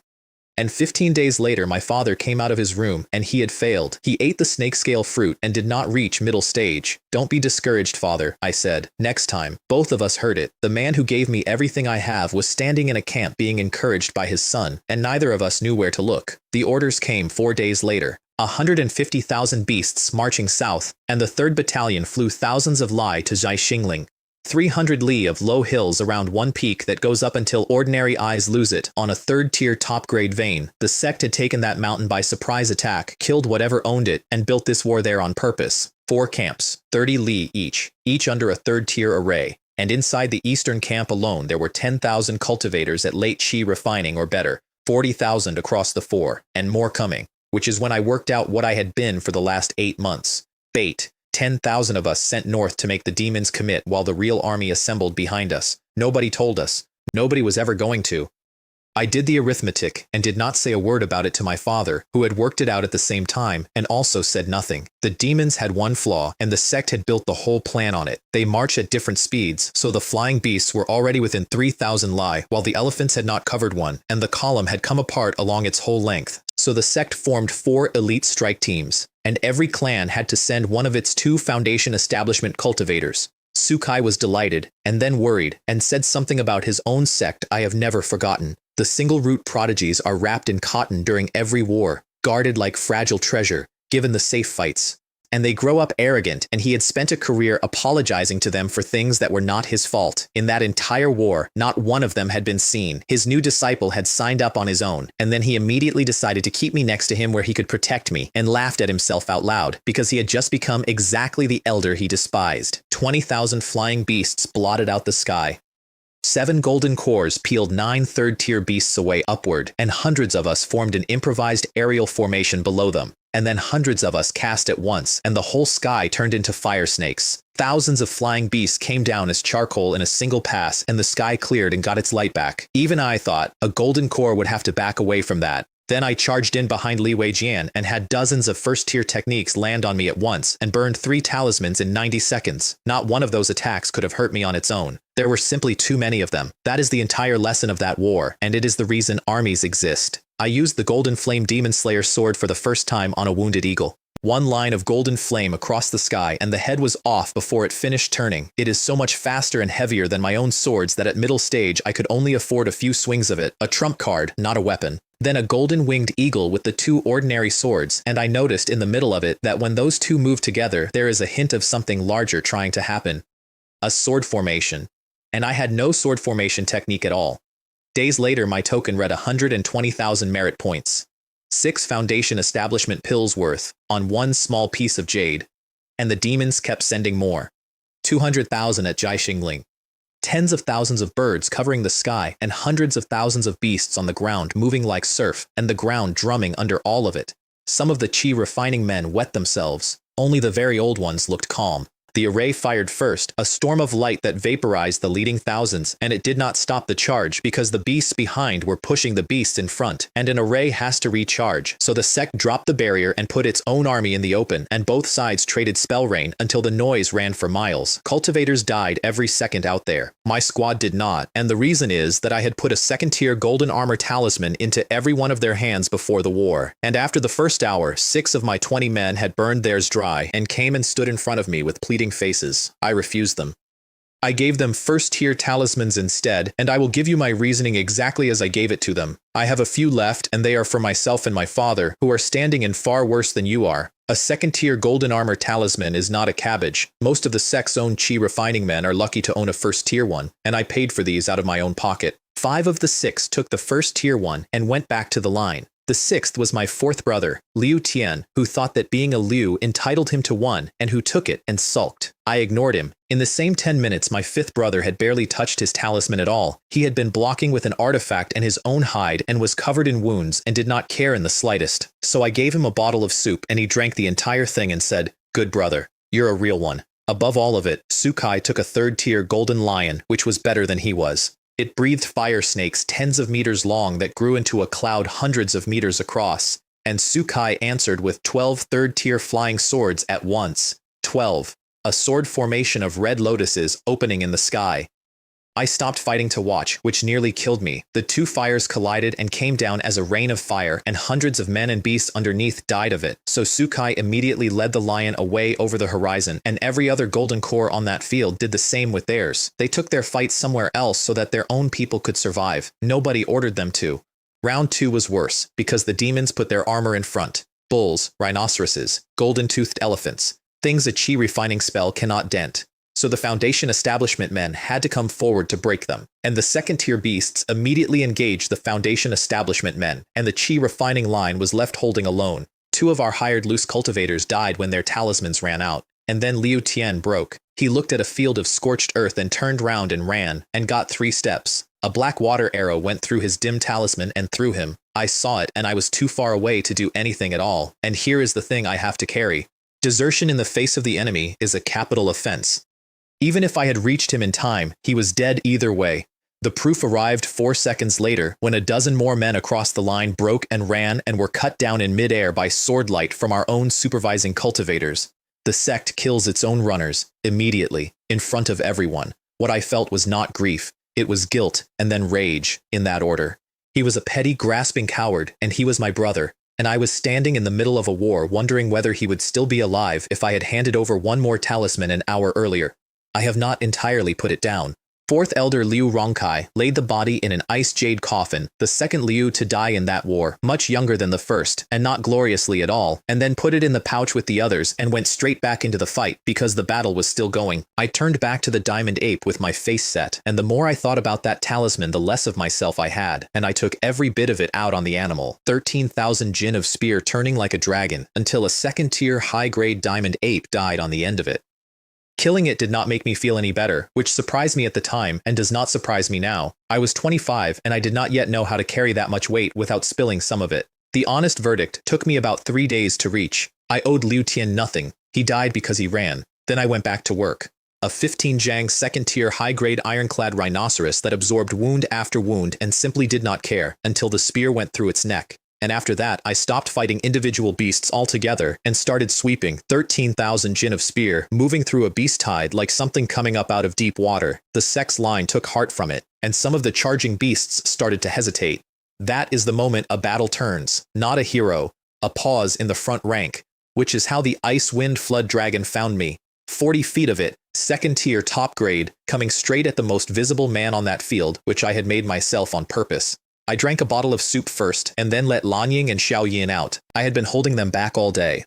A battle that size is decided by whoever still has something in reserve at hour 6. It threw pale blue ice spikes from 10 li out. I could not afford a Tenjiang firewall, so mine came out small, and the spikes nearly broke my talisman. So I went close because my mana loses and my body wins. Lan Ying played hide and seek with a 40-foot dragon for an hour and occasionally landed a reincarnation eye, which is exactly what she is for. The monkey was outclassed. Its wind blades left scratches. Its club only hurt. It got iced and backed off, and I did not blame it because I never expected the beast to win that fight. I only ever trust the spear. 3 exchanges in, I put the spear through its tail, a blow that would break a small hill, and it was annoyed, and then it got careful, and it got faster, and the whole thing stalled. 7 days and 7 nights. The sect's array let our men rotate out and rest. The demons had nowhere to rotate to, and burned down. Above us, the golden cores were still undecided. On the ground and in the middle sky, it was already over, and everybody knew it. I finished the dragon with the golden flame demon slayer sword in one stroke, and the hole where it had been was the breach the sect poured through, and the demon army came apart. Neither my father nor I enjoyed 1 minute of that victory. Of the 20 men in the Liu battle squad, 6 could still fight. Of the hired loose cultivators, 2 were left. Of the 10 men our affiliated clans had sent, 4 were alive, and 3 of those were gravely hurt. And 13th Uncle Liu Min was dead. 7th level, not brilliant, and with a real chance at a foundation one day. Which is exactly why he came. It is why they all came, including the coward. The clan sent its best men to a race war to buy pills, and that was the invoice. And I have to give you the arithmetic, because it is obscene and it is true. The clan was now going to win a great many Foundation Establishment pills on the merit that 2 Foundation Establishment cultivators had earned, and there were no longer enough people left alive who needed them. I will also admit this. After Liu Tian died, I started selling my second-tier golden armor talismans to my clansmen at a discount.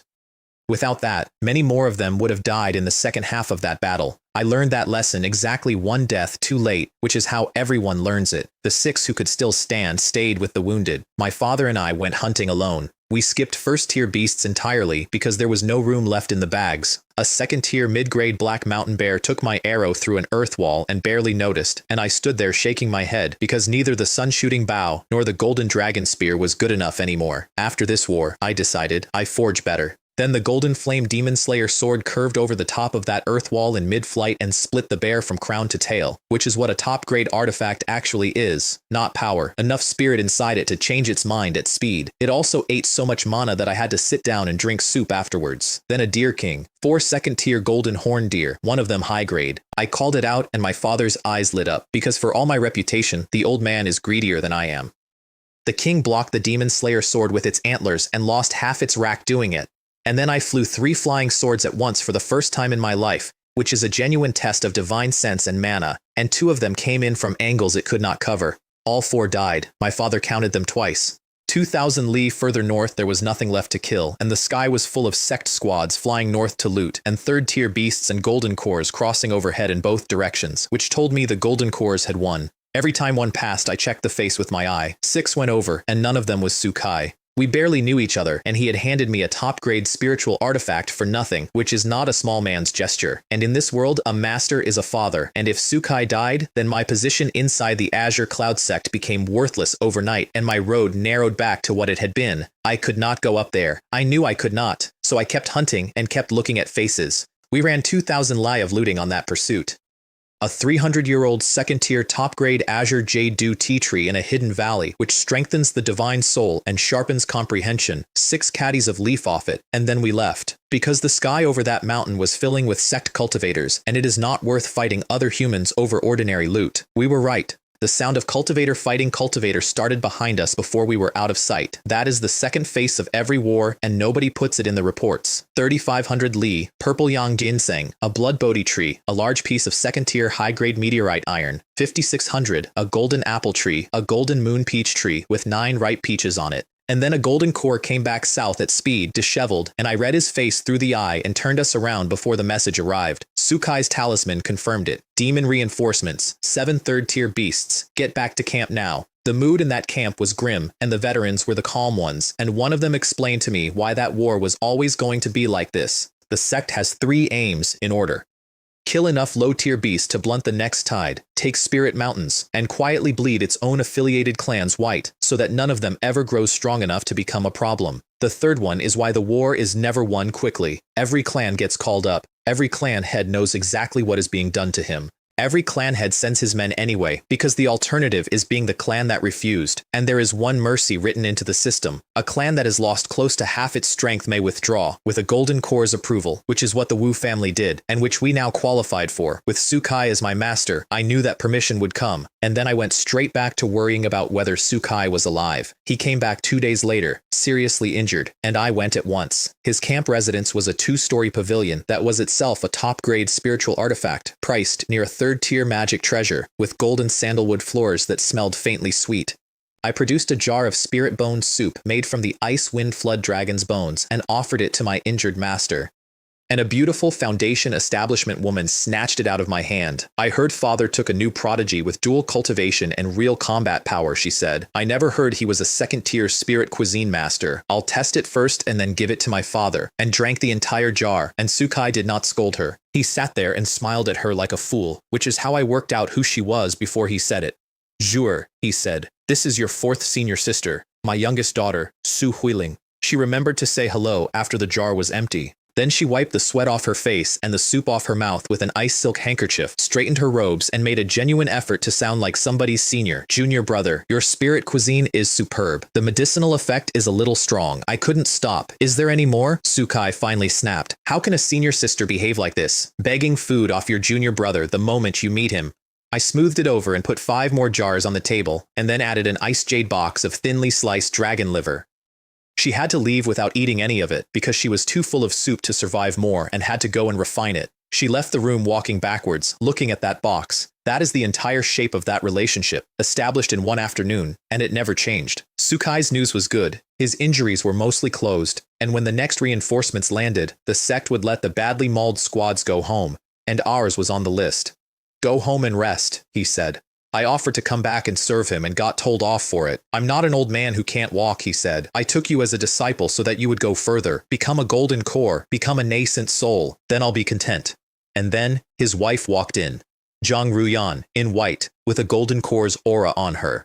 Her father is an Azure Cloud sect elder at nascent soul late stage. She was his favorite daughter, and her marriage to a latecomer like Sukai is still told in that sect as a love story. She looked me over for a while. My husband speaks highly of you, she said. I see he was right, and gave me a palm-sized golden umbrella.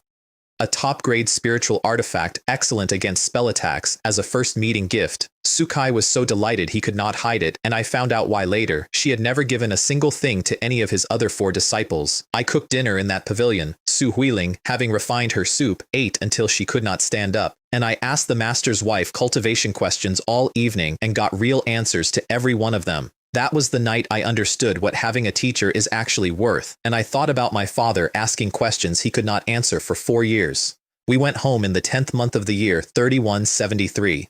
Almost the entire clan was waiting in the square, And the ceremony collapsed immediately because my daughter broke away from her mother the moment she saw me and came across that square screaming daddy, and every other child in the crowd took that as permission and mobbed their own fathers and grandfathers, and my mother simply laughed and told the clan chief to call the whole thing off. I stood there with the child under each arm.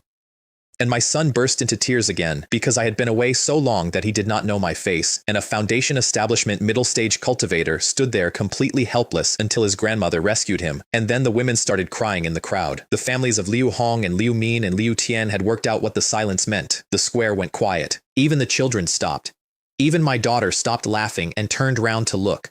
The clan chief and my mother and my father and I went to them, and the welcome was simply abandoned. We buried them the next morning. Ashes into the clan cemetery, tablets into the ancestral hall to receive incense forever, and their lives written into the genealogy so that the young would read them. Then 2 days of council, rebuild the council itself, settle the merit and the rewards and the valuation of the spoils, and raise the death compensation sharply so that no family of a dead man went away from that table disappointed. That is the decision that mattered, and it was my father's. At the clan assembly, Liu Rongkai read out what the squad had done, and the mood lifted.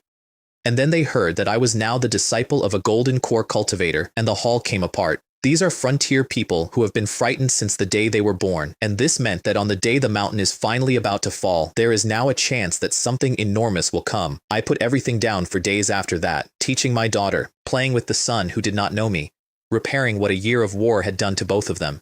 And at night, both wives, for days, because I had a year of accumulated rage in me and nowhere for it to go. And it came out. And my mind finally settled. My father had to come and get me in the end. He knows his own ceiling. Foundation establishment. Great perfection at best, and no golden core in him. He knows the clan's future is his son. He walked into my house and told me to get back to work. I agreed immediately, because I had already seen it myself and had been enjoying not looking at it. Peach Blossom Mountain could no longer feed me. Its vein was second-tier low grade, and it could support my parents and no more. For me to cultivate there, I would have to burn spirit stones on my own ancestral mountain, which is absurd. Jade Bamboo Island was not enough either. I was middle stage, and the lion, the fox, and the eagle were all second tier, with the python and the eagle about to advance again. I needed a new home, so I picked two, Bear King Mountain and Red Lotus Lake, both second tier high grade, both takeable now, and both unlikely to be contested because the Yao race was busy losing a war. Red Lotus Lake I had wanted since the day I went there to net fish for an unborn daughter. Bear King Mountain had been stripped bare twice by my own people and still had more in it than Peach Blossom Mountain ever would. I laid it out for my father over tea. Bear King Mountain first. 3 reasons. Its beasts are weak and it is easy. The ground is defensible and there is nothing left on it worth a beast's while, which suits us exactly. And it is the hinge. From Bear King Mountain we strike east at Red Lotus Lake and west at Qingyuan Valley. And to the north it becomes the wall that Peach Blossom Mountain has never had. Take it. Hold it. Then Red Lotus Lake, then turn and take Qingyuan Valley. And then the Liu family's territory is 5,000 li across. My father sat there with his cup in his hand and was happier than I had seen him in years, and then he said the thing that made it land. He had never dared imagine it, not because he did not want it, because it was impossible. 10 years earlier, the Liu family lived in genuine fear of the beasts in those exact 3 places. Now his son was dividing them up over tea. The council agreed inside a day and 23 clansmen volunteered because everyone knew this one was free. I could have flattened Bear King Mountain alone, and the only reason to bring anybody was training. So I said I would just do it myself, and my father shut that down harder than he has ever shut anything down. The Liu family does not belong to you. It belongs to all of us. It cannot always be you who sacrifices. It has to be everyone's effort. If you do it all yourself, you take away every other man's chance to grow. And in the end, you harm this family. And then he asked the question that the rest of my life has been an answer to. I'm not worried about winning. I'm worried about afterwards. You are safe on Bear King Mountain.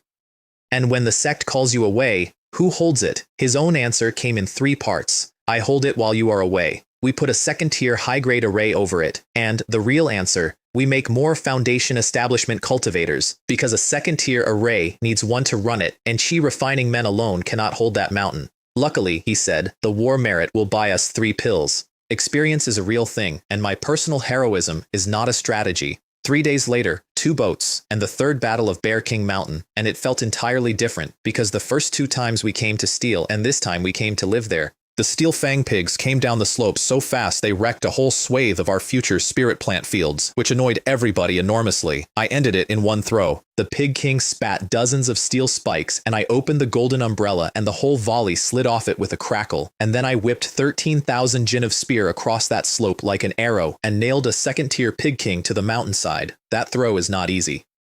The spear is heavier than any flying sword, and it takes mana, body, and divine sense working together. I could do it because months of second-tier beast meat had put me at 90,000 jin. My clansmen stood there in complete silence. I enjoyed it a great deal. Then I changed how I ran that expedition because of what my father had said. I stopped caring only about my own household and started deliberately building up my uncles and cousins, and the 4 real contenders for the clan's next pills were all standing on that mountain. With Liu Min dead, the odds had improved for the others. All 4 of them knew it. 3 of them fought like men who knew it. My wife came on that expedition. She insisted the moment she heard the words Wu Xinyu and Zhang Liling in the same week, and she was not going to give Zhang Liling a clear run at me while she sat at home. And then Zhang Liling did the one thing I had not thought of. She gave up on me entirely for the duration and went to work on my wife instead, followed her everywhere.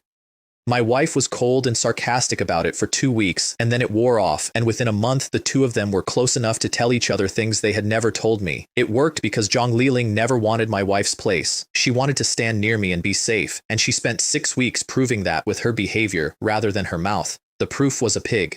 The 2 of them killed a first-tier top-grade steel fang pig together, one attacking and one defending, and then my wife came running across half a mountain to boast to me about it. I was delighted, and not only for the obvious reason. The moment my wife accepted Zhang Liling, bringing Zhang Liling into that house became possible. Nobody died taking that mountain. A few wounds, and even the wounded were happy.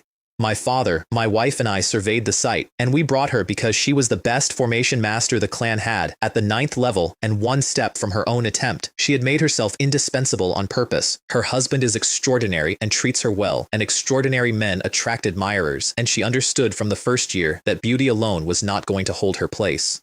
That day, her father-in-law and her husband handed her the siting of the entire new clan seat. She took a month over it and argued both of us down twice. The main peak where the vein spine runs, cliff to the north, gentle slope to the south, room to build, and enormous earthworks because the Liu family refuses to live in caves. Every other clan in that region carves immortal caves into rock. We wanted bright rooms with windows, like mortals, and that single preference is why the project was monstrous and took years. Bear King Mountain became 100 Flowers Mountain, and the new seat was 100 Flowers Estate, and we built it in 7-step terraces, and where you live is decided by your cultivation. The first terrace where the energy is thickest, for foundation establishment late stage. The 7th for early chi refining. My parents on the 3rd. And the rule that turns it into an engine. Break through 1 stage and you may move up a terrace and build there. Your plot grows with you, from 5 mu to 300. The clan pays for public works. Your own house is your own money.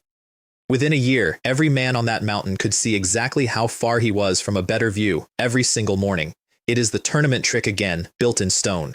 The south slope was made of stone no chi refining cultivator could scratch, so the clansmen stripped off the precious soil, and I went to work on it with the Hunyuan splitting palm, a crystal palm print the size of a house taking a mountainside off in a roar of dust. I treated it as training, studying my own energy flow with every strike, dozens in a row until I was empty. That palm is a yellow rank technique that came free with my body art, low grade, enormous ceiling, nobody ever bothers with it. During the breaks I set the cauldron up at the worksite and stewed second-tier dragon, and my entire workforce stood around drooling at food they physically could not eat. 5th brother asked for a bowl once, took 7 days to refine it, and was miserable the whole time. Nobody asked again. So Anling came up with the children and organized the clan's women to cook first-tier spirit cuisine for the workers instead. And because the war had left us swimming in beast meat, several hundred Lius were suddenly eating Yao beast at every meal, and the number of body cultivators in that clan started climbing over one winter. Then I put the beast to work, and all 3 of them turned out to be better at it than I was, and between them ate nearly every scrap of second-tier meat I owned.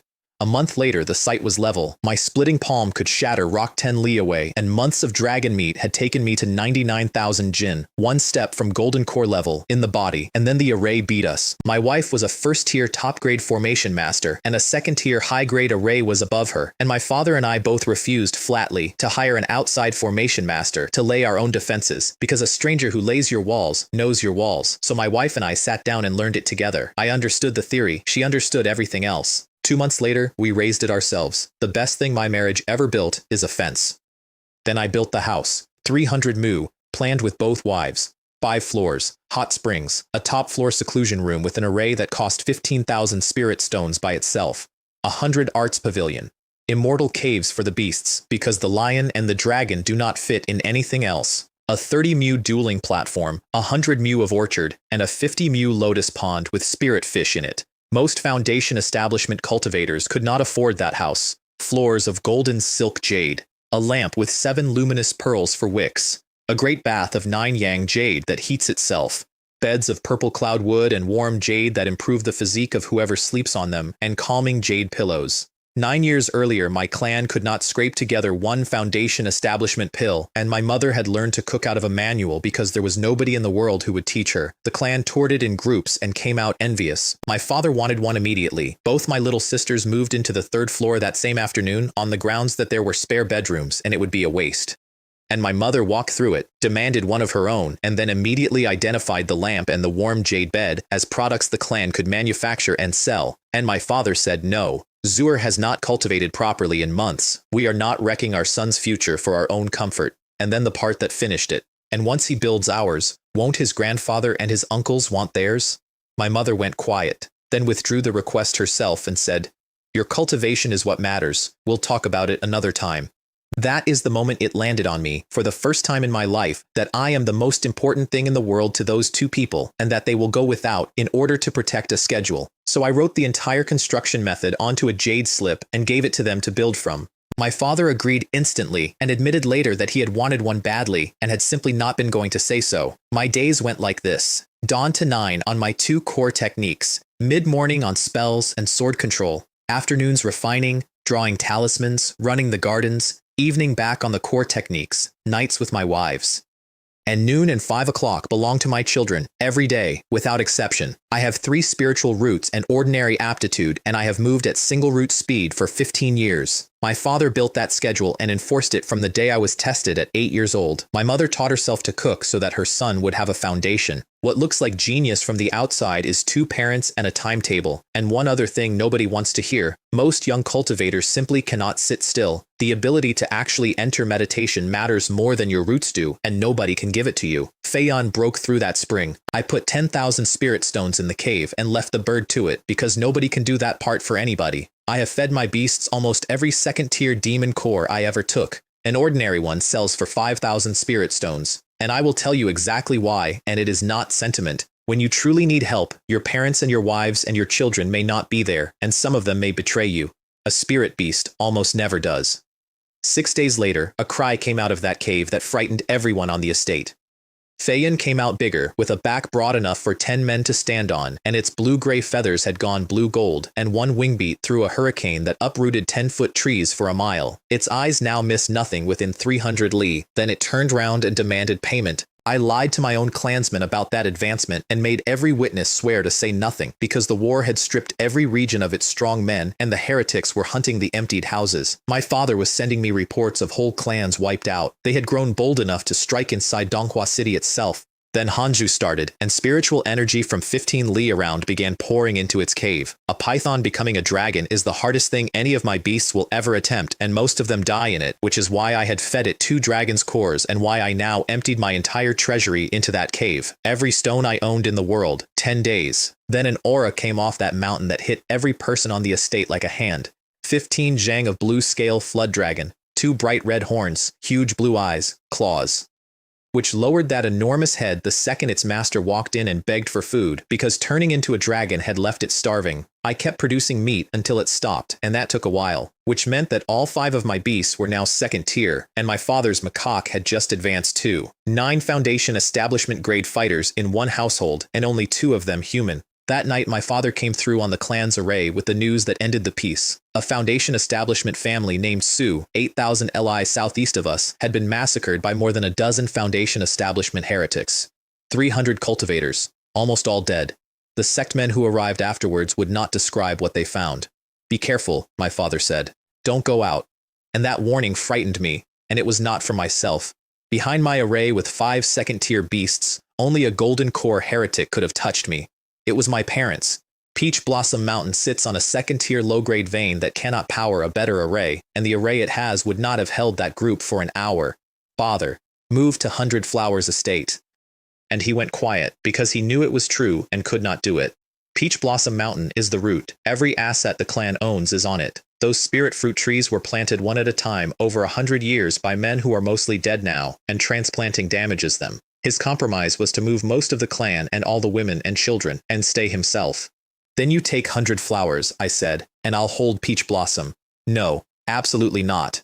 We argued in circles, and in the end I gave way, because he is my father, and there is no arguing tool that works on that. 3 days to move 200-odd clansmen and most of the second-tier trees. I left my mother the array token and 3 beasts and flew back with only the fox and the eagle to have the argument one more time. He said no again, and that is when the Wu family's distressed talisman arrived. 7 Foundation establishment heretics besieging Yunping Mountain. Help us, for the sake of the old friendship. Help, and they may hit us while we are away. Don't help, and when the Wu clan falls, we are next. And the thing that stopped both of us cold was arithmetic. The sect said a dozen or more. Wu Guangping said 7. Where are the others? Neither of us would move until we knew, because if the rest were waiting on that road, we save nobody and die as well. Then 5th brother came in and said the Wu family had sent a messenger and she was outside. We both already knew who it was. She came in a black dress with her hair wrecked from flying without stopping and bowed to the floor. The Wu family faces extinction. Please save them for the sake of the friendship between us. And then she looked at me. Don't be afraid, child, my father said. We will not abandon the Wu family. My son and I are working out how. But this group is too strong for the 2 of us. She understood every word of it, and it did not help her at all. The door closed and she was in my arms crying, and I told her we had been working on it before she arrived, and she said the best thing anyone said to me that year. Brother Yun, my grandfather was killed by them. I have no family left. The Wu clan is my family now, but you only need to do what you can. I couldn't bear it if you were in danger because of me. She did not ask me to die for her. She had every reason to, and she did not. I was still holding her when dozens of fire snakes hit the array over our heads and a second wave burned through it. My divine sense found nothing at all outside those walls because they were wearing robes that hide a man from divine sense. So I went up and through the array light I counted 8 of them, 5 Li out, 1 late stage leader, 2 middle stage, 5 early stage, and I did the mathematics and did not like it. A second-tier low-grade array fed by a second-tier low-grade vein loses power over time. Hold, and we lose. I found my father in the war room at the formation plate, calling for spirit stones to be swapped in because the vein could no longer feed the array and we were burning the clan's savings to stay alive. Zhuer, are you insane? That many? Alone? If I don't, I said, do you think this array holds them? He looked at the floor and said nothing, because no, and because nobody was coming. Father, don't forget I have the fox and the eagle. An hour later I flew north out of that manor alone, pretending to panic and made absolutely certain I was seen. 2 of them peeled off after me.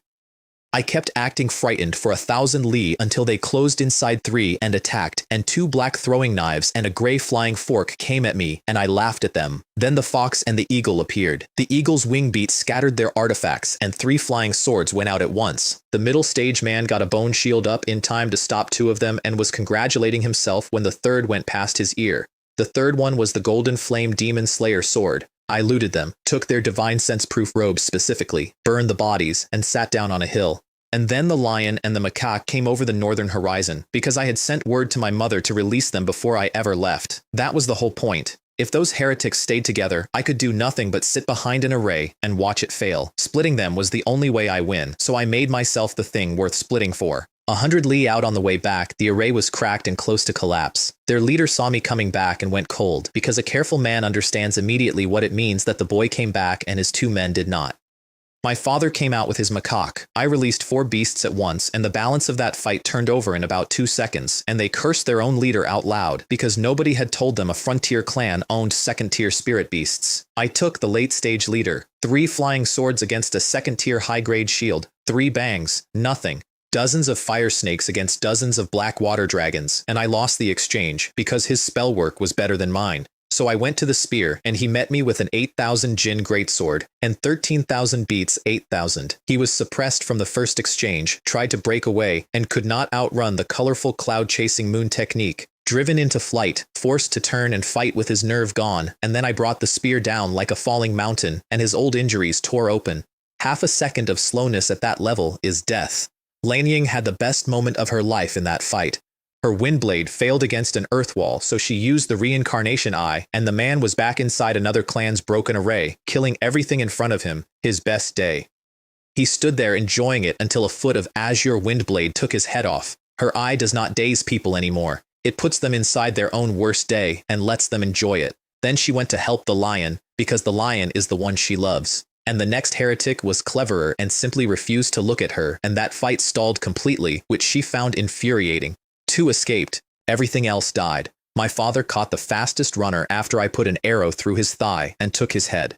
Then I told the Elder Council I was going to Yunping Mountain, and 4th Elder Liu Rongkai said it to my face. You cannot risk your life for a woman. I did not shout at him. I answered him. I am not doing this on a whim over a woman. There is some feeling in it. The main reason is the safety of this family.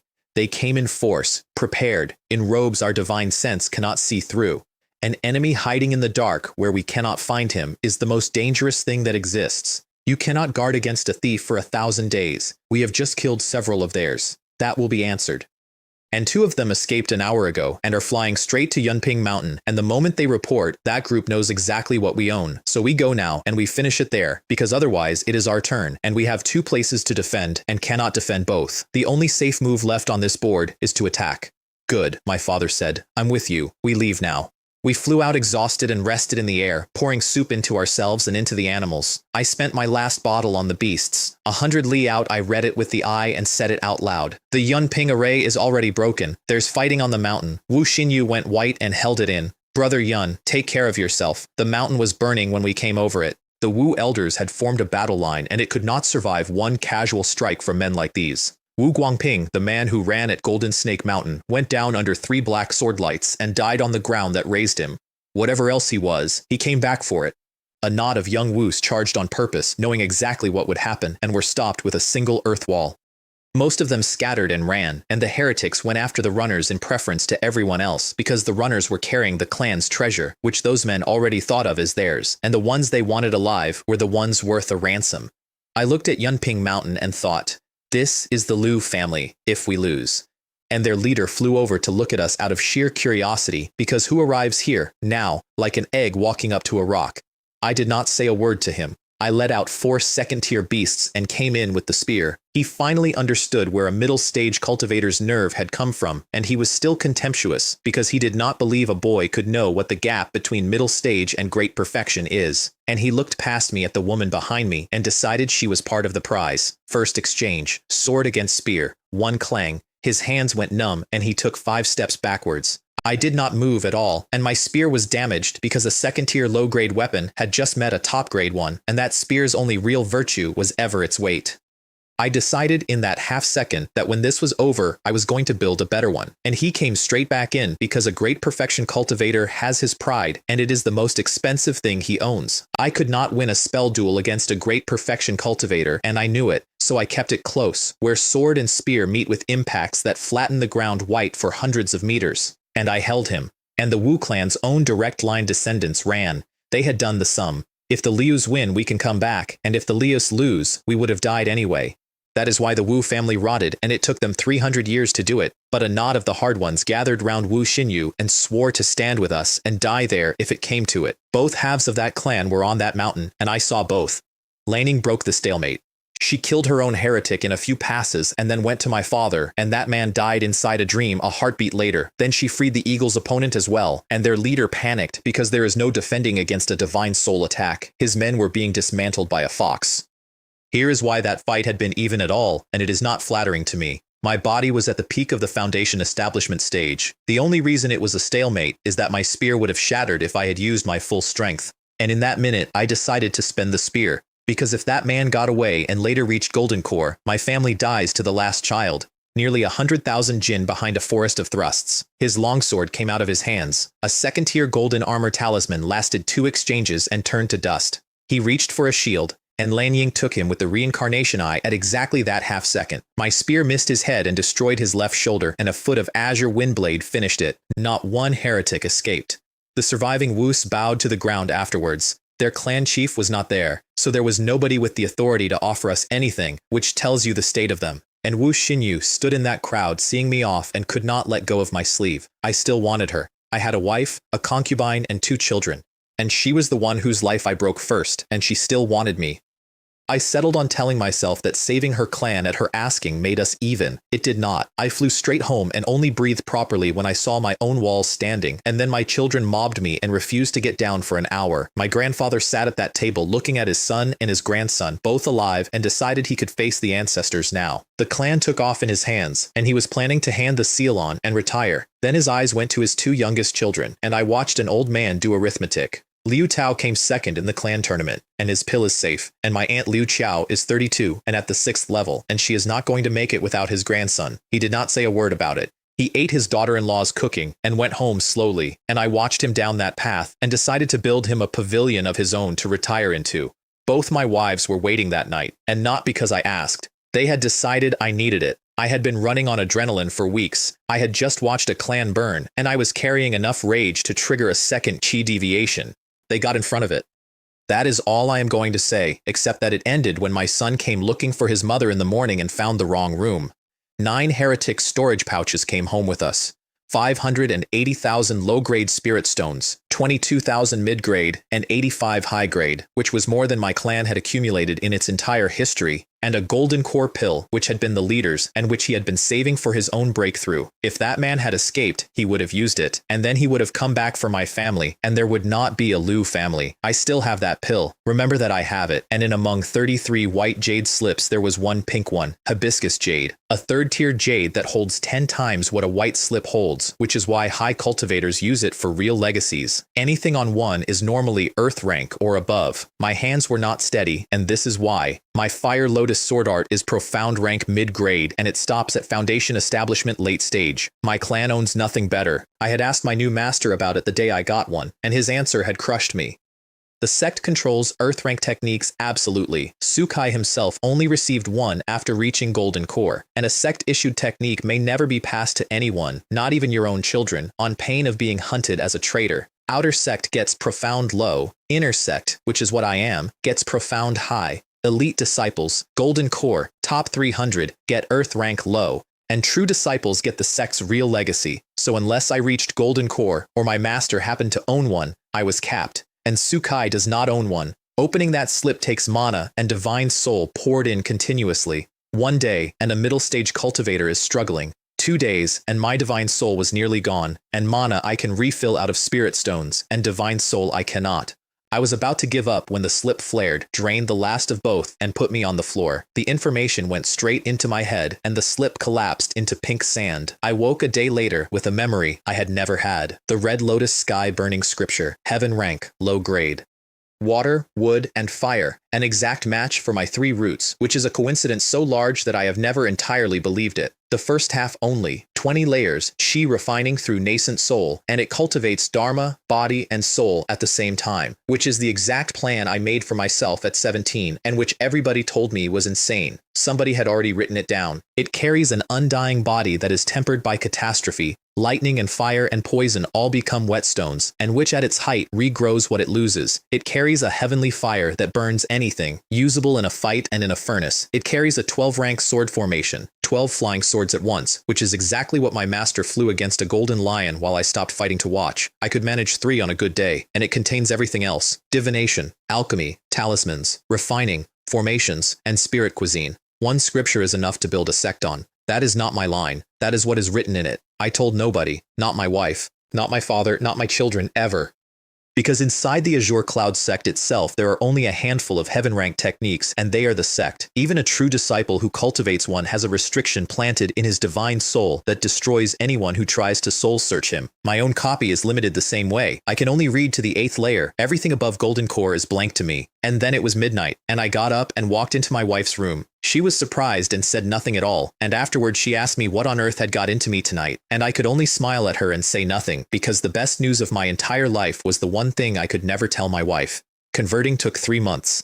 And then I understood something that reframed every fight I had ever had. My spell power jumped to foundation establishment great perfection level, while my actual cultivation stayed exactly where it was. That is why sect prodigies fight above their level. It was never talent, it was always the technique. Every one of those people I had privately measured myself against had simply been issued a better book.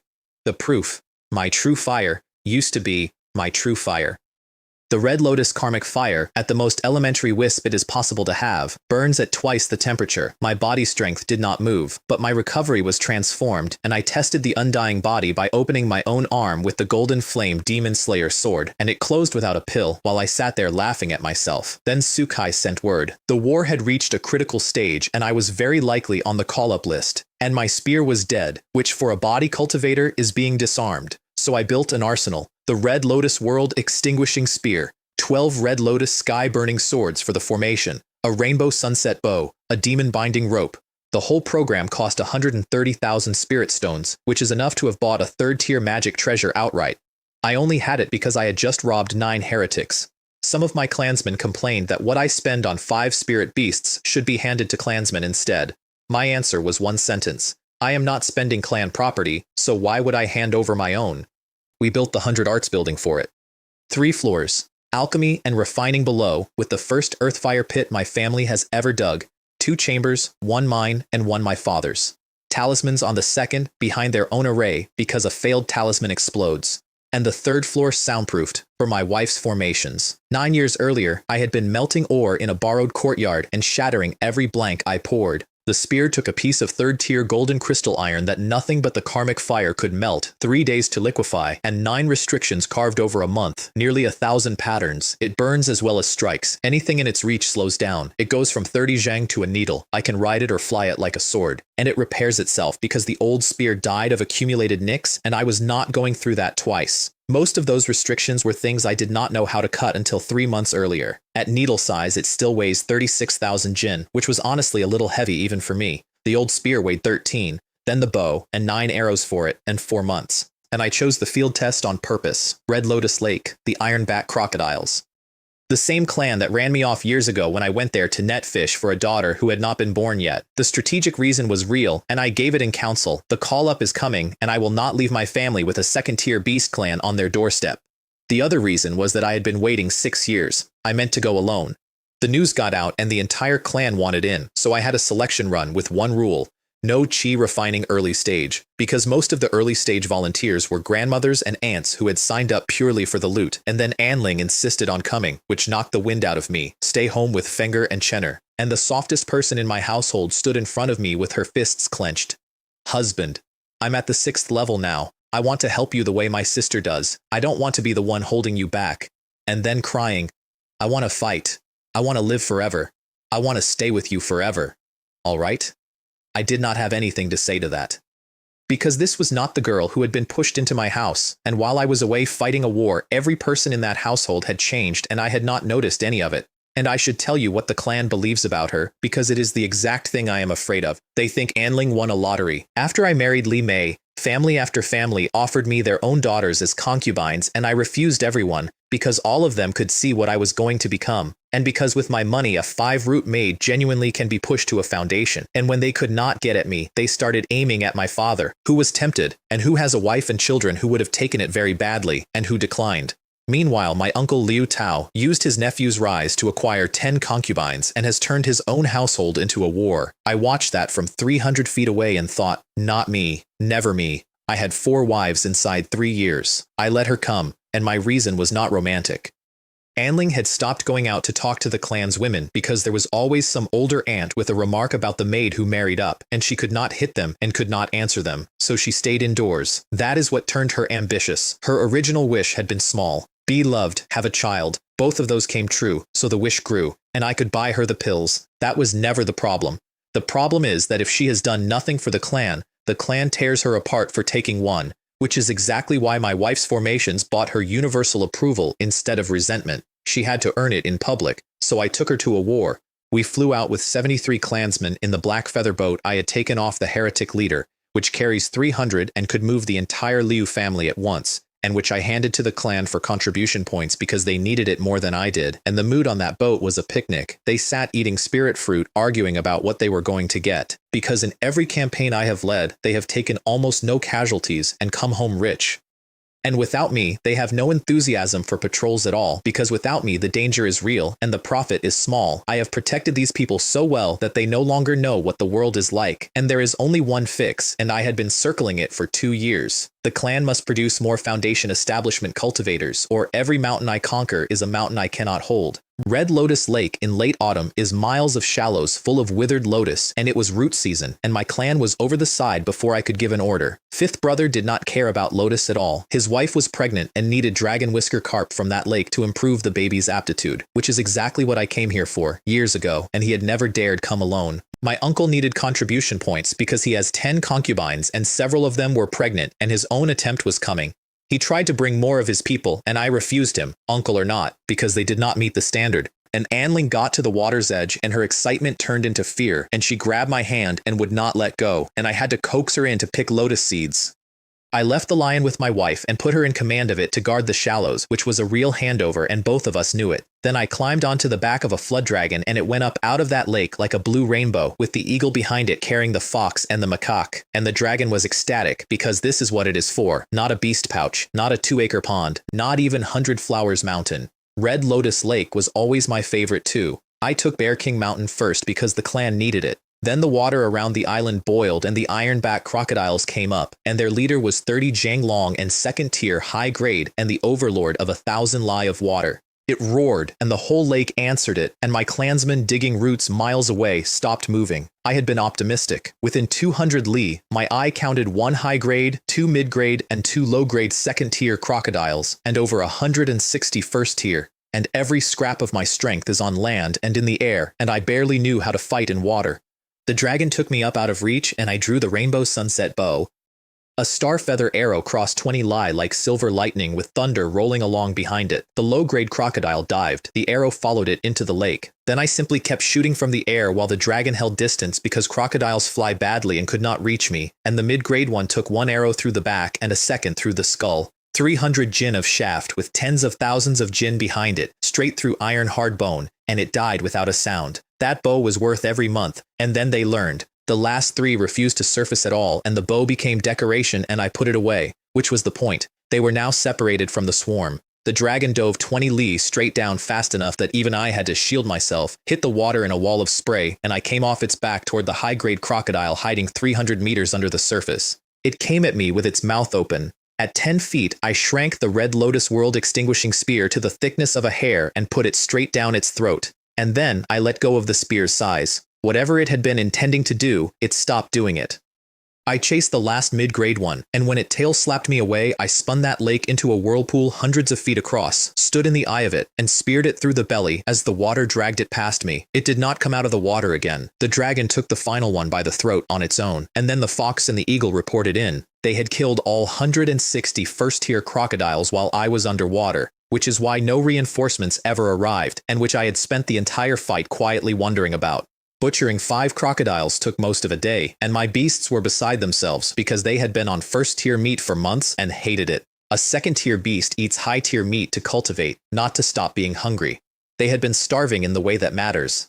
Then I looked up and saw the island properly. 100 li around, on a second-tier high-grade vein pumping so hard that the island and the water around it looked like cloud. Neither Peach Blossom Mountain nor 100 Flowers Mountain is as beautiful as that place, and I fell in love with it standing in the water covered in crocodile.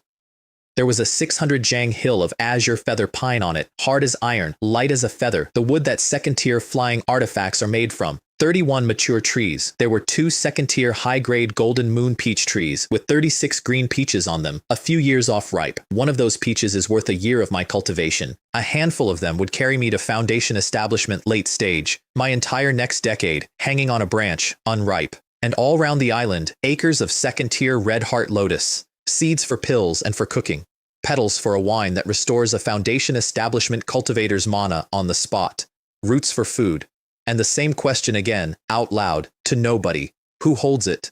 There was no foundation establishment cultivator to spare, and chi refining men cannot keep a treasury like that.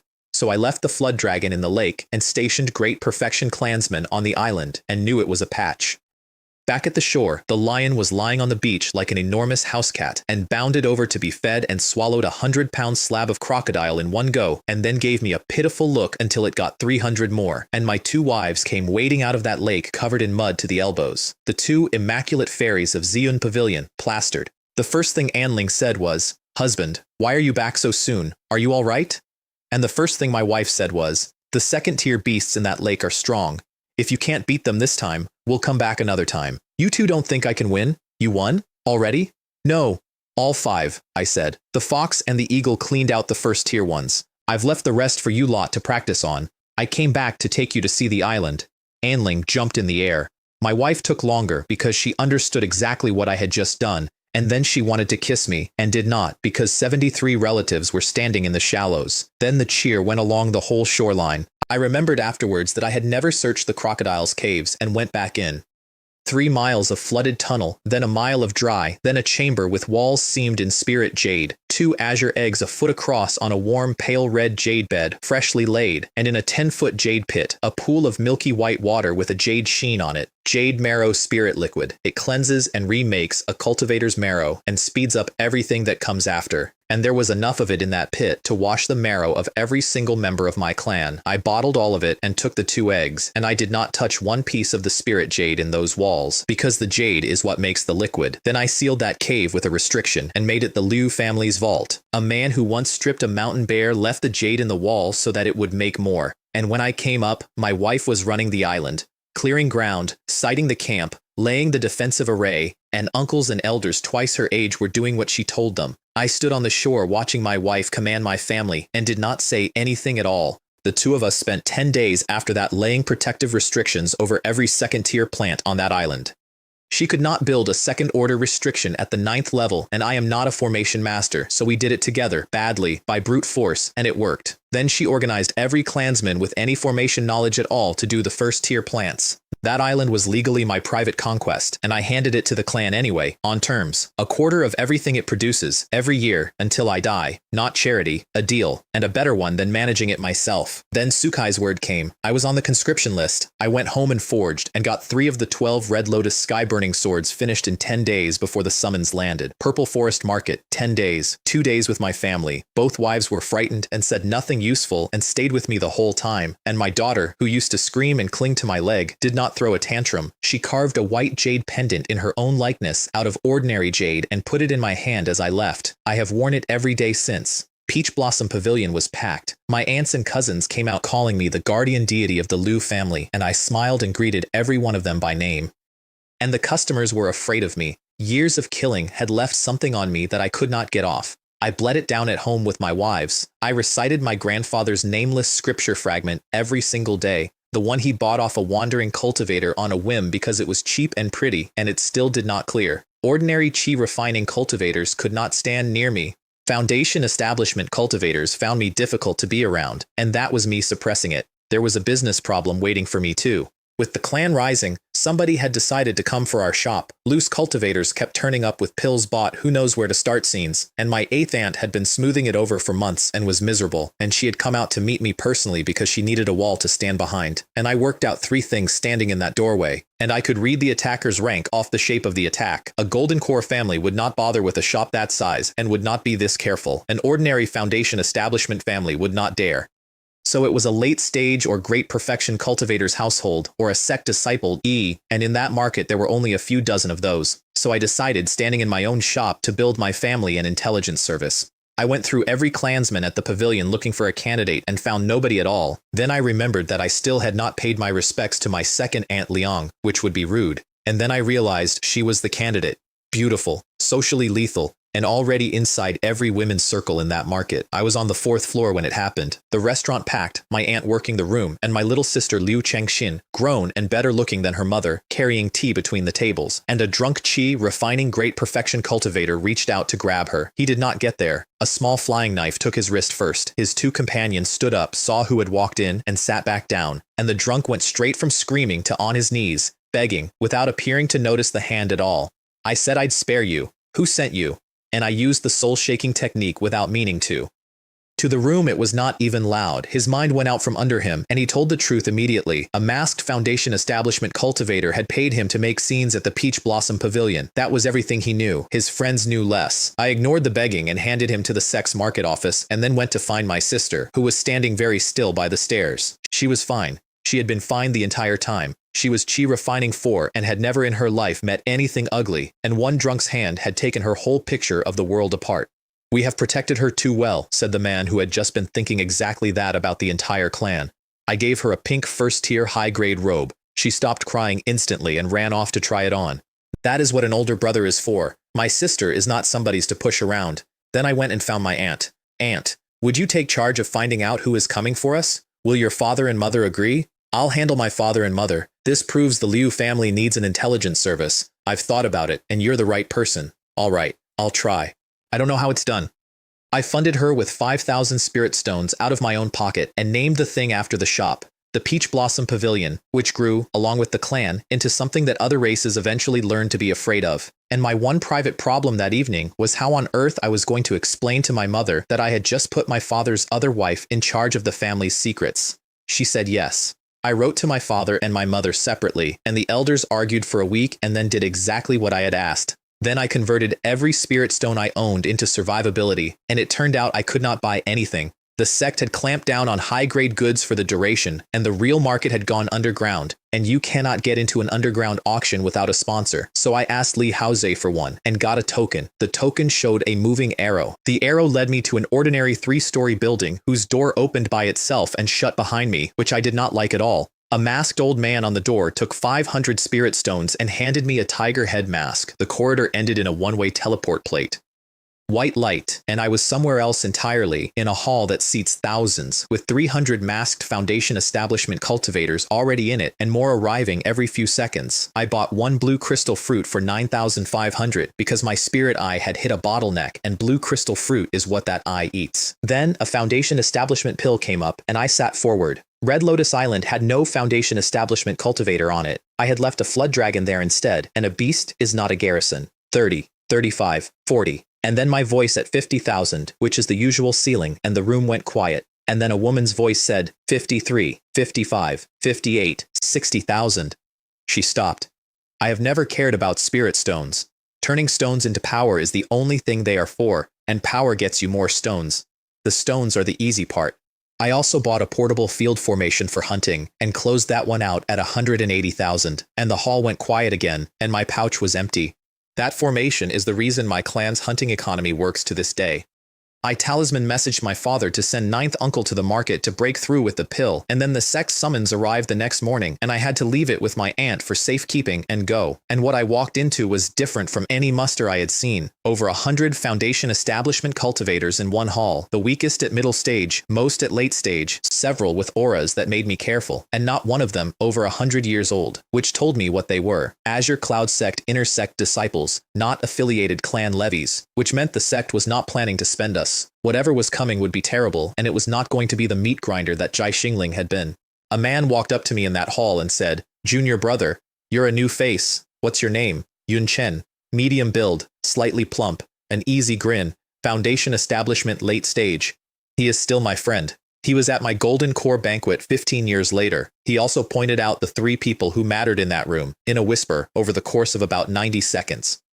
Zhang Yuruo, at great perfection, the most beautiful woman in the hall by a distance, a sound cultivator whose jade pipa is murder on beast swarms. Li Zhuo, a body cultivator carrying a 39,000 Jin axe, unbeaten at his level, and a direct descendant of a deputy sect master. And Xiao Jai, a cold sword cultivator whose grandmaster is called the first man below soul transformation in the whole Azure Cloud sect. All 3 of them looked down on everybody else in that room, and Yun Chen's dry observation was the sharpest thing anyone said to me that month. They would not dare behave like this at the sect's main branch. They noticed me too, and Yun Chen told me why, and it is the only compliment about myself I have ever entirely believed. Those 2 have the swagger of men drunk on their rank and their families. What I had was built one battle at a time out of corpses, and it does not announce itself. Zhang Yuruo, who is used to being the most looked at person in any room, kept glancing over and could not work out why a middle stage cultivator was doing that to her. And Li Zhuo followed her eyes, found me, read middle stage, and relaxed completely. The briefing was 3 golden cores and about 90 seconds. The war has reached its critical phase. The sect is calling up all its inner sect disciples. Fight well and be rewarded. Disobey on the field and I will not be the man you met today. North Gate, dawn tomorrow, and lateness is a clan rule offense. Then I took Yun Chen home to dinner in a soundproofed room on the 4th floor of my family's restaurant with 8 signature dishes, a jar of spirit bone soup, and a bottle of second-tier monkey wine. He is an inner sect disciple from a poor foundation establishment family with unremarkable aptitude, and the competition inside that sect is savage, so he spends every stone he has on pills and almost never eats well. He put down the wine when the soup arrived and did not pick it up again, and most of the jar went into him, and with the wine down him he started talking. Who is who? What the factions are? What you must never say out loud. I was brand new to that sect and one careless sentence away from real trouble, and I listened to every word of it. I bought that entire education with a pot of soup. Before I left, I wrote up my population policy and sent it to my father, and I want to give you the short version because it is the thing that actually built my clan. After every human-demon war, the great families expand fastest, and we were about to miss it because we had no foundation establishment cultivators to garrison what we took. I could have pushed our border 5,000 li further north if I had the people. Tens of thousands of lius were rattling around a territory thousands of li across, and empty land goes back to the beasts. So, subsidies for marrying, and no limit on how many. Subsidies for children, with a large bonus for a child born with spiritual roots. Marrying out restricted, marrying in encouraged, with full clan status for any outsider who marries in. And the part that mattered, pregnant women get spirit food. Every child under 8 gets a free clan nursery. And we build a Liu family academy, junior, middle, and senior classes by cultivation stage, taught by our great perfection clansmen, with foundation establishment cultivators lecturing in person. My father read it aloud at the elder council and could not finish before they were shouting over each other in favor. The only objector was my grandfather, who worried the treasury could not pay for it, and my father told him the territory could feed hundreds of millions. And then my grandfather stopped arguing, went home, and decided to lead by personal example. By the time that old man died, he had given me 11 new uncles and 15 new aunts. Other families started copying the policy within a year. Peach Blossom Mountain began growing like a snowball going downhill. Jinxie Ridge dwarfed anything I had seen. At least 100,000 cultivators on a 4th tier spiritual vein, and I read that rank like a thermometer, because 4th tier means both sides are now committing nascent souls. I expected to rest. Next morning, the 3 golden cores loaded all 100 plus of us back onto a flying boat and flew us into Yao territory to disrupt their gathering, and every other team in that camp was doing the same, and I knew immediately it was wrong. A raid deep into enemy country is survivable if it is short. The longer you stay, the more certainly you are surrounded. 1,100 golden-winged eagles found us. Their king saw our airship from 800 miles away because a golden-winged eagle's sight beats any spirit eye technique in existence. Our own golden cores noticed at 300. There was no outrunning them, so we fought. The noise of a golden core fighting a 3rd-tier eagle carries for hundreds of miles, and every 3rd-tier beast in that region started moving toward us. Then our golden cores broke and ran south, and being faster, they overtook their own disciples in the air and kept going. 100 inner sect disciples watched their commanders' backs disappear into the distance. And that is when the oldest great perfection cultivator among us took command and ordered everybody down to ultra-low altitude flight, hugging the ground. It worked. We shook most of the pursuit and covered 3,000 li with fights and no serious losses. And then we heard a battle in a valley ahead, and it was the 3 prodigies, pinned by 31 demon birds, alive only because each of them was burning a 3rd-tier defensive talisman. Some of our people turned to leave.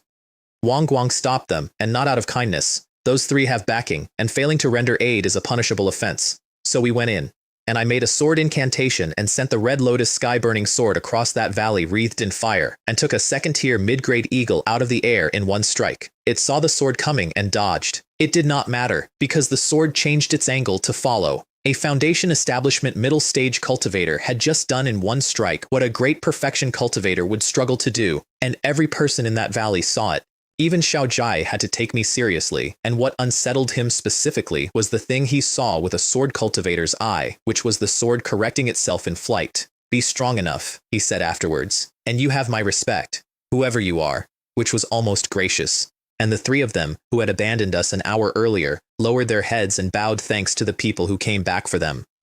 2,000 li further south, a 3rd-tier eagle came down on us as a golden whirlwind, and several disciples simply did not survive the wind, and Wang Guang ordered us to scatter, and I flew southeast instead of south. And mid-escape, with the sky full of beasts, I spotted a 2nd-tier high-grade blue crystal fruit tree on a mountain and stopped to take it. 22 blue foxes guarded that mountain, including a high-grade fox king whose illusion ability was uncomfortably close to Lan Ying's. It nearly pulled me under. Then one sword ended it, and I stripped the fruit, put the whole tree in a wood spirit bottle, and ransacked the cave for 2 newborn cubs and 5 spirit medicines before the eagle shouted that more beasts were coming. I got back to camp clean and found the mood crushing, at least 20 dead from our team alone, including the cold one from the airship who could not be bothered to say hello to me. Yao Jia was barely scratched and her room was full of visitors, and she told us the thing nobody else knew, by voice transmission. The inner sect had taken heavy losses.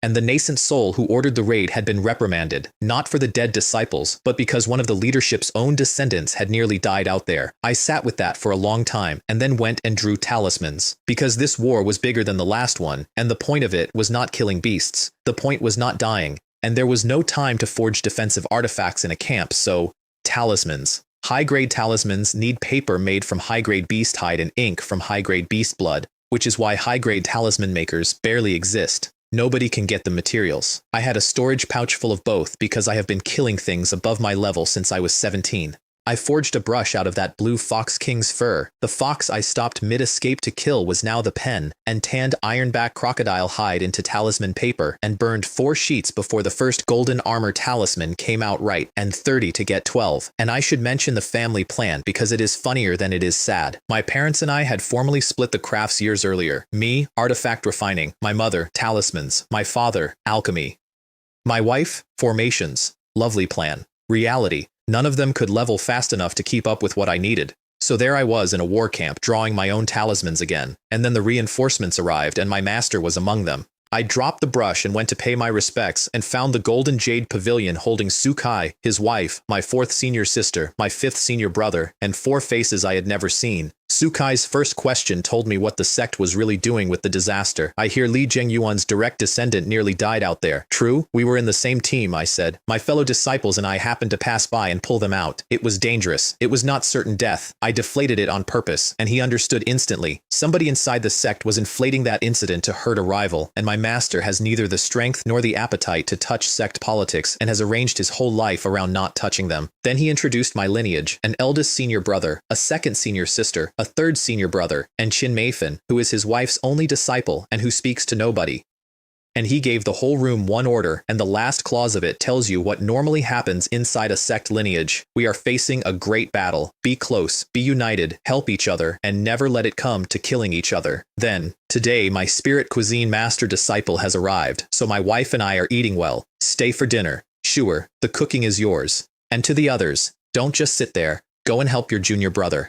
They stuck their heads in the kitchen, looked around, found excuses, and left. Every single one of them. Only Su Huiling stayed, and not to help. She followed me around, asking questions whether I was holding a knife or not, and I had to answer all of them. Then my master slipped in and handed me a storage pouch of ingredients, and when I opened it, I nearly lost my composure. Nothing below 2nd tier high grade, a few 3rd tier, things I had never seen in my life. With that pouch in my hands, even my annoying 4th senior sister suddenly became adorable. She shut up when the food arrived because she was eating. Ribs in her left hand, a bowl of soup in her right, fairy-like dignity abandoned entirely, and her mother did not scold her. Zhang Ruyan sat there looking at her daughter, and what was on her face was envy. My master said 2 words, "Let's eat," put a piece of dragon liver in his mouth and took his time with it. His wife did the same and said good, repeatedly. He was so pleased he opened 3rd grade spirit wine for the 2 of them, and we got the 2nd tier because at our level the 3rd would have put us under the table in 3 sips. The table was destroyed in silence. And Qin Meifan, who speaks to nobody, talked to me for a while before she left, which astonished her own master. Su Huiling could not bear me going, because me going meant no more food. I read her face and emptied my pouch of every remaining dish into her hands. Then the siege started. 500,000 beasts against 200,000 cultivators, and the arithmetic of it was a clock. Our formation was 4th tier high grade. The mountain's vein was 4th tier low grade. It could not feed the thing bolted on top of it, so we were running the array on high-grade spirit stones. 3 days, 200,000 beasts killed, and the sect's high-grade stones were gone. In that exact week, Su Kai walked his daughter over and handed her to me. Take care of her. The lowest cultivation disciple in the lineage. I could not work out why, and it frightened me more than the beast did. She was delighted. She admitted she had begged her father for the posting, officially so that she could protect her little junior brother, and assured me my safety was guaranteed. I had no answer to this. I never did. I found out why he really did it later, and it is the most a parent has ever done in front of me. She is genuinely talented, and her senior brothers and sisters had spoiled her into uselessness, and war is the fastest way a cultivator improves. So her parents put her in the worst battle of the decade on purpose. And then, at the last moment, could not bear it, and handed her to the one disciple whose ability and character they trusted absolutely. The weakest cultivator in that lineage was also the strongest fighter in it, and they knew. The light screen came down like a curtain, and the instant it did, fire and wind and boulders came over the wall in a wave.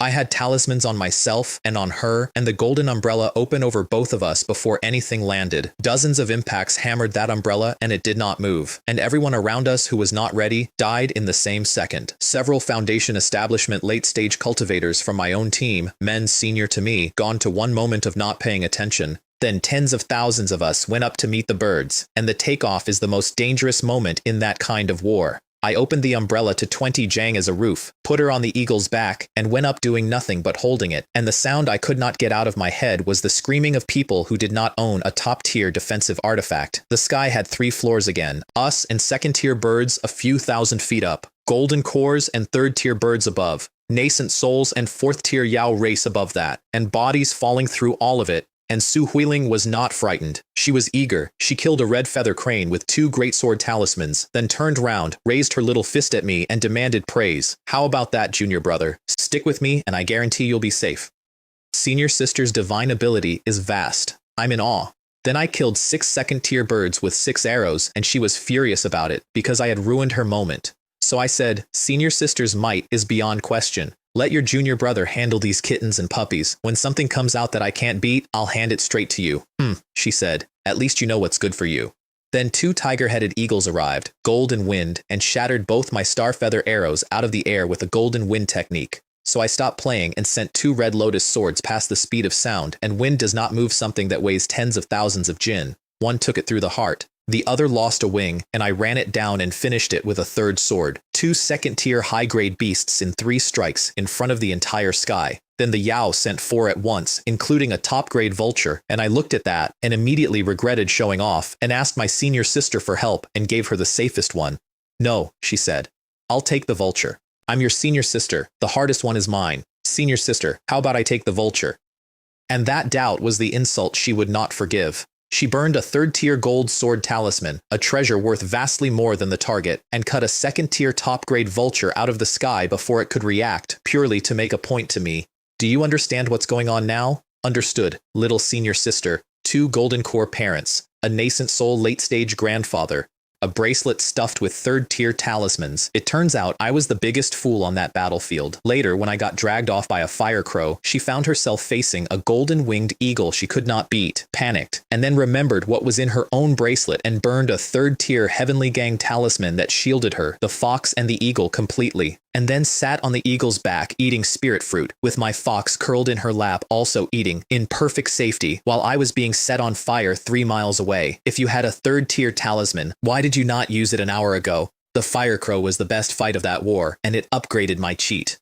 3 feet tall, faster than anything I had chased, and its fire serpents burned through 2 of my 2nd-tier high-grade talismans in a row, so I stopped trying to kill it because I knew that whatever replaced it would be worse, and used it as a training dummy instead, mixing spells and sword, practicing my escape technique on a live target in the middle of a war. Pushed to its limit, it spat a golden crow-shaped flame at 3rd-tier temperature, a trace of true spirit metal crow in its bloodline. That flame is why it could kill things above its level. And I opened my mouth and spat out the red lotus karmic fire. Both flames were intelligent, and both of them understood immediately that eating the other one made them stronger. So while they were busy with each other, the crow was just a fast bird, and I burned mana recklessly and ran it down with 2 swords. And the moment its master died, my fire ate its fire. The red lotus karmic fire grew to the size of an adult's fist. From that day I believed I could trade blows with a golden core. The battle ended above my head while I was flying back to my charge. A silver-white sword 1,000 feet long lit the whole sky, and the 4th-tier golden lion came out of it in 2 pieces, and the Yao army's morale broke in that instant. Then dozens of airships came in from the south, and the 16 guards of Qingyun got off them, 800 in gold armor, every one a golden core, 7,000 in silver, mostly late stage. And they fight in formation, which nobody else on that field did. They formed up and went in, and the exhausted Yao army came apart like surf on rock. Facing a battle formation is being an ant shaking a tree. I stood there and took notes. The pursuit afterwards was a holiday with a scoreboard. First-tier beasts became numbers. My merit token climbed faster than I could count. Su Huiling matched me kill for kill purely so as not to lose face, and refused to put the corpses in her bracelet because they would make it smell, and only gave in when I begged, and only in exchange for a meal. We camped in a valley. I set a concealment array and put out my house, and she put out a 3-story tower made entirely of second-tier material that made mine look like a shed, and invited me up to look at it and enjoyed my face enormously. And that night, mid-meal, her father's talisman arrived asking where we were. The war was won, and the first thing the man did with the victory was check on his daughter. He arrived half an hour later, still marked from the fighting, having flown out of a war to see his kid. No wonder she turned out like this. He decided to toughen his daughter up and lasted about a week. "Father, you have no idea," she said, shaking his arm. "I was magnificent. 8 second-tier Yao beasts today and countless first-tier. Senior sister fought bravely," I said. I profited from her efforts myself, and watching a father and a daughter like that made me think about my own 2 children at 100 Flowers Estate, whom I had not seen in a long time, and I missed them so badly it was difficult to eat. He made us recount the whole battle blow by blow over dinner, and corrected both of us, and I learned more in one meal than in the previous month. Then he left the same night, because he still had a mission, and had only come to see us with his own eyes. "Be careful, father," she said. "Your daughter is waiting for you to come back." What I did with the following weeks was rob a continent. The war had just stripped the guardians off dozens of spirit mountains. The treasure was still there, and nothing was watching it. A girl who has never lacked a spirit item in her life does not think that way, and that is fine. But a boy from a poor family who did not think that way would be an idiot. I found a spider in a cave that beat my top-grade flying sword aside with one leg and took my macaque in its mouth, and I panicked and spat the karmic fire at it, and the thing burned to ash in seconds, which destroyed all the loot, which is a running problem with my best weapon. And Su Huiling asked what kind of celestial fire that was. "No idea," I said. "I subdued it by accident in a lava pool." I lied straight to the face of a woman who had just been fighting beside me for a month, because the red lotus sky burning scripture is a secret I have never told my wife or my father, and telling anyone at all could get me killed. The prize in that cave was a 3rd-tier blue crystal fruit tree with 15 ripe fruits on it. Exactly what my eye and my fox both needed. 8 fruits each, easy. And then she asked about the tree, and she had already had a thought she was too shy to say, that if she gave it to her parents, it would be the first present she had ever given them in her life. I said it before she could. "Let's give the tree to Master." Then 2 Foundation Establishment Great Perfection cultivators landed on a cliff next to us and suggested that a junior who had found a precious tea tree ought to show his appreciation. Before I could answer, Su Huiling had her sword out and was asking very politely which sect rule they were quoting. "Doesn't junior sister understand? Everyone who sees it gets a share?" "I don't understand that one," I said. "I only understand first come, first served." The tall one moved. His own companion stopped him, because no second-tier tea tree in the world is worth the law enforcement haul, and they left. And she wanted to chase them down and beat them up, and it took me a very long time to get her face to unclench. We found a lake on the way north with something in it. It took her out of the air by the leg with a tongue that her top-grade flying sword could not cut, and I burned the tongue off with the karmic fire, and the fire ran back up it into the body, and we stood there and watched a second-tier top-grade toad burn. And then she asked the good question. "The vein here is only second-tier low-grade. What is a top-grade beast doing in it?" There was a spirit stone mine at the bottom of that lake. That is what it had been eating. There was also a slab of 3rd-grade azure water-tied jade worth hundreds of thousands, and 2 freshly laid eggs whose bloodline was better than all 4 of my own spirit beasts. The toad's one flaw is that it is hideous. So I decided not to ride mine. I raised it as a guardian beast for the clan gate. Then we split the jade and the eggs and became miners for 10 days, and my delicate, fastidious, clean-obsessed little senior sister turned out to be an enthusiastic little money grubber who loved mining. 70,000 low-grade, 350 mid-grade, and 2 high-grade spirit stones. We surfaced into a frantic talisman from her father. The human-demon war was over. The sect's soul transformation Grand Elder had agreed a ceasefire with the 5th-tier Yao race of Qingyun Mountain. The war was settled by 2 beings neither of us will ever meet. He was still sitting in camp waiting for his daughter 3 days later. She poured out the whole trip, and then the 2 of us gave him the 8 3rd-tier fruits and the tree together, and she could not look at anybody while we did it. Then the whole army flew home, and I swallowed my homesickness and did not go because my master had told me to come to the sect first. Zixia Mountain is 3,000 li long, sitting on a fourth-tier vein under a transparent mountain-protecting array you can see the whole landscape through. Palaces, halls, pavilions hanging in the air breathing cloud, birds and flowers I had no names for. Every blessed land I had ever seen was not worth mentioning next to it, and it had belonged to the Zixia sect until the Azure Cloud sect destroyed them and moved into their house. The rule of thumb somebody gave me on the way up: one Tao of the Great Tang is one nascent soul faction the sect wiped out. One province is one golden core faction. They win because of 3 rules. No other sect may exist inside their territory. They control all spiritual root testing of children, and affiliated families are forbidden to test their own, and every child with 2 or more roots is taken, and any genius an affiliated family produces, anyone who wants to reach golden core must join the sect. And nobody revolts, because the family's own sons and daughters get the sect's benefits, so the families profit from being farmed. That is exactly what happened to me, and I had never once seen it from the outside until I stood at that gate. Su Huiling was sent to collect me. "Don't thank me," she said. "My father was worried you wouldn't be able to find the door. The door is 3,000 li wide." She flew me 700 li to a 1,000-acre manor and coached me on her own parents on the way in. "If you want to please my mother, give her spirit flowers. These are all her treasures." And I understood what that meant about how she thought of me and did not say so. My master's order was short: formal apprenticeship in 3 days, plus sect enrollment, so I could start drawing benefits immediately. At the hall, I traded my old token for an inner sect disciples and got a storage ring with a 100-foot interior, 2 sets of robes, and a deed. Cloud Spring residence, 300 acres, 80 miles from my master's manor, 26 buildings, a spirit spring, 70 acres of fields, 70 of pond, 39 fruit trees, and 5 servants standing at the gate to meet me. I was astonished at how hard that sect buys its geniuses. It was better than anything my family could ever give me, and it was mine for life. And my heart was at home, because my wife and my children were there, which the sect knows perfectly well is why they do not like late joiners. There are countermeasures written into the rules: merit points for marrying a sect nun, 5 servant slots per disciple, and your children get in without examination. The 5 servants had not needed to be there. They came to meet the new owner because they wanted to keep the job. The posts are good, and the competition for them is savage. I kept all of them on at the same pay, and then gave 3 orders like a man who has run an estate before, the third of which was to rip out most of the first-tier crops and replant in second-tier. Then I went to see the reason my family has anything at all. My 9th great-aunt Liu Mingxu was taken into that sect as a child and has been the Liu clan's only real support inside it for decades. Without her, my father would never have got his foundation establishment pill. Her house is bigger than mine and stuffed with high-value crops because she does not have enough resources and has to farm to fund her own cultivation. My master's garden is for pleasure. Hers is a business. A red flash came out over the wall, and a beautiful woman landed in front of me shouting that the Qilin of the Liu family was here. And her husband, a great perfection cultivator, did not stay seated for a middle-stage nobody. He stood up, came over, took my hand, and said his wife had talked about me, and now he had seen me, and it was all true. 3 mornings later, I performed the 3 kowtow ceremony in front of 8 golden core true persons.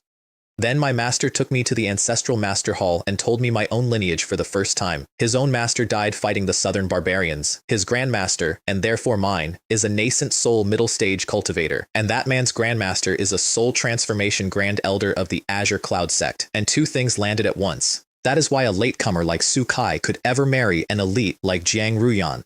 And that is why Li Zhuo and Xiao Jie came over to greet me at the victory party. Not the strength, the background. However strong I had been, they would never have lowered themselves without it. I had spent a year telling myself that strength is the only calling card that works. It is not. In the Azure Cloud sect, your background decides your place, and the strength only decides how much of it you are allowed to keep.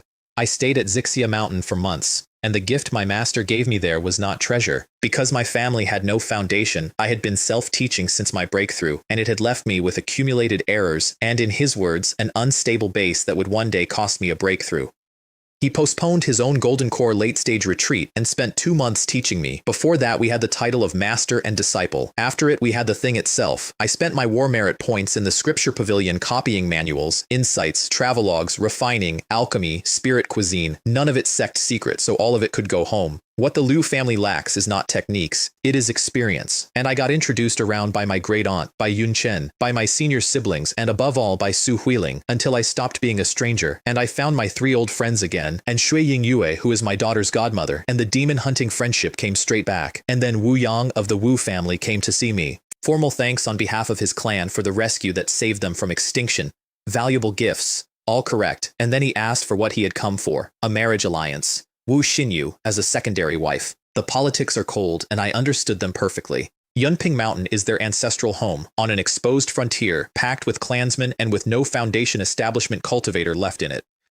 They cannot abandon it, and they cannot persuade their own comfortable sect members to go back and guard it, and the last attack had proved the point. If she had not run to us, half a day later would have been too late. So the Wu family swallowed its pride and offered its daughter to buy a guardian. I had been moving carefully on Wu Xinyu and on Zhang Liling, because I wanted to win my wife over first, and I was not going to do it behind her back. They took the choice out of my hands. I agreed, because refusing then would have broken Wu Xinyu's heart and wrecked the alliance in the same afternoon. And my last thought walking out of that room was, now I have to go home and explain this to Mei. I flew over every city on the route without stopping and got home in early July, and 100 Flowers estate had changed. I had left a construction site with most of the land bare. I came back to pavilions and towers and jade trees. The gate guards passed the word, and the whole clan came out, because to the Liu family, I am the guardian spirit, and they are uneasy whenever I am gone. At my own door, my mother, my grandfather, my aunts, my wife, Anling, my 2 younger sisters, and both children. Father. Father. My daughter was running before anyone else had moved, and my son, slower on the uptake, worked out what was happening only when his sister went past him, and then jogged after her. I took her hand in one hand and his in the other, and went down the line of elders like that, with a child on each arm, and last, my 2 wives, waiting with everything in their eyes. Greetings, husband. You've had a hard time of it while I was away. It's husband who's had the hard time, they said, and we all went inside. My mother threw me out of my own kitchen and cooked 9 dishes, and let only Anling stay, because she was training her. 9th uncle's foundation establishment had succeeded. The 60,000 stone pill worked, and he now garrisons Peach Blossom Mountain Manor. And the sect's war rewards had included 3 more pills, awarded by the elders strictly on the clan tournament results. The ladder I built was now the clan's promotion system, and nobody argued about it anymore. And my mother mentioned over the fruit that marriages and births were happening everywhere under the new policy, and then glanced at her father-in-law, and a clan chief pushing 100 years old blushed at his own dinner table. Her position was perfect. She fully approved of the policy. She would welcome her son taking more wives with open arms. But the old man is nearly 100. And worse, she had seen her own husband's eyes start wandering. Neither the old one nor the young one gives me a moment's peace. And then the punchline that ended the meal. She had already talked Li Mei round. The wedding to Wu Xinyu and Zhang Liling was agreed. The arrangements were made, and everybody had simply been waiting for me to come home. I had spent a month in the air rehearsing an argument that had already been settled without me. My wife said it herself the next morning. Husband, Xinyu and Zhang Liling are devoted to you. You should marry them soon. And I was genuinely startled because she had fought this for years. Her reasoning came out afterwards, and it is the best piece of thinking anyone in that house ever did. Anling was her own maid, and Zhang Liling was a refugee's daughter, and neither of them threatens her standing. Wu Xinyu is different. She was my first love. She matches my wife in looks and in family, and she has 3 spiritual roots, which is better aptitude than my wife's. The girl who was handed to me as a consolation prize was now afraid of losing me. Shinner, I said. I have sworn to myself that I will never let you and Anling down as long as I live. 2 out of 3 of the clan's new pills worked. My uncle and my eldest brother both established their foundations. 15th uncle Liu Changxu, the man who found out late in life that he was a cook and not an alchemist, failed. The ceremony we held for the 2 who succeeded was deliberately scaled up, and the herald could not keep up with the gate. Clan chiefs from every valley and reach, elders from 4 cities, the Wu family, 3 days early, the sect's own county manager, and then 3 names that stopped me. Azure Cloud Sect, Yun Chen. Azure Cloud Sect, Shui Ying Yue. Azure Cloud Sect, Su Healing. They had come 100,000 Lai. And Su Huiling came as the official representative of my master and the whole lineage, which is the sect publicly stating what I am worth, and she brought 3 bottles of second-tier pills from Su Kai himself. My great-aunt brought her daughter home to the ancestral house for the first time in many, many years. And the banquet made our neighbors revise us, because of a woman everybody in that hall had once ignored. The first-tier banquet, for the chi refining guests and the whole clan, was cooked entirely by Anling. She had studied under my mother and me since the day she married in, and she was a first-tier spirit cuisine master, and in some respects she had already passed us both. Her knife work is better than mine. Her plating is so good the food is tempting before anybody tastes it, and she was not the timid maid anymore. The frail look was still there, and her eyes had confidence in them, and a stranger meeting her that day would never have guessed she came into that house as part of another woman's dowry. The chi-refining guests ate every single dish on that table. Nothing was left. It had not happened in years. Meanwhile, the sect officer who had attended all 4 of our foundation establishment banquets sat in the VIP hall doing arithmetic across his face. At the first one, my family could not put a single decent second-tier dish in front of him. He was now eating dragon. At that first banquet, our territory was a little over 300 Lai. It was now more than 4,000, and we had 6 foundation establishment cultivators, and we were the undisputed power for 1,000 Lai in every direction. I made 3 dishes myself, and one of them stopped being food. The 5 elements ascension soup. My old spirit bone soup, rebuilt around 5-element balance, 81 ingredients and spirit medicines, simmered 7 days and 7 nights. Shui Yingyu drank 1 bowl and broke through to foundation establishment middle stage at the table and had to leave to go and stabilize it. Su Huiling drank 2 and felt her great perfection bottleneck give. My own father felt his loosen. And 18 foundation establishment cultivators sat in complete silence for an hour, too busy competing for the food to make conversation, including Su Huiling, who had a great deal to say to me and said none of it.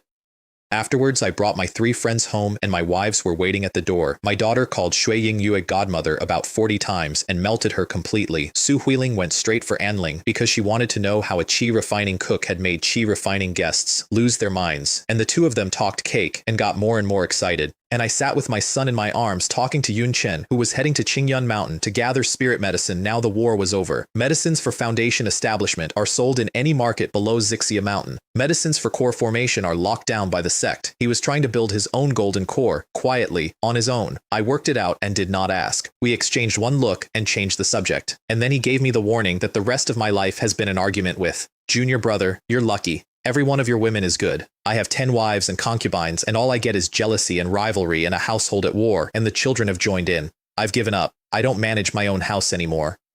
I said honestly that more wives is not automatically a blessing and that managing it is exactly what worries me, and all 4 women in that room turned on me at once. Su Huiling finally had a weapon and used it. You have Shinner and Anling, who are virtuous and beautiful, and you're not satisfied? You're marrying 2 more and you have the nerve to complain about it? Have you no shame? I had no defense and just smiled. But I made myself a promise that night, and it is the one I have worked hardest at. From day 1, I would work at all 4 marriages, love each of them honestly, and never let anyone break the peace of my house. The wedding party went to Yunping Mountain at dawn. 32 of us on a decorated boat with 6 musicians playing the whole way and my eldest brother at the helm, and both my children aboard. The ceremony at the Wu end was short, because Wu Xinyu has no close family left. I paid over 50,000 in bride price. The Wu family sent back a dowry of over 40,000, deliberately generous, precisely because she has nobody, so that she would stay attached to them. She knew exactly why they did it.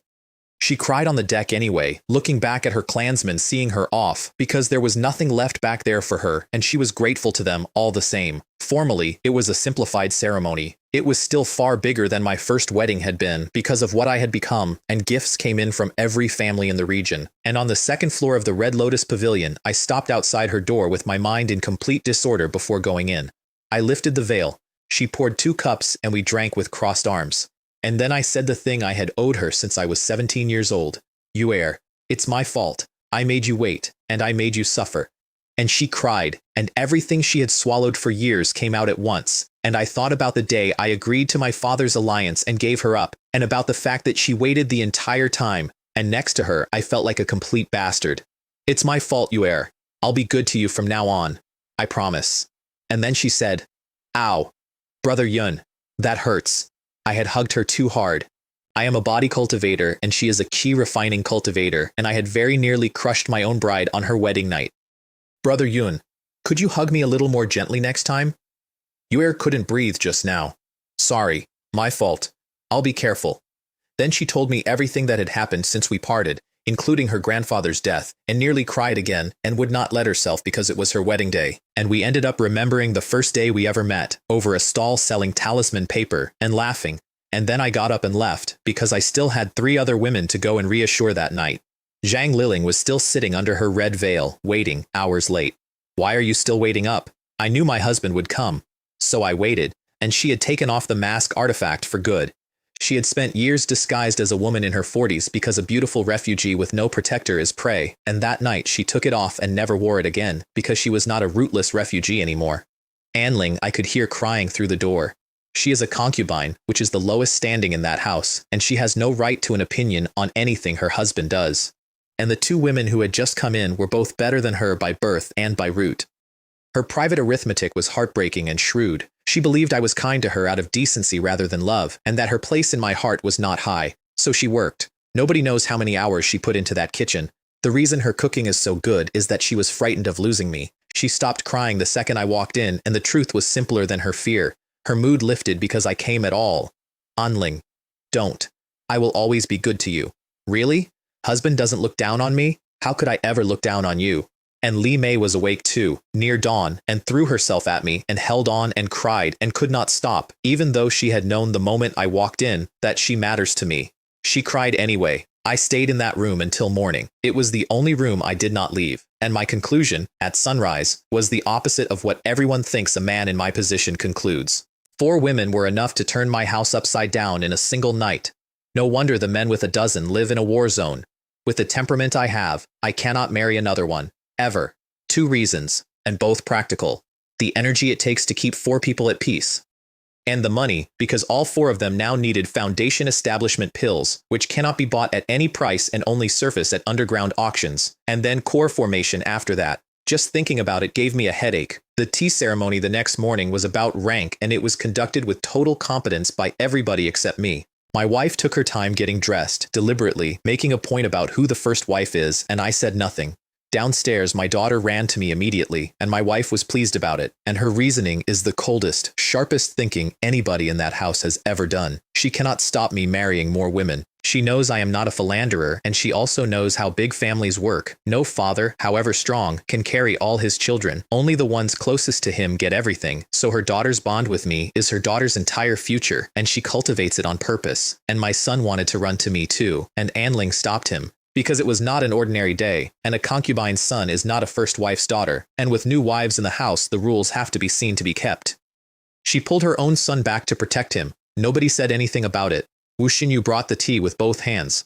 Please have some tea, elder sister. And my wife did not make her wait 1 second. She stood up, took the cup, said thank you little sister, and drank it in one go. Then Zhang Liling's. And then the 3 of them talked like sisters separated for years. And my private verdict was that women are magnificent actors and that this particular performance was for her own benefit. And I sat there beaming at the harmony.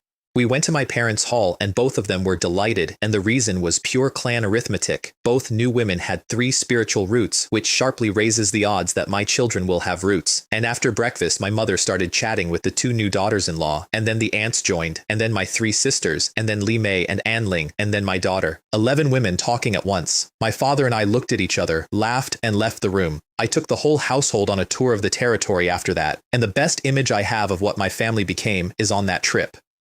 We flew over Red Lotus Lake, which in season is an endless sea of red lotus in bloom moving together with the wind and the swell. Su Huiling could not stay in her seat, and when we came down inside the island's cloud formation, something roared under the water, and 15 zhang of blue-scale flood dragon came straight up through the surface, followed by a 10 zhang python. Wu Xinyu went white with terror, and then she saw her husband smiling at it and heard my daughter laughing. Because the dragon is my daughter's. When her mother was busy on that island, the flood dragon and the python were the little girl's playmates. It put its enormous blue head over the rail and looked at her with respect and licked her hand with a bright red tongue until she laughed herself sick and then flicked that tongue and put her on its back. And the python came over, wanting its own treat. At the building site, Wu Xinyu turned out to be a first-tier top-grade spirit plant master and started redesigning the planting plan on the spot, and I handed her every plant on the estate permanently, and she loved it. Which is when Zhang Liling's face fell, and her internal accounting is the best joke in my household's history. Let's add it up. He does artifact refining, Wu Xinyu does spirit plants, Li Mei does formations, Anling does spirit cuisine, so I'm the useless one. Being this man's wife is not easy. Beautiful isn't enough. You need a skill. What am I good at? Does dual cultivation count? Then Shui Yingyue's family talisman arrived, and her face changed, and she said the elders wanted her home for a while. It was the arranged marriage. I read it correctly and could do absolutely nothing, because that is Zhu family business and an outsider does not interfere in another clan's internal affairs. She went home. My daughter's godmother, who had come 100,000 ali for my banquet, went home to something I was not allowed to fix. Then I went into seclusion, and the thing that happened next is the best and worst thing that ever happened to me. I drank a bowl of the jade marrow spirit liquid from the crocodile's vault. The stuff I had bottled and handed to the clan, diluted, for anyone with a real chance at a foundation. First, coolness. My permanently overheated body went quiet for the first time in years, and it was bliss. Then the pain. Itching and burning through my whole body like being bitten by an army, and there is nothing to do but hold on. And when it reached my bone marrow and started reshaping my bones, I blacked out. I woke up to a world that looked clearer, covered in gray-black filth that smelled appalling, and my first coherent thought was, my parents took this. My clansmen took this. How on earth did they stand it? Many of them drank it once, heavily diluted, and never dared drink it again. And my mother, my wife, and Anling had all taken it several times over. Anling the most of anyone in the family, because her spiritual roots are the worst, and she had the most to burn out. Women can look very delicate and be made of iron underneath. I only found that out much later. At the time, I simply assumed my whole clan was made of tougher stuff than me. I drank it 6 more times until the pain stopped meaning anything, and then I poured 1 more bowl, ran 1 cycle, and felt a shackle come off my body. The spiritual energy in that sealed chamber vanished instantly. And then the spiritual energy of the entire 100 Flowers Mountain came at me like a tide. All over that estate, clansmen in seclusion suddenly found there was nothing left to breathe and came running out of their chambers to see what was happening. I was drinking the mountain. I looked inward, and the wood element in my dantian had liquefied into green lotus leaves, and a pink lotus was opening on them. The lotus was the red lotus karmic fire, made manifest, the crimson lotus body, an acquired spirit body that can only form through that scripture, and worth no less than an innate one. It meant I now cultivate faster than a heavenly spiritual root. It meant I could break through without pills naturally with, as far as I could tell, no bottleneck at all, the whole way to soul transformation. The ceiling had simply disappeared, and every risk in that scripture was gone with it. No self-immolation, no chi deviation, and I would never need the second-tier spirit water I was going to need at late stage. And I sat in that room and was terrified, because if the Azure Cloud sect learns I am a spirit body, a soul transformation elder takes me to the main altar and I never leave again. Safe, and not free. And freedom is the only thing I have ever actually wanted, and if hostile forces learn it, they will spend anything to kill me, and the part I could not accept at all. Exposure means the red lotus sky-burning scripture comes out of hiding, and a heaven-rank technique gets handed to the sect, and then it has nothing to do with the Liu family ever again. I would lose the one thing I meant to leave my children, so never show the karmic fire in front of anyone again, and find a technique to conceal my cultivation level, because at this speed, people ask questions. They were already asking. My own master had personally checked my spiritual roots once, and only let it go after confirming they really were an ordinary triple root. And I had a practical problem at the door, which was that the awakening had alarmed the entire estate. The only way to explain a phenomenon that size is to produce a breakthrough to go with it. So I drank 4 bottles of Ascension soup. Anybody else advances to late stage on 1. My mana is so dense I needed at least 3 and opened the bottleneck, and the mountain's energy came down into my house in a funnel.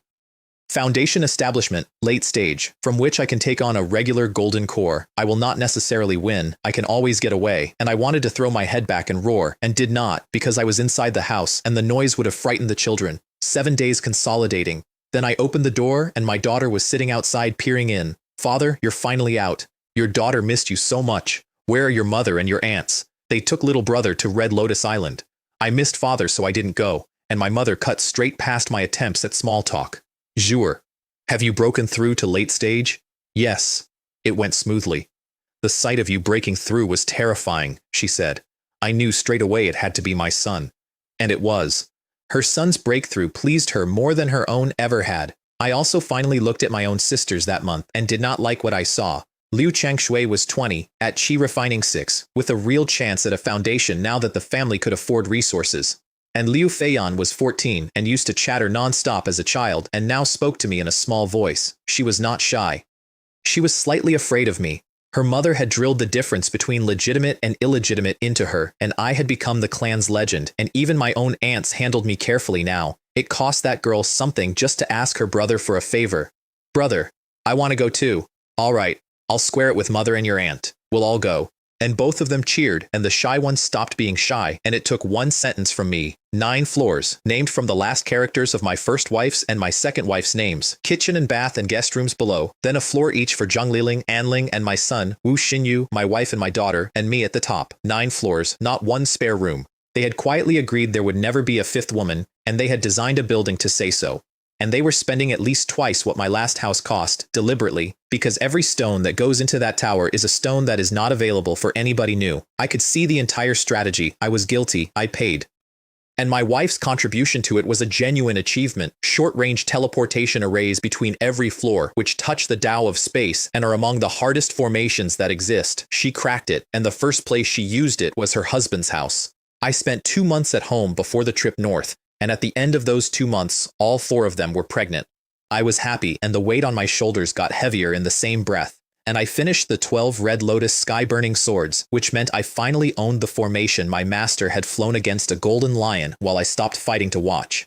Then I went north for wood, and the truth is that the wood was an excuse. I had just reached late stage, and I wanted to find out what I was, and I was quietly hoping to pick a fight with a third-tier beast. I found a mountain 10,000 li out with 30 golden sandalwood trees on it, and 2 golden flame tigers guarding it, and I opened with 1 sword, and the lead tiger swatted it out of the air with its tail, which genuinely surprised me, so I sent 6. They set their tails to block, and I changed the technique, and all 6 swords changed course at once and opened like blooming red lotuses. 4 were blocked, 2 got through, and then I did the arithmetic because that is what I do now. 2 attacks ate 20% of my mana. I have 12 swords and I could use the full formation twice, maximum, and the reason is that my swords are too high grade. High grade ones would be cheaper to fly. Power costs endurance. There is no version of this where you get both, and I could not carry my own fortune. There were 130 golden sandalwood trees on that mountain, and my storage pouch would not hold them. So I had to call my father and ask for clansmen, and that landed on me properly. They cannot fight at my level, and they are exactly what I need. Being the family's genius made me look down on ordinary people. I had started thinking they just trailed behind me, taking advantage. Looking back, I had become cocky. I was no different from the arrogant prodigies I had been laughing at in the sect for a year. Then my father arrived with 30-odd clansmen, and his robes were torn. "Zhuer," he said. "You have no idea how hard this trip was. If I hadn't broken through to middle stage, it would have been very dangerous. They had hit several waves of second-tier beasts. A lightning hawk had run the boat down and could not be shaken, so my father put his brother at the helm, went out onto the deck alone, and stayed behind to hold it off so the boat could get away, and got out by burning a talisman. My father nearly died coming to carry my lumber, and I finally understood something that I had been getting wrong for 2 years. I walked through those mountains untouched, and I had assumed the mountains were quiet. They are quiet for me. Beasts fear the strong and prey on the weak exactly like people do. A weaker beast watching a monster walk through its territory hides and preys. Only when something weaker or equal passes does it attack. I had sent them through country I thought was safe because it is safe for me. I gave him 6 top-quality talismans, and he took them without a word of ceremony because the trip had frightened him badly. And then he turned round to deliver a lecture about being careful, and found that his entire rescue party had already scattered across that mountain cutting trees and pocketing treasure, including his own brother. He looked at their faces, swallowed the lecture, and went and joined them. There was an underground auction the night I finished my shopping, and there were 5 foundation establishment pills in it, and 1,000 people in a hall with no seats left. I bid one to 58,000 and closed it out, and then I made myself stop. Because a masked stranger buying 2 foundation establishment pills in one night makes himself the most interesting man in that room. I was being careful. It did not save me. Clan practice is that the recipient travels to the pill, not the pill to the recipient. I carried it home myself because I was bursting with confidence and did not believe any evil cultivator within 1,000 li could threaten me. I did not even hide my route. I was careful for the first stretch, with the eye sweeping ahead and the fox out of the bag. And after 7 or 8,000 li, I relaxed. Then the sky changed, clear air to fog and a heartbeat closing over me.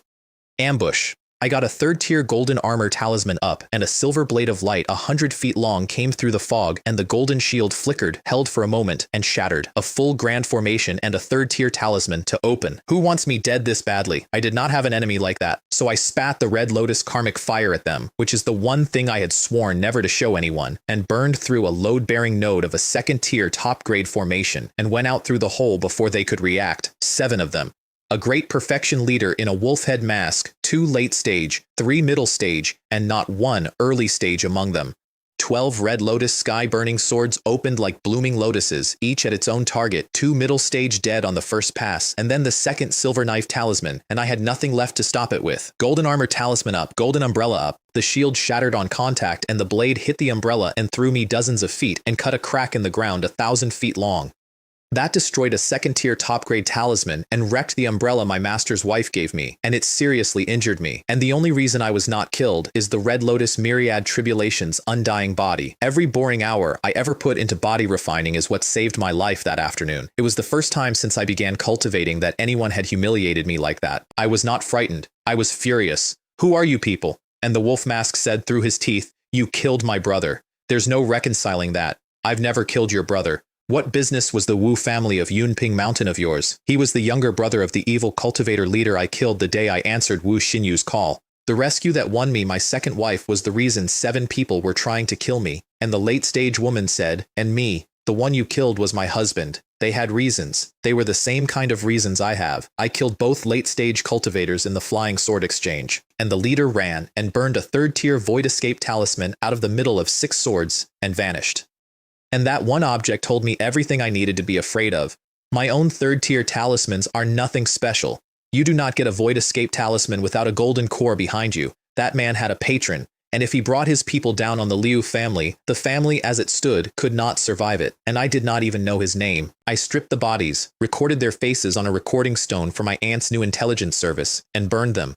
Then I went back into the still-running formation to get my fox and my eagle out, because they had been trapped inside it the whole time and the fight had terrified them. My wife read me in one look when I landed. "Husband, you're hurt. Evil cultivators jumped me on the way. I killed most of them. One got away, and all 4 of them descended on me at once and went over me head to foot while I protested that I was fine." And Wu Xinyu asked the question I did not want asked. "Why would evil cultivators ambush you specifically? Is it the same group that attacked the Wu family?" I lied to her. "I don't know. They wouldn't talk. One day I'll catch the one who ran and ask him."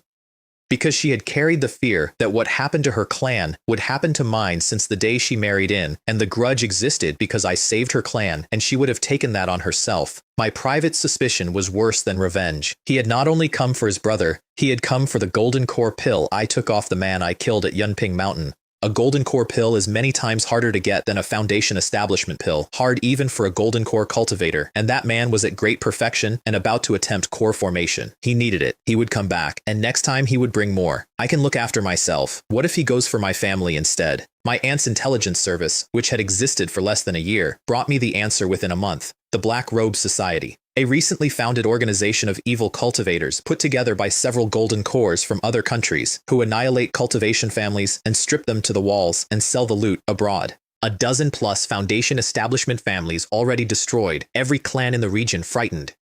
And the sect's internal security guard had already run a full campaign against them and won. Their golden cores were dead or scattered, which answered the question that had been open since the ambush. Why come for me personally instead of the clan? Because they were broken and desperate and needed to rebuild, and the golden core pill in my pocket was exactly what they needed, and besieging a whole clan would be loud enough to bring the guard down on them again. My family was safer than I had feared. I was in far more danger than I had thought. My father wanted to know whether I would call my master, and I told him no, and it is the most grown-up thing I have ever said. Zixia Mountain is too far for my talismans, and even if I brought him here, then what? Keep a golden core standing in my courtyard forever? That is not a solution. The solution is the sect's guard destroying the Black Robe Society. You're right, my father said. Better to rely on yourself than on anyone else. Then I put on a second-tier top-grade robe I had taken off a dead heretic and a black face mask and left without saying goodbye to my mother because she would have stopped me.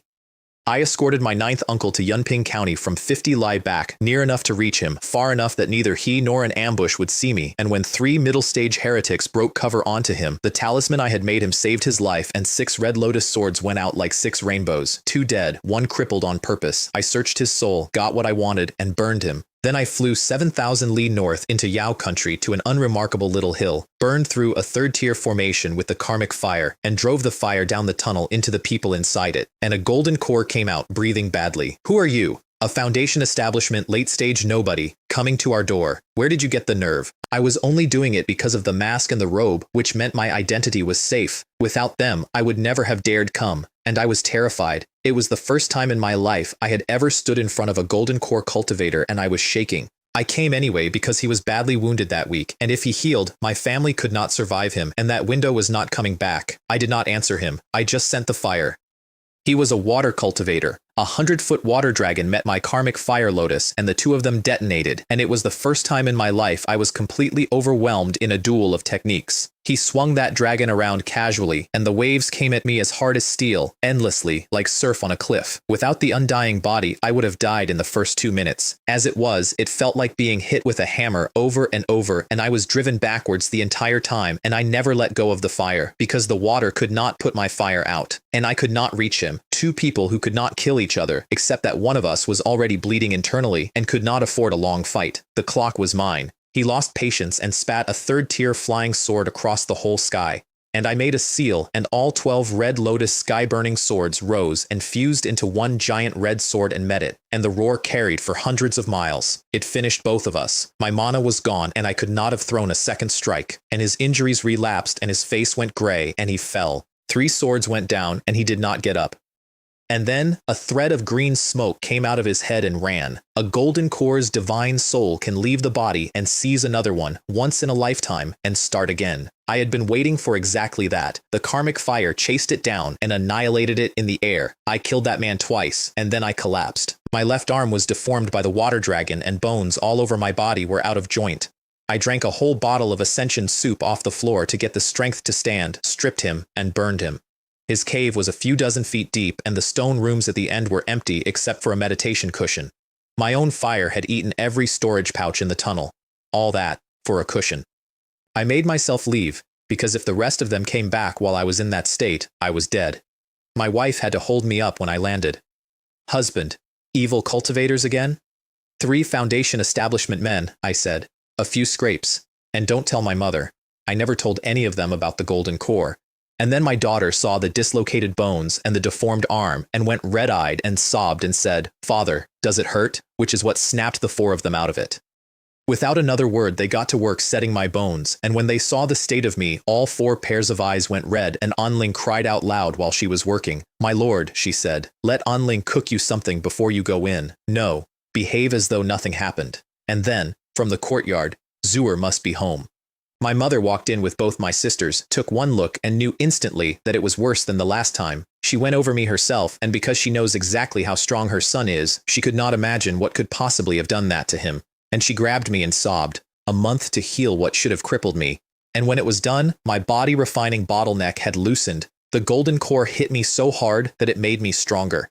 His storage ring had a 1,000-foot interior, and the container alone would have been worth the fight. 510,000 low-grade, 21,000 mid-grade, and 1,500 high-grade spirit stones. A Foundation establishment pill, which was Wu Xinyu's within the hour. 3rd-tier spirit waters. An Earth-rank water technique cultivable to nascent soul completion. 4 profound rank techniques, refining, and talisman methods. The Liu family's inheritance doubled in one afternoon, and the jade slip that mattered most was his travelogue. He had been a disciple of a nascent soul sect north of the Qingyun range, and a rival sect allied with others and destroyed it, and his master died in that war. He was Foundation establishment late stage. He escaped the hunt and became a rogue cultivator with no sect and no master, and the road got very hard, and to get resources he started taking them, burning, killing, and looting, all the way up. I sat in a warm room reading the diary of a man whose family was destroyed, who climbed back by destroying other people's. I had spent my entire life building a clan so that nobody could do that to mine. My daughter turned 8 that autumn. I took her small hand and put a thread of mana into it, and blue and green and yellow light came up out of my daughter's palm. 3 roots: water, wood, and earth. And the water is excellent. The same moment my own family lived through when I was 8 years old, and this time I was the one holding the hand.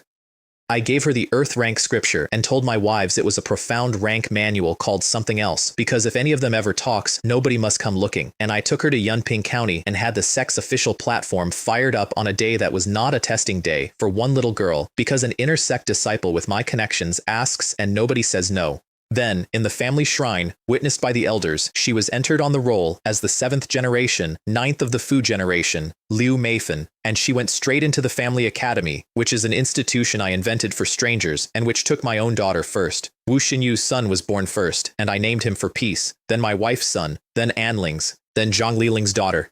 3 sons and a daughter, and 4 newborns crying at once, and their father with absolutely no idea which one to pick up. 2 was easy, 4 is impossible. In the end, I handed them back to their mothers and admitted defeat. More children is good. And the time I can give each one keeps shrinking, and the resources I must find for them keep growing, and I am now ashamed of how freely I used to spend. To be a good father, the most important job is earning, so that your wife and your children have somewhere better to grow up. Xinyue Tower opened in the 6th month of 3177, and it came out of the ground as a 1-foot golden pavilion that grew to 30 feet while my daughter ran through the door before it had finished. 9 floors, a kitchen big enough to butcher a Yao beast in, guest rooms on the 3rd floor, and the biggest one is my parents, and all 3 of my sisters have their own room in it, and on the 4th floor a spirit pool of 9 yang jade that pulls water energy out of the air, purifies it, and holds it at temperature forever. My daughter and my son jumped straight in, and the 4 babies in their mother's arms saw it and started screaming to be let in, and they cannot even talk yet. So I told the mothers to put them in, and 4 infants swam around giggling and tried to chase their big brother and sister. Fenger, mind the little ones. My mother's only question was how much it cost, about 100,000 in materials. The whole thing is worth at least 250,000, so this tower is 5 foundation establishment pills. That is far too expensive. I was understating it. It is a 2nd-tier top-grade artifact, and pavilion-type artifacts price at the level of 3rd-tier magic treasures. My own master's pavilion is 2nd-tier high-grade, and I did not build a palace. Every room is a cultivation chamber with a tunable spirit-gathering array, and the whole thing sits under a defensive and concealing formation that can hold off several great perfection cultivators. And when the concealment is up, a golden core who is not paying attention will walk past it. After 2 ambushes, I built a bunker that looks like a house. My grandfather brought his 3 youngest children to the housewarming, and my mother's face went dangerous, and nobody said anything unpleasant because the food was too good and everyone's mouth was full. And then he took the 3 toddlers off to play in the spirit pool, and I finally worked out what that old man had been doing. He knows his son and daughter-in-law resent him. He knows they will feed and clothe his youngest children when he dies, and nothing more. The only person in this family who will actually look after them is his grandson, so he keeps putting them in front of me. He chased women, which is a failing most men share, and I may not turn out any better myself. As long as he takes responsibility for what he made, there is nothing to condemn. 9 children in that pool together, no crying, no fighting. Li Mei took her pill in the 9th month of 3179 and handed her baby son to Anling and went into the Ascension Pavilion and chose me as her guardian because the guardian sees everything and is always somebody you love. I sat in that room for a month watching her through a spirit mirror, and when her face went into the pain, I could not look at it, and I realized I was more frightened than I had been during my own breakthrough. She came out looking 18 again and without the childishness of 18, and her baby son shouted mother, and she took him out of my arms without a word to anybody else. Then Wu Xinyu took hers, and 8th Aunt Liu Jiahui, who had hunted pill rumors for me for years, finally got one at Purple Forest Market and made it. And that one mattered most to the ordinary clansmen because of the 7 foundation establishment cultivators our family had. Nearly all of them came from my grandfather's line, and the rest of the clan had noticed and quietly resented it for years. Her success gave everybody else hope. That is worth more than the cultivator, and Anling handed her the babies, both of them. Wu Xinyu handed hers to Anling too, before her own seclusion. The concubine who cried alone on her wedding night is the woman every other wife in that house trusts with her child, mostly because she makes the sweet cakes. Then we went to Donghua City to register my 2 newly established wives, and Anling asked to come because she missed the mistress who treated her like a mother, and Zhang Liling announced that we could not possibly leave Zhang Liling behind, and I gave up and said everyone comes and bring the children. We took the house with us. Everyone walked out. I made a seal, and a 30 Zhang pavilion shrank to 1 foot and went into my ring. My mother-in-law was waiting at the Li Gate, at Qi refining great perfection now, carrying herself in a way I had never seen her carry herself, the flinch of a concubine simply gone, and my wife held it together through the greetings and then grabbed her mother and sobbed, and the 2 of them poured 10 years at each other, and all 3 of my other wives cried watching them. Wu Xinyu's mother died long ago. Anling has forgotten what her mother's face looked like, and Zhang Liling's mother is alive, and she has not seen her in years. Then Anling stepped forward with her 2 children and said, "Madam, Anling has come to see you," and my mother-in-law could not make the connection at all. She stared at a composed, beautiful Qi-refining 8th-level cultivator and could not fit her into the memory of the teenage maid who left with the dowry 10 years earlier. Your Anling? 5 spiritual roots. The worst aptitude there is. Qi-refining 2 to Qi-refining 8 in 10 years. Her 2 maids were standing right there, and they were eaten alive with it because they had been her equals, and because when Anling left with that dowry, every maid in the Li house laughed at her. And my father-in-law, who had been correct and formal with me for a decade, said the thing the whole marriage had been owed. Yun, marrying Shinner to you was the best decision I ever made. The Li family's door was standing wide open when we came to visit, and Li Minghai, freshly established, was waiting at the gate in person. He had been furious about being ordered to do it, right up until he saw a man at late stage walking up the path. Welcome, 19th sister. Welcome home, brother-in-law. And my wife walked into the house she was born in. She was a concubine's daughter. From the time she could remember, her mother taught her to be careful, never to reach, never to compete with the legitimate children for anything good, and to swallow her cousin's mockery. When they married her off to a frontier nobody, the clan mocked her behind her back, her own sisters mocked her to her face, and even her close friends pulled away. It took the entire Li family's combined resources to push Li Minghai through, and they were lucky. My wife got no support from my clan at all. One man paid for her, and the thing that actually frightened them was my age. A foundation establishment, late-stage cultivator, under 30. Their own ancestor reached late stage at nearly 200. Li Xinyue was in that crowd, the girl who told me to my face, in front of both clans, that she was not someone a mere member of my family could marry, who was certain that marrying into the Liu family meant a life with no future. She was looking at the foundation she could have had, and at the estate that was supposed to be hers, and had gone to Li Mei instead, and she could not get her face under control. And Li Huimin, the clever one, who thought herself an excellent judge of people and passed on me because I was handsome and could fight a bit, had worked out exactly what she lost. And she had never realized that looking upward all the time is precisely why she missed what was in front of her. And my wife was flawless. She had never in her life been able to speak to those people from above. And today she could, and the sisters who mocked her were all warmth and respect, and the courtyard that had always pressed down on her suddenly felt light. And then she walked through it being friendly to everyone, introducing her husband and her children with none of the arrogance they were braced for. She won twice. The old ancestor was waiting at the ancestral hall door with the clan's senior men, which an old ancestor does for a golden core true person and for nobody else, and we are juniors. He took both our hands. I'm proud of you both. Come back often. This old man misses you. And my wife told me afterwards why she loves that man. She only ever learned formations because he said a word for her. Every time things got worst for her, help arrived from him. And as a child, she could never work out how he always knew the nights she cried where nobody could see her. She found out after she started cultivating. He has a spirit ear technique. Nothing in that compound ever escaped him. There are very few foundation establishment cultivators anywhere who would spend one thought on a little concubine's daughter crying in a corner. The Li family had to order in a second-tier banquet from a restaurant because they have no spirit cuisine master.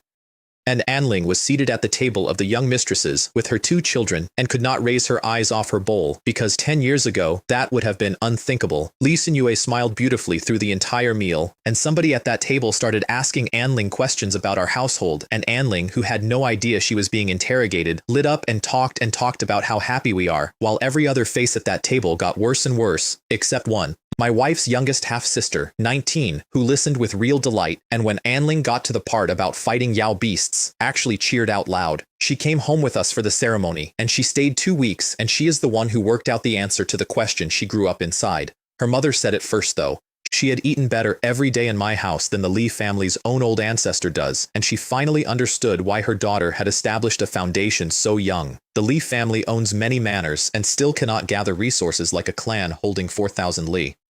And they do not expand because they are terrified of the frontier. One beast tied and a clan is gone. Golden core or no golden core. We are rich because we went where they would not. And her daughter flew over Peach Blossom Mountain and Jade Bamboo Island and Hundred Flowers Mountain and Red Lotus Island. And what got her was not the wealth. It was the feeling of flying over open country, which she had never once felt inside the Li compound walls. And then she asked why her own family is nothing but scheming and ours is not. And she answered it herself. And she was right, and it is the only thing I have ever learned about running a household, because all 4 of them are busy. Every one of them has her own work. My wife is chasing a second-tier formation master's rank. Wu Xinyu runs every second-tier spirit plant the family owns. Anling is inventing dishes nobody has ever made. And Zhang Liling, the one with no craft, who called herself the useless one, has taken up music and practices the pipa every single day, and plays and dances well enough that another woman cannot look away. They are all too busy to plot. That is the whole of it. That is why that house is happy. I was 16 years old under a tree that turned out to be a snake, holding my father's borrowed sword, with a clan that owned 300 Li of ground nobody else wanted and had not produced a foundation establishment cultivator in 130 years. We hold 4,000 LE now. The girl who told me I was not good enough to marry stood in her own courtyard and smiled at my wife's back. And the old ancestor of the family that took pity on us came out to the gate himself and asked us to visit more often. And I stood in the middle of all of it, wearing a white jade pendant that a child carved for me out of ordinary jade, and thinking about 2 things I could not say to anyone in that courtyard. The wolf mask cultivator who ambushed me is still alive somewhere, and he does not want revenge. He wants the golden core pill that is still in my pocket, and he is going to come back for it, and I do not know his name or his face. And I am carrying a heaven-rank scripture and a spirit body inside a clan I built for exactly one reason, and I cannot tell my wife, or my father, or my master, because the day the sect finds out, they take me somewhere safe and I never come out again. I have 4,000 lie of ground, 6 foundation establishment cultivators, 9 children, 5 spirit beasts, and a house that flies. And there are 2 things in my chest that nobody in the world knows about, and one of them is going to cost me everything. Ask me again in 10 years and I will tell you which one it was.